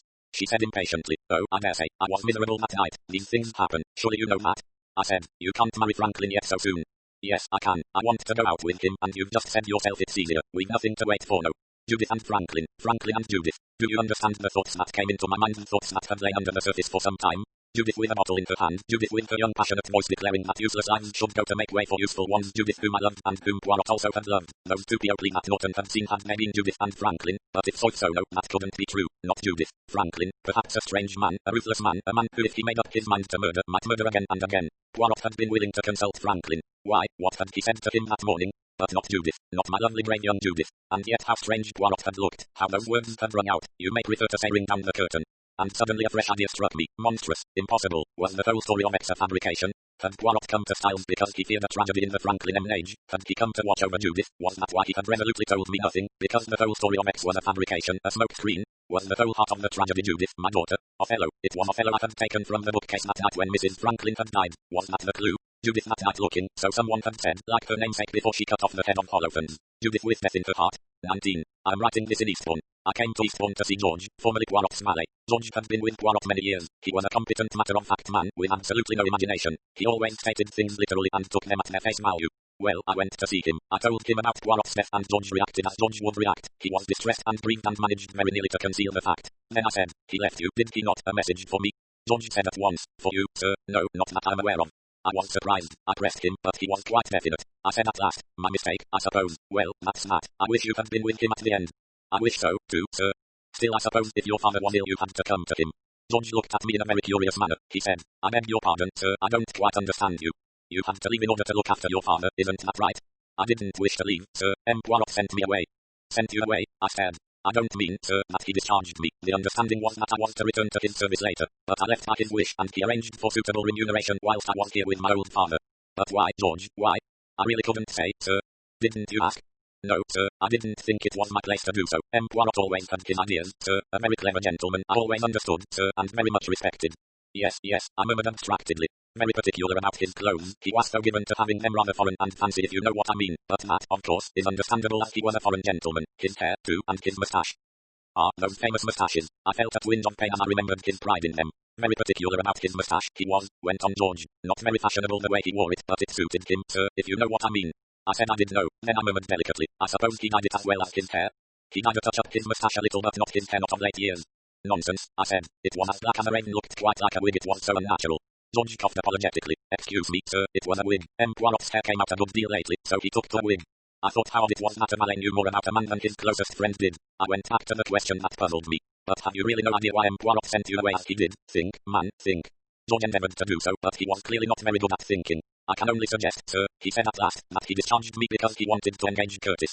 Curtis? Why should he want to engage Curtis? George coughed again. Well, sir, I really cannot say. He did not seem to me, when I saw him, as excuse me particularly bright specimen, sir. He was strong physically, of course, but I should hardly have thought that he was quite the class Poirot would have liked. He'd been assistant in a mental home at one time, I believe. I stared at George. Curtis. Was that the reason why Poirot had insisted on telling me so little? Curtis, the one man I had never considered. Yes, and Poirot was content to have it so, to have me combing the guests at Styles for the mysterious X, but X was not a guest. Curtis. One-time assistant in a mental home, and hadn't I read somewhere that people who have been patients in mental homes and asylums sometimes remain or go back there as assistants? A queer, dumb, stupid-looking man who might kill for some strange warped reason of his own. And if so, why, then a great cloud would roll away from me. Curtis. Postscript. Note by Captain Arthur Hastings. The following manuscript came into my possession 4 months after the death of my friend Hercule Poirot. I received a communication from a firm of lawyers asking me to call at their office, there in accordance with the instructions of their client, the late Hercule Poirot. They handed me a sealed packet. I reproduce its contents here. Manuscript written by Hercule Poirot. Mon cher ami, I shall have been dead 4 months when you read these words. I have debated long whether or not to write down what is written here, and I have decided that it is necessary for someone to know the truth about the second affair Styles. Also I hazard a conjecture that by the time you read this you will have evolved the most preposterous theories and possibly maybe giving pain to yourself. But let me say this, you should, mon ami, have easily been able to arrive at the truth. I saw to it that you had every indication. If you have not, it is because, as always, you have far too beautiful and trusting a nature. A la fin commencement. But you should know, at least, who killed Norton when if you are still in the dark as to who killed Barbara Franklin. The latter may be a shock to you. To begin with, as you know, I sent for you. I told you that I needed you. That was true. I told you that I wanted you to be my ears and my eyes. That again was true. Very true if not in the sense that you understood it. You were to see what I wanted you to see and hear what I wanted you to hear. You complained, cher ami, that I was unfair in my presentation of this case. I withheld from you knowledge that I had myself. That is to say, I refused to tell you the identity of X. That is quite true. I had to do so not for the reasons that I advanced. You will see the reason presently. And now let us examine this matter of X. I showed you the awesome of the various cases. I pointed out to you that in each separate case it seemed quite clear that the person accused or suspected had actually committed the crimes in question, that there was no alternate solution. And I then proceeded to the second important fact, that in each case X had been either on the scene or closely involved. You then jumped to a deduction that was, paradoxically, both true and false. You said that X had committed all the murders. But, my friend, the circumstances were such that in each case or very nearly only the accused person could have done the crime. On the other hand, if so, how account for X, apart from a person connected with the police force or with, say, a firm of criminal lawyers? It is not reasonable for any man or woman to be involved in 5 murder cases. It does not, you comprehend, happen. Never does it occur that someone says confidentially, well, as a matter of fact, I've actually known 5 murderers. No, mon ami, it is not possible that. So we get the curious result that we have here a case of catalysis, a reaction between 2 substances that takes place only in the presence of a third substance, that third substance apparently taking no part in the reaction and remaining unchanged. That is the position. It means that where X was present, crimes took place, but X did not actively take part in these crimes. An extraordinary, an abnormal situation, and I saw that I had come across at last, at the end of my career, the perfect criminal, the criminal who had invented such a technique that he could never be convicted of crime. It was amazing, but it was not new. There were parallels, and here comes in the first of the clues I left.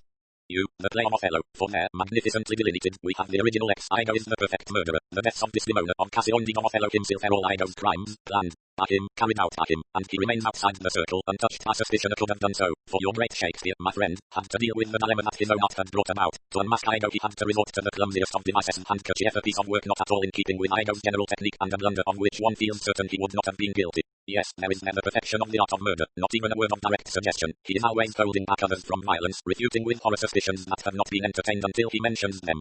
And the same technique is seen in the brilliant third act of John Ferguson, where the half-witted Clute John induces others to kill the man that he himself hates. It is a wonderful piece of psychological suggestion.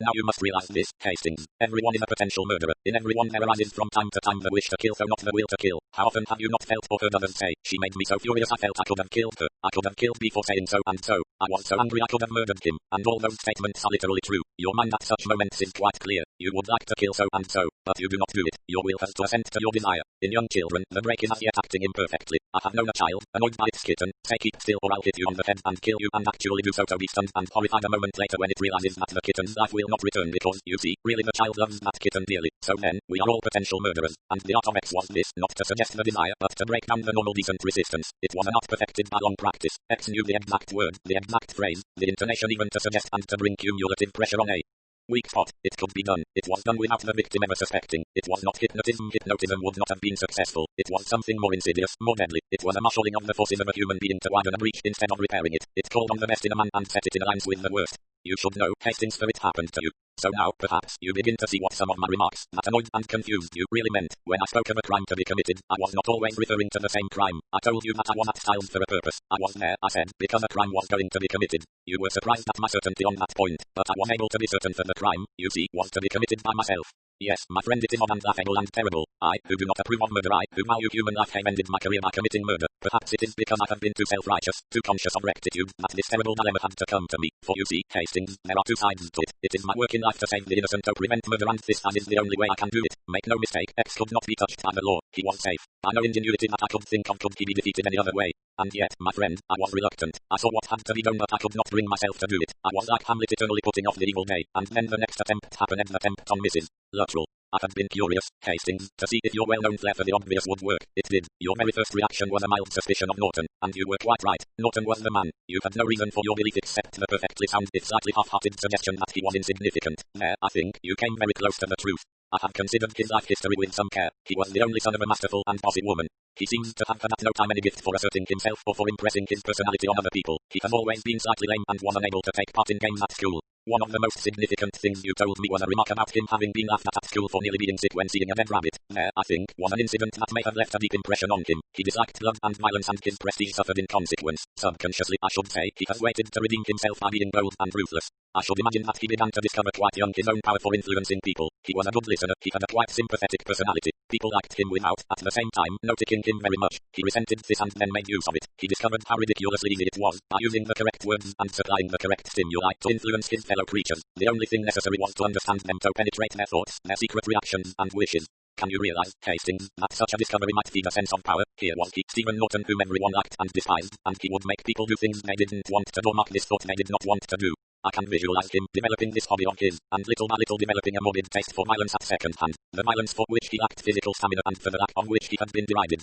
Yes, his hobby grows and grows until it comes to be a passion, a necessity. It was a drug, Hastings, a drug that induced craving as surely as opium or cocaine might have done. Norton, the gentle-hearted, loving man, was a secret sadist. He was an addict of pain, of mental torture. There has been an epidemic of that in the world of late years. Elaptit ten mangint. It fed two lusts, the lust of the sadist and the lust of power. He, Norton, had the keys of life and of death. Like any other drug slave, he had to have his supply of the drug. He found victim after victim. I have no doubt there have been more cases than the 5 I actually tracked down. In each of those he played the same part. He knew Etherington. He stayed one summer in the village where Riggs lived and drank with Riggs in the local pub. On a cruise he met the girl Frida Clay and encouraged and played upon her half-formed conviction that if her old aunt died it would be really a good thing, a release for auntie and a life of financial ease and pleasure for herself. He was a friend of the Litchfields, and when talking to him, Margaret Litchfield saw herself in the light of a heroine delivering her sisters from their life sentence of imprisonment. But I do not believe, Hastings, that any of these people would have done what they did but for Norton's influence. And now we come to the events at Styles. I had been on Norton's tracks for some time. He became acquainted with the Franklins, and at once I scented danger. You must understand that even Norton has to have a nucleus on which to work. You can only develop a thing on which the seed is already present. In Othello, for instance, I have always been of the belief that already present in Othello's mind was the conviction, possibly correct, that Desdemona's love for him was the passionate and balanced hero worship of a young girl for a famous warrior and not the balanced love of a woman for Othello the man. He may have realized that Cassio was her true mate and that in time she would come to realize the fact. The Franklins presented a most agreeable prospect to our Norton. All kinds of possibilities. You have doubtless realized by now, Hastings, what anyone of sense could have seen perfectly plainly all along, that Franklin was in love with Judith and she with him. His brusqueness, his habit of never looking at her, of forsaking any attempt at courtesy, ought to have told you that the man was head over ears in love with her. But Franklin is a man of great strength of character and also of great rectitude. His speech is brutally unsentimental, but he is a man of very definite standards. In his code a man sticks to the wife he has chosen.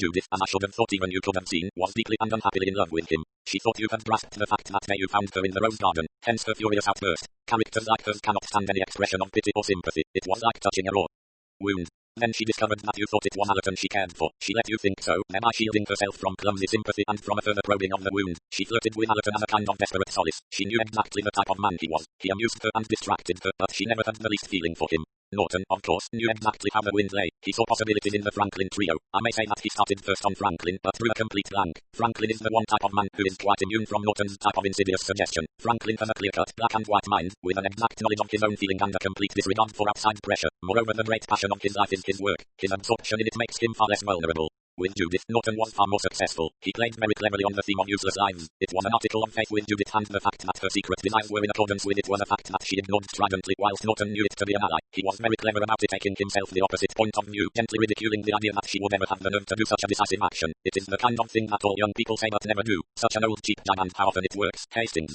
So vulnerable they are, these children. So ready, though they do not recognize it that way, to take her there. And with the useless armor out of the way, then the road is clear for Franklin and Judith. That was never said, that was never allowed to come into the open. It was stressed that the personal angle had nothing to do with it, nothing at all. For if Judith once recognized that it had, she would have reacted romantic-solently. But with a murder addict so far advanced as Norton, one eye in the fire is not enough. He sees opportunities for pleasure everywhere. He found one in the Luttrells. Cast your mind back, Hastings. Remember the very first evening you played bridge. Norton's remarks to you afterwards, uttered so loud that you were afraid Colonel Luttrell would hear. Of course, Norton meant him to hear. He never lost an opportunity of underlining it, rubbing it in, and finally his efforts culminated in success. It happened under your nose, Hastings, and you never saw how it was done. The foundations were already laid, the increasing sense of a burden born of shame at the figure he cut in front of other men, in a deep growing resentment against his wife. Remember exactly what happened. Norton says he is thirsty. Did he know Mrs. Luttrell is in the house and will come upon the scene? The Colonel reacts immediately as the open-handed ghost which he is by nature. He offers drinks. He goes to get them. You are all sitting outside the window. His wife arrives. There is the inevitable scene, which he knows is being overheard. He comes out. It might have been glossed over by a good pretense. Boyd Carrington could have done it well. He has a certain amount of worldly wisdom and a tactful manner, though otherwise he is one of the most pompous and boring individuals that I have ever come across. Just the sort of man you would admire. You yourself could have acquitted yourself not too badly. But Norton rushes into speech, heavily, fatuously, underlining tact until it screams to heaven and makes things much worse. He babbles of Bridgemore recalled humiliations, talks aimlessly of shooting incidents, and prompt on his cue, just as Norton intended, that old woolly-headed ass Boyd Carrington comes out with his story of an Irish hatman who shot his brother, a story, Hastings, that Norton told to Boyd Carrington, knowing quite well that the old fool would bring it out as his own whenever suitably prompted. You see, the supreme suggestion will not come from Norton. Mon Dieu, non. It is all set, then. The cumulative effect, the breaking point, affronted in his instincts as a host, shamed before his fellow men, riding under the knowledge that they are quite convinced he has not got the guts to do anything but submit meekly to bullying, and then the key words of escape. The rook rifle, archidentsman who shot his brother and suddenly bobbing up his wife's head. Quite Sophie an accident. I'll show them. I'll show her. Damn her. I wish she was dead. She shall be dead. He did not kill her, Hastings. Myself, I think that, even as he fired, instinctively he missed because he wanted to miss, and afterwards the evil spell was broken. She was his wife, the woman he loved in spite of everything. One of Norton's crimes that did not quite come off. But his next attempt. Do you realize, Hastings, that it was you who came next? Throw your mind back, recall everything. You, my honest, kindly Hastings. He found every weak spot in your mind, and every decent and conscientious one, too. Allerton is the type of man you instinctively dislike and fear. He is the type of man that you think ought to be abolished, and everything you heard about him and thought about him was true. Norton tells you a certain story about him, an entirely true story as far as the facts go, though actually the girl concerned was a neurotic type and came on poor stock. It appeals to your conventional and somewhat old-fashioned instincts. This man is the villain, the seducer, the man who ruins girls and drives them to suicide. Norton induces Boyd Carrington to tackle you also. You are impelled to speak to Judith. Judith, as could be predicted, immediately responds by saying she will do as she chooses with her life. That makes you believe the worst. See now the different stops on which Norton plays. Your love for your child. The intense old-fashioned sense of responsibility that a man like you feels for his children. The slight self-importance of you're not your, I must do something. It all depends on me. Your feeling of helplessness owing to the lack of your wife's wise judgment. Your loyalty, I must not fail her. And, on the neighbor side, your vanity through association with me, you have learned all the tricks of the trade. And lastly, that inner feeling which most men have about their daughters, unreasoning jealousy and dislike for the man who takes her away from him. Norton played, Hastings, like a virtuoso on all these themes. And you responded. You accept things too easily at their face value. You always have done. You accepted quite easily the fact that it was Judith to whom Allerton was talking in the summer house. Yet you did not see her, you did not even hear her speak, and incredibly, even the next morning, you still thought it was Judith. You rejoiced because she had changed her mind. But if you had taken the trouble to examine the facts, you would have discovered at once that there had never been any question of Judith going up to London that day, and you failed to make another most obvious inference. There was someone who was going off for the day and who was furious at not being able to do so. Nurse Craven. Allerton is not a man who confines himself to the pursuit of one woman. His affair with Nurse Craven had progressed much farther than the mere flirtation he was having with Judith. No, stage management again by Norton. You saw Allerton and Judith kiss, then Norton shoves you back round the corner. He doubtless knows quite well that Allerton is going to meet Nurse Craven in the summer house. After a little argument he lets you go but still accompanies you. The sentence you overhear Allerton speaking is magnificent for his purpose, and he swiftly drags you away before you have a chance to discover that the woman is not Judith. Yes, the virtuoso, and your reaction is immediate, complete on all those themes. You responded. You made up your mind to do murder. But fortunately, Hastings, you had a friend whose brain still functioned, and not only his brain. I said at the beginning of this that if you have not arrived at the truth, it is because you have too trusting a nature. You believe what is said to you. You believed what I said to you. Yet it was all very easy for you to discover the truth. I had sent George away with. I had replaced him with a less experienced and clearly much less intelligent man with. I was not being attended by a doctor who have always been careful about my health. I would not hear of seeing one with. Do you see now why you were necessary to me at Styles? I had to have someone who accepted what I said without question. You accepted my statement that I came back from Egypt much worse than when I went. I did not. I came back very much better. You could have found out the fact if you had taken the trouble, but no, you believed. I sent away George because I could not have succeeded in making him think that I had suddenly lost all power in my limbs. George is extremely intelligent about what he sees. He would have known that I was shamming. Do you understand, Hastings? All the time that I was pretending to be helpless and deceiving Curtis, I was not helpless at all. I could walk with a limp.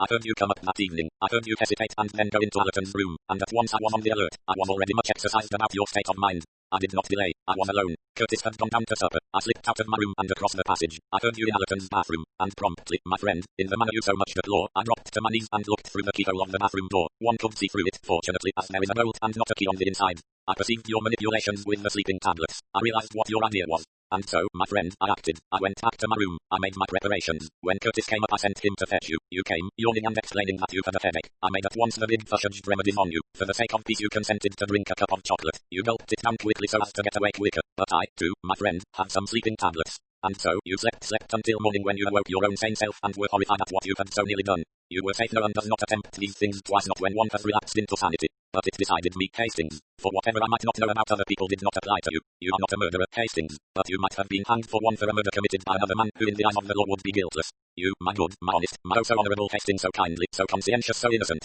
Yes, I must act. I knew that my time was short, and for that I was glad. For the worst part of murder, haste is its effect on the murderer. I, Hercule Poirot, might come to believe myself divinely appointed to deal out death to all and sundry, but mercifully there would not be time for that to happen. The end would come soon, and I was afraid that Norton might succeed with someone who was unutterably dear to both of us. I'm talking of your daughter. And now we come to the death of Barbara Franklin. Whatever your ideas may be on the subject, Hastings, I do not think you have once suspected the truth. For you see, Hastings, you killed Barbara Franklin. My oui, you did.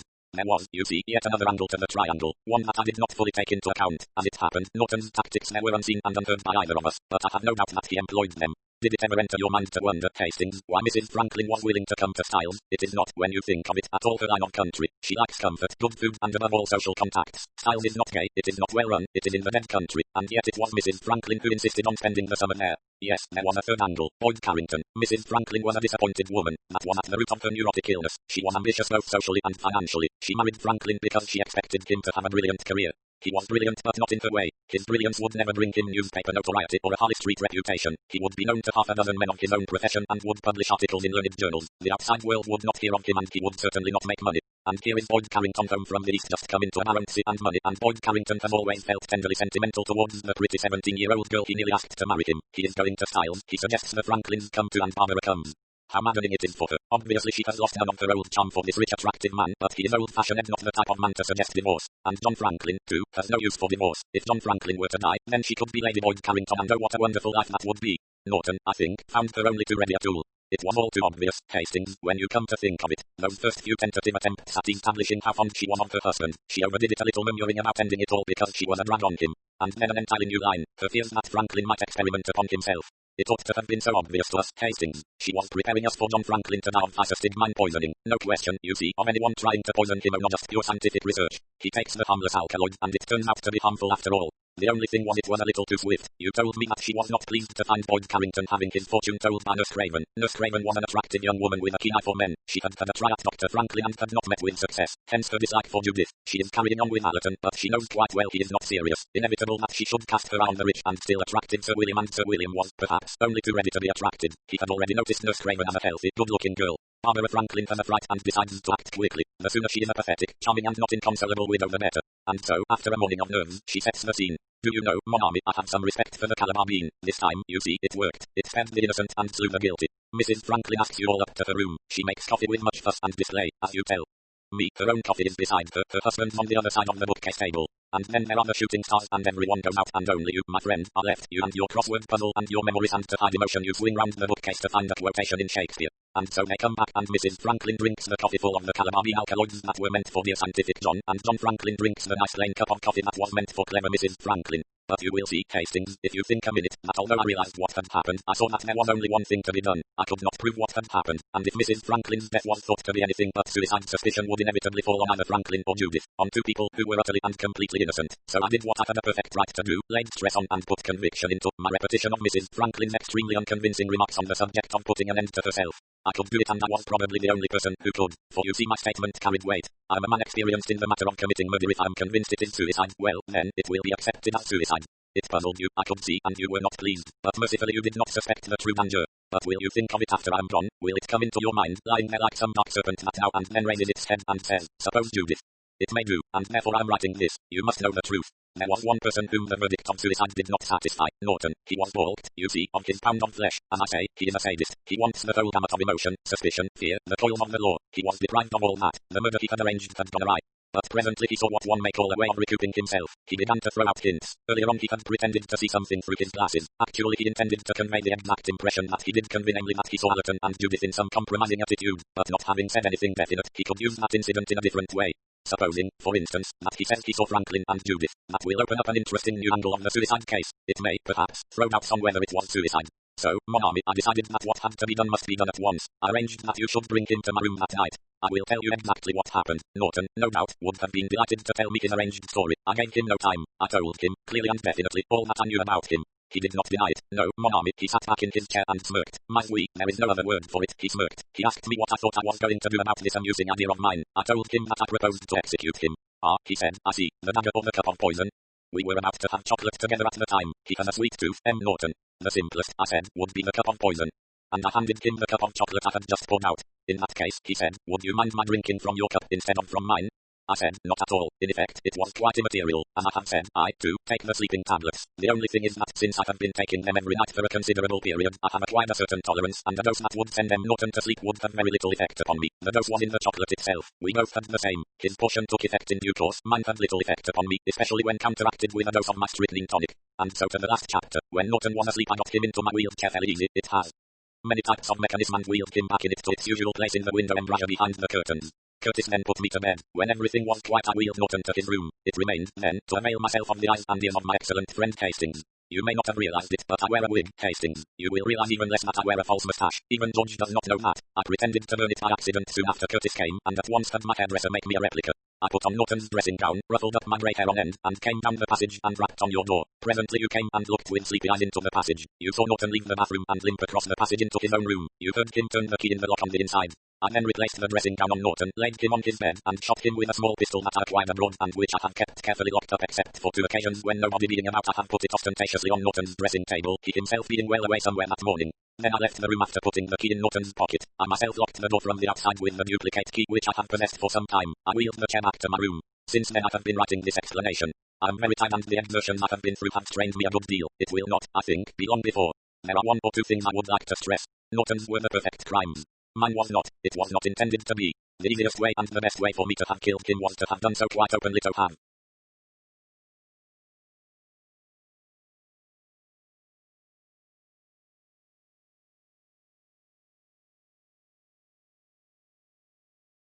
had, shall we say, an accident with my little pistol. I should have professed dismay, regret a most unfortunate accident. They would have said, old Gaga didn't realize it was loaded over here. I did not choose to do that. I will tell you why. It is because, Hastings, I chose to be sporting. My weak sporting. I'm doing all the things that so often you have reproached me with not doing. I'm playing fair with you. I'm giving you a run for your money. I'm playing the game. You have every chance to discover the truth. In case you disbelieve me, let me enumerate all the clues. The keys. You know, for I have told you so, that Norton arrived here after I did. You know, for you have been told that I changed my room after I got here. You know, for again it has been told to you that since I have been at Styles the key of my room disappeared and I have another maid. Therefore when you ask yourself who could have killed Norton, who could have shot and still have left the room apparently locked on the inside since the key is in Norton's pocket, the answer is Hercule Poirot, who since he has been here has possessed duplicate keys of one of the rooms. The man you saw in the passage. I myself asked you if you were sure the man you saw in the passage was Norton. You were startled. You asked me if I intended to suggest it was not Norton. I replied, truthfully, that I did not at all intend to suggest it was not Norton. Naturally, since I had taken a good deal of trouble to suggest it was Norton, I then brought up the question of height. All the men, I said, were much taller than Norton, but there was a man who was shorter than Norton, Hercule Poirot, and it is comparatively easy with raised heels or elevators in the shoes to add to one's height. You were under the impression that I was a helpless invalid, but why? Only because I said so, and I had sent away George. That was my last indication to you. Go and talk to George. Othello and Clutidon show you that X was Norton. Then who could have killed Norton? Only Hercule Poirot. And once you suspected that, everything would have fallen into place. The things I had said and done, my inexplicable reticence, evidence from the doctors in Egypt, from my own doctor in London, that I was not incapable of walking about, the evidence of George as to my wearing a wig, the fact which I was unable to disguise, and which you ought to have noticed, that I limp much more than Norton does.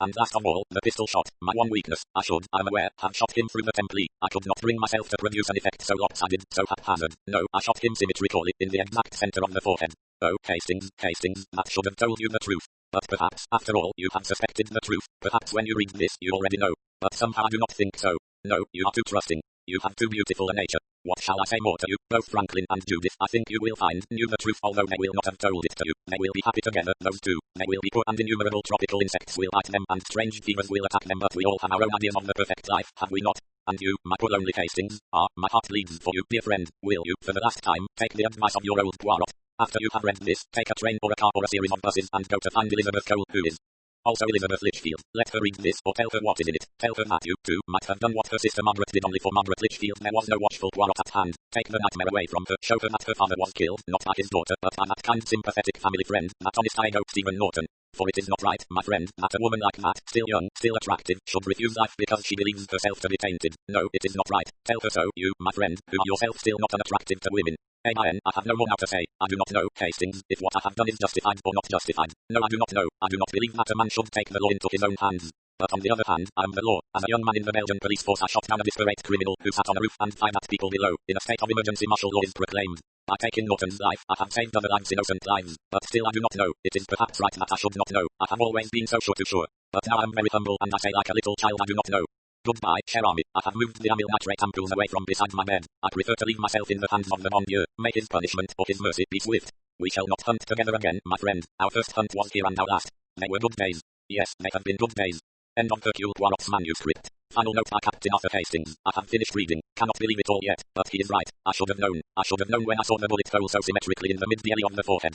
Queer, it's just come to me, thought in the back of my mind that morning. The mark on Norton's forehead, it was like the brand of Cain. About the author. Agatha Christie is the most widely published author of all time and in any language, outsold only by the Bible and Shakespeare. Her books have sold more than 1 billion copies in English and another billion in 100 foreign languages. She is the author of 80 crime novels and short story collections, 19 plays, 2 memoirs, and 6 novels written under the name Mary Westmacott. She first tried her hand at detective fiction while working in a hospital dispensary during World War I, creating the now legendary Hercule Poirot with her debut novel The Mysterious Affair at Styles. With The Murder in the Vicarage, published in 1930, she introduced another beloved sleuth, Miss Jane Marple. Additional series characters include the husband and wife crime-fighting team of Tommy and twopence the Resford, Private Investigator Parker Pine, and Scotland Yard Detectives Superintendent Battle and Inspector Japp. Many of Christie's novels and short stories were adapted into plays, films, and television series. The Mousetrap, her most famous play of all, opened in 1952 and is the longest-running play in history. Among her best-known film adaptations are Murder on the Orient Express 1974 and Death on the Nile 1978, with Albert Finney and Peter Ustinov playing Hercule Poirot, respectively. On the small screen, Poirot has been most memorably portrayed by David Suchet, and Miss Marple by Joan Hickson, and subsequently Geraldine McEwen and Julia Mackenzie.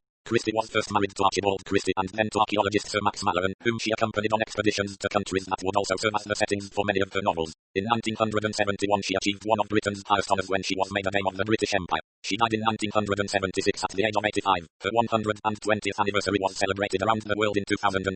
Visit www.authortracker.com for exclusive information on your favourite HarperCollins authors. www.agathachristie.com. The Agatha Christie Collection. The Man in the Brown Suit, The Secret of Chimneys, The Seven Dials Mystery, The Mysterious Mr. Twin, The Sitafford Mystery, Parker Pine Investigates Why Didn't They Ask Evans, Murder is Easy, The Regatta Mystery and Other Stories, and Then There Were None Towards Zero, Death Comes at the End, Sparkling Cyanide, The Witness for the Prosecution and Other Stories, Crooked House, Three Blind Mice and Other Stories, They Came to Baghdad, Destination Unknown, Ordeal by Innocence, Double Sin and Other Stories, The Pale Horse, Star Over Bethlehem, Poems and Holiday Stories.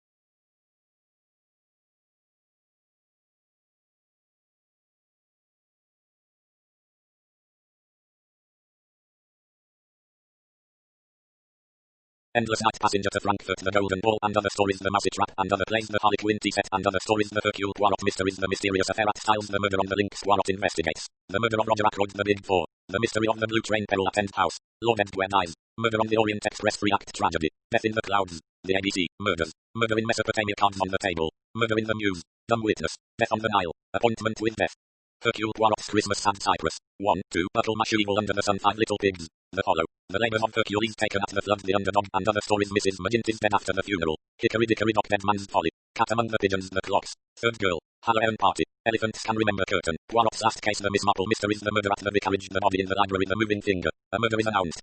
They do it with mirrors, a pocket full of rye, 450 from Paddington, The Mirror Cracked from Side to Side, A Caribbean Mystery at Bertram's Hotel, Nemesis, Sleeping Murder, Miss Marple, The Complete Short Stories, The Tommy and Tuppence Mysteries, The Secret Adversary, Partners in Crime, N4M, and The Pricking of My Thumbs, Poster of Fate, Memoirs, an autobiography. Come, tell me how you live. Copyright. This book is a work of fiction. The characters, incidents, and dialogue are drawn from the author's imagination and are not to be construed as real. Any resemblance to actual events or persons, living or dead, is entirely coincidental. Agatha Christie, Poirot Curtain, Poirot's Last Case. Copyright 1975. Agatha Christie Limited, a Korean company. All rights reserved. Curtain, Poirot's Last Case 1975. Published by permission of G.P. Putnam's Sons, a member of Penguin Group USA Inc. All rights reserved under international and Pan-American copyright conventions. By payment of the required fees, you have been granted the non-exclusive, non-transferable right to access and read the text of this ebook on screen. No part of this text may be reproduced, transmitted, downloaded, decompiled, reverse engineered, or stored in or introduced into any information storage and retrieval system in any form or by any means, whether electronic or mechanical, now known or hereinafter invented, without the express written permission of HarperCollins eBooks. For more information about educational use, teachers should visit www.harperacademic.com. First Harper paperback published 2011. Library of Congress cataloging in publication data is available upon request. ISBN 978-0-006-2007-4009-6. EPUB edition December 2011. ISBN 978-0-006-174,100-5. 11, 12, 13, 14, 15, Dix/BVG 1098765431. About the publisher. Australia. HarperCollins Publishers Australia Thai, Limited. Level 13, 201 Elizabeth Street, Sydney, NSW 2000, Australia. http www.harpercollins.com.au/ebooks Canada. HarperCollins Canada. 2 Bloor Street East, 20th floor, Toronto, on M4W 1A8, Canada. http www.harpercollins.com. New Zealand HarperCollins Publishers New Zealand Limited PO, Box 1, Auckland, New Zealand. http www.harpercollins.co.nz United Kingdom. HarperCollins Publishers Limited, 77-85 Fulham Palace Road, London, W68JB, UK. http www.harpercollins.co.uk United States. HarperCollins Publishers Inc. 10 East 53rd Street, New York, NY 10022. http://www.harpercollins.com.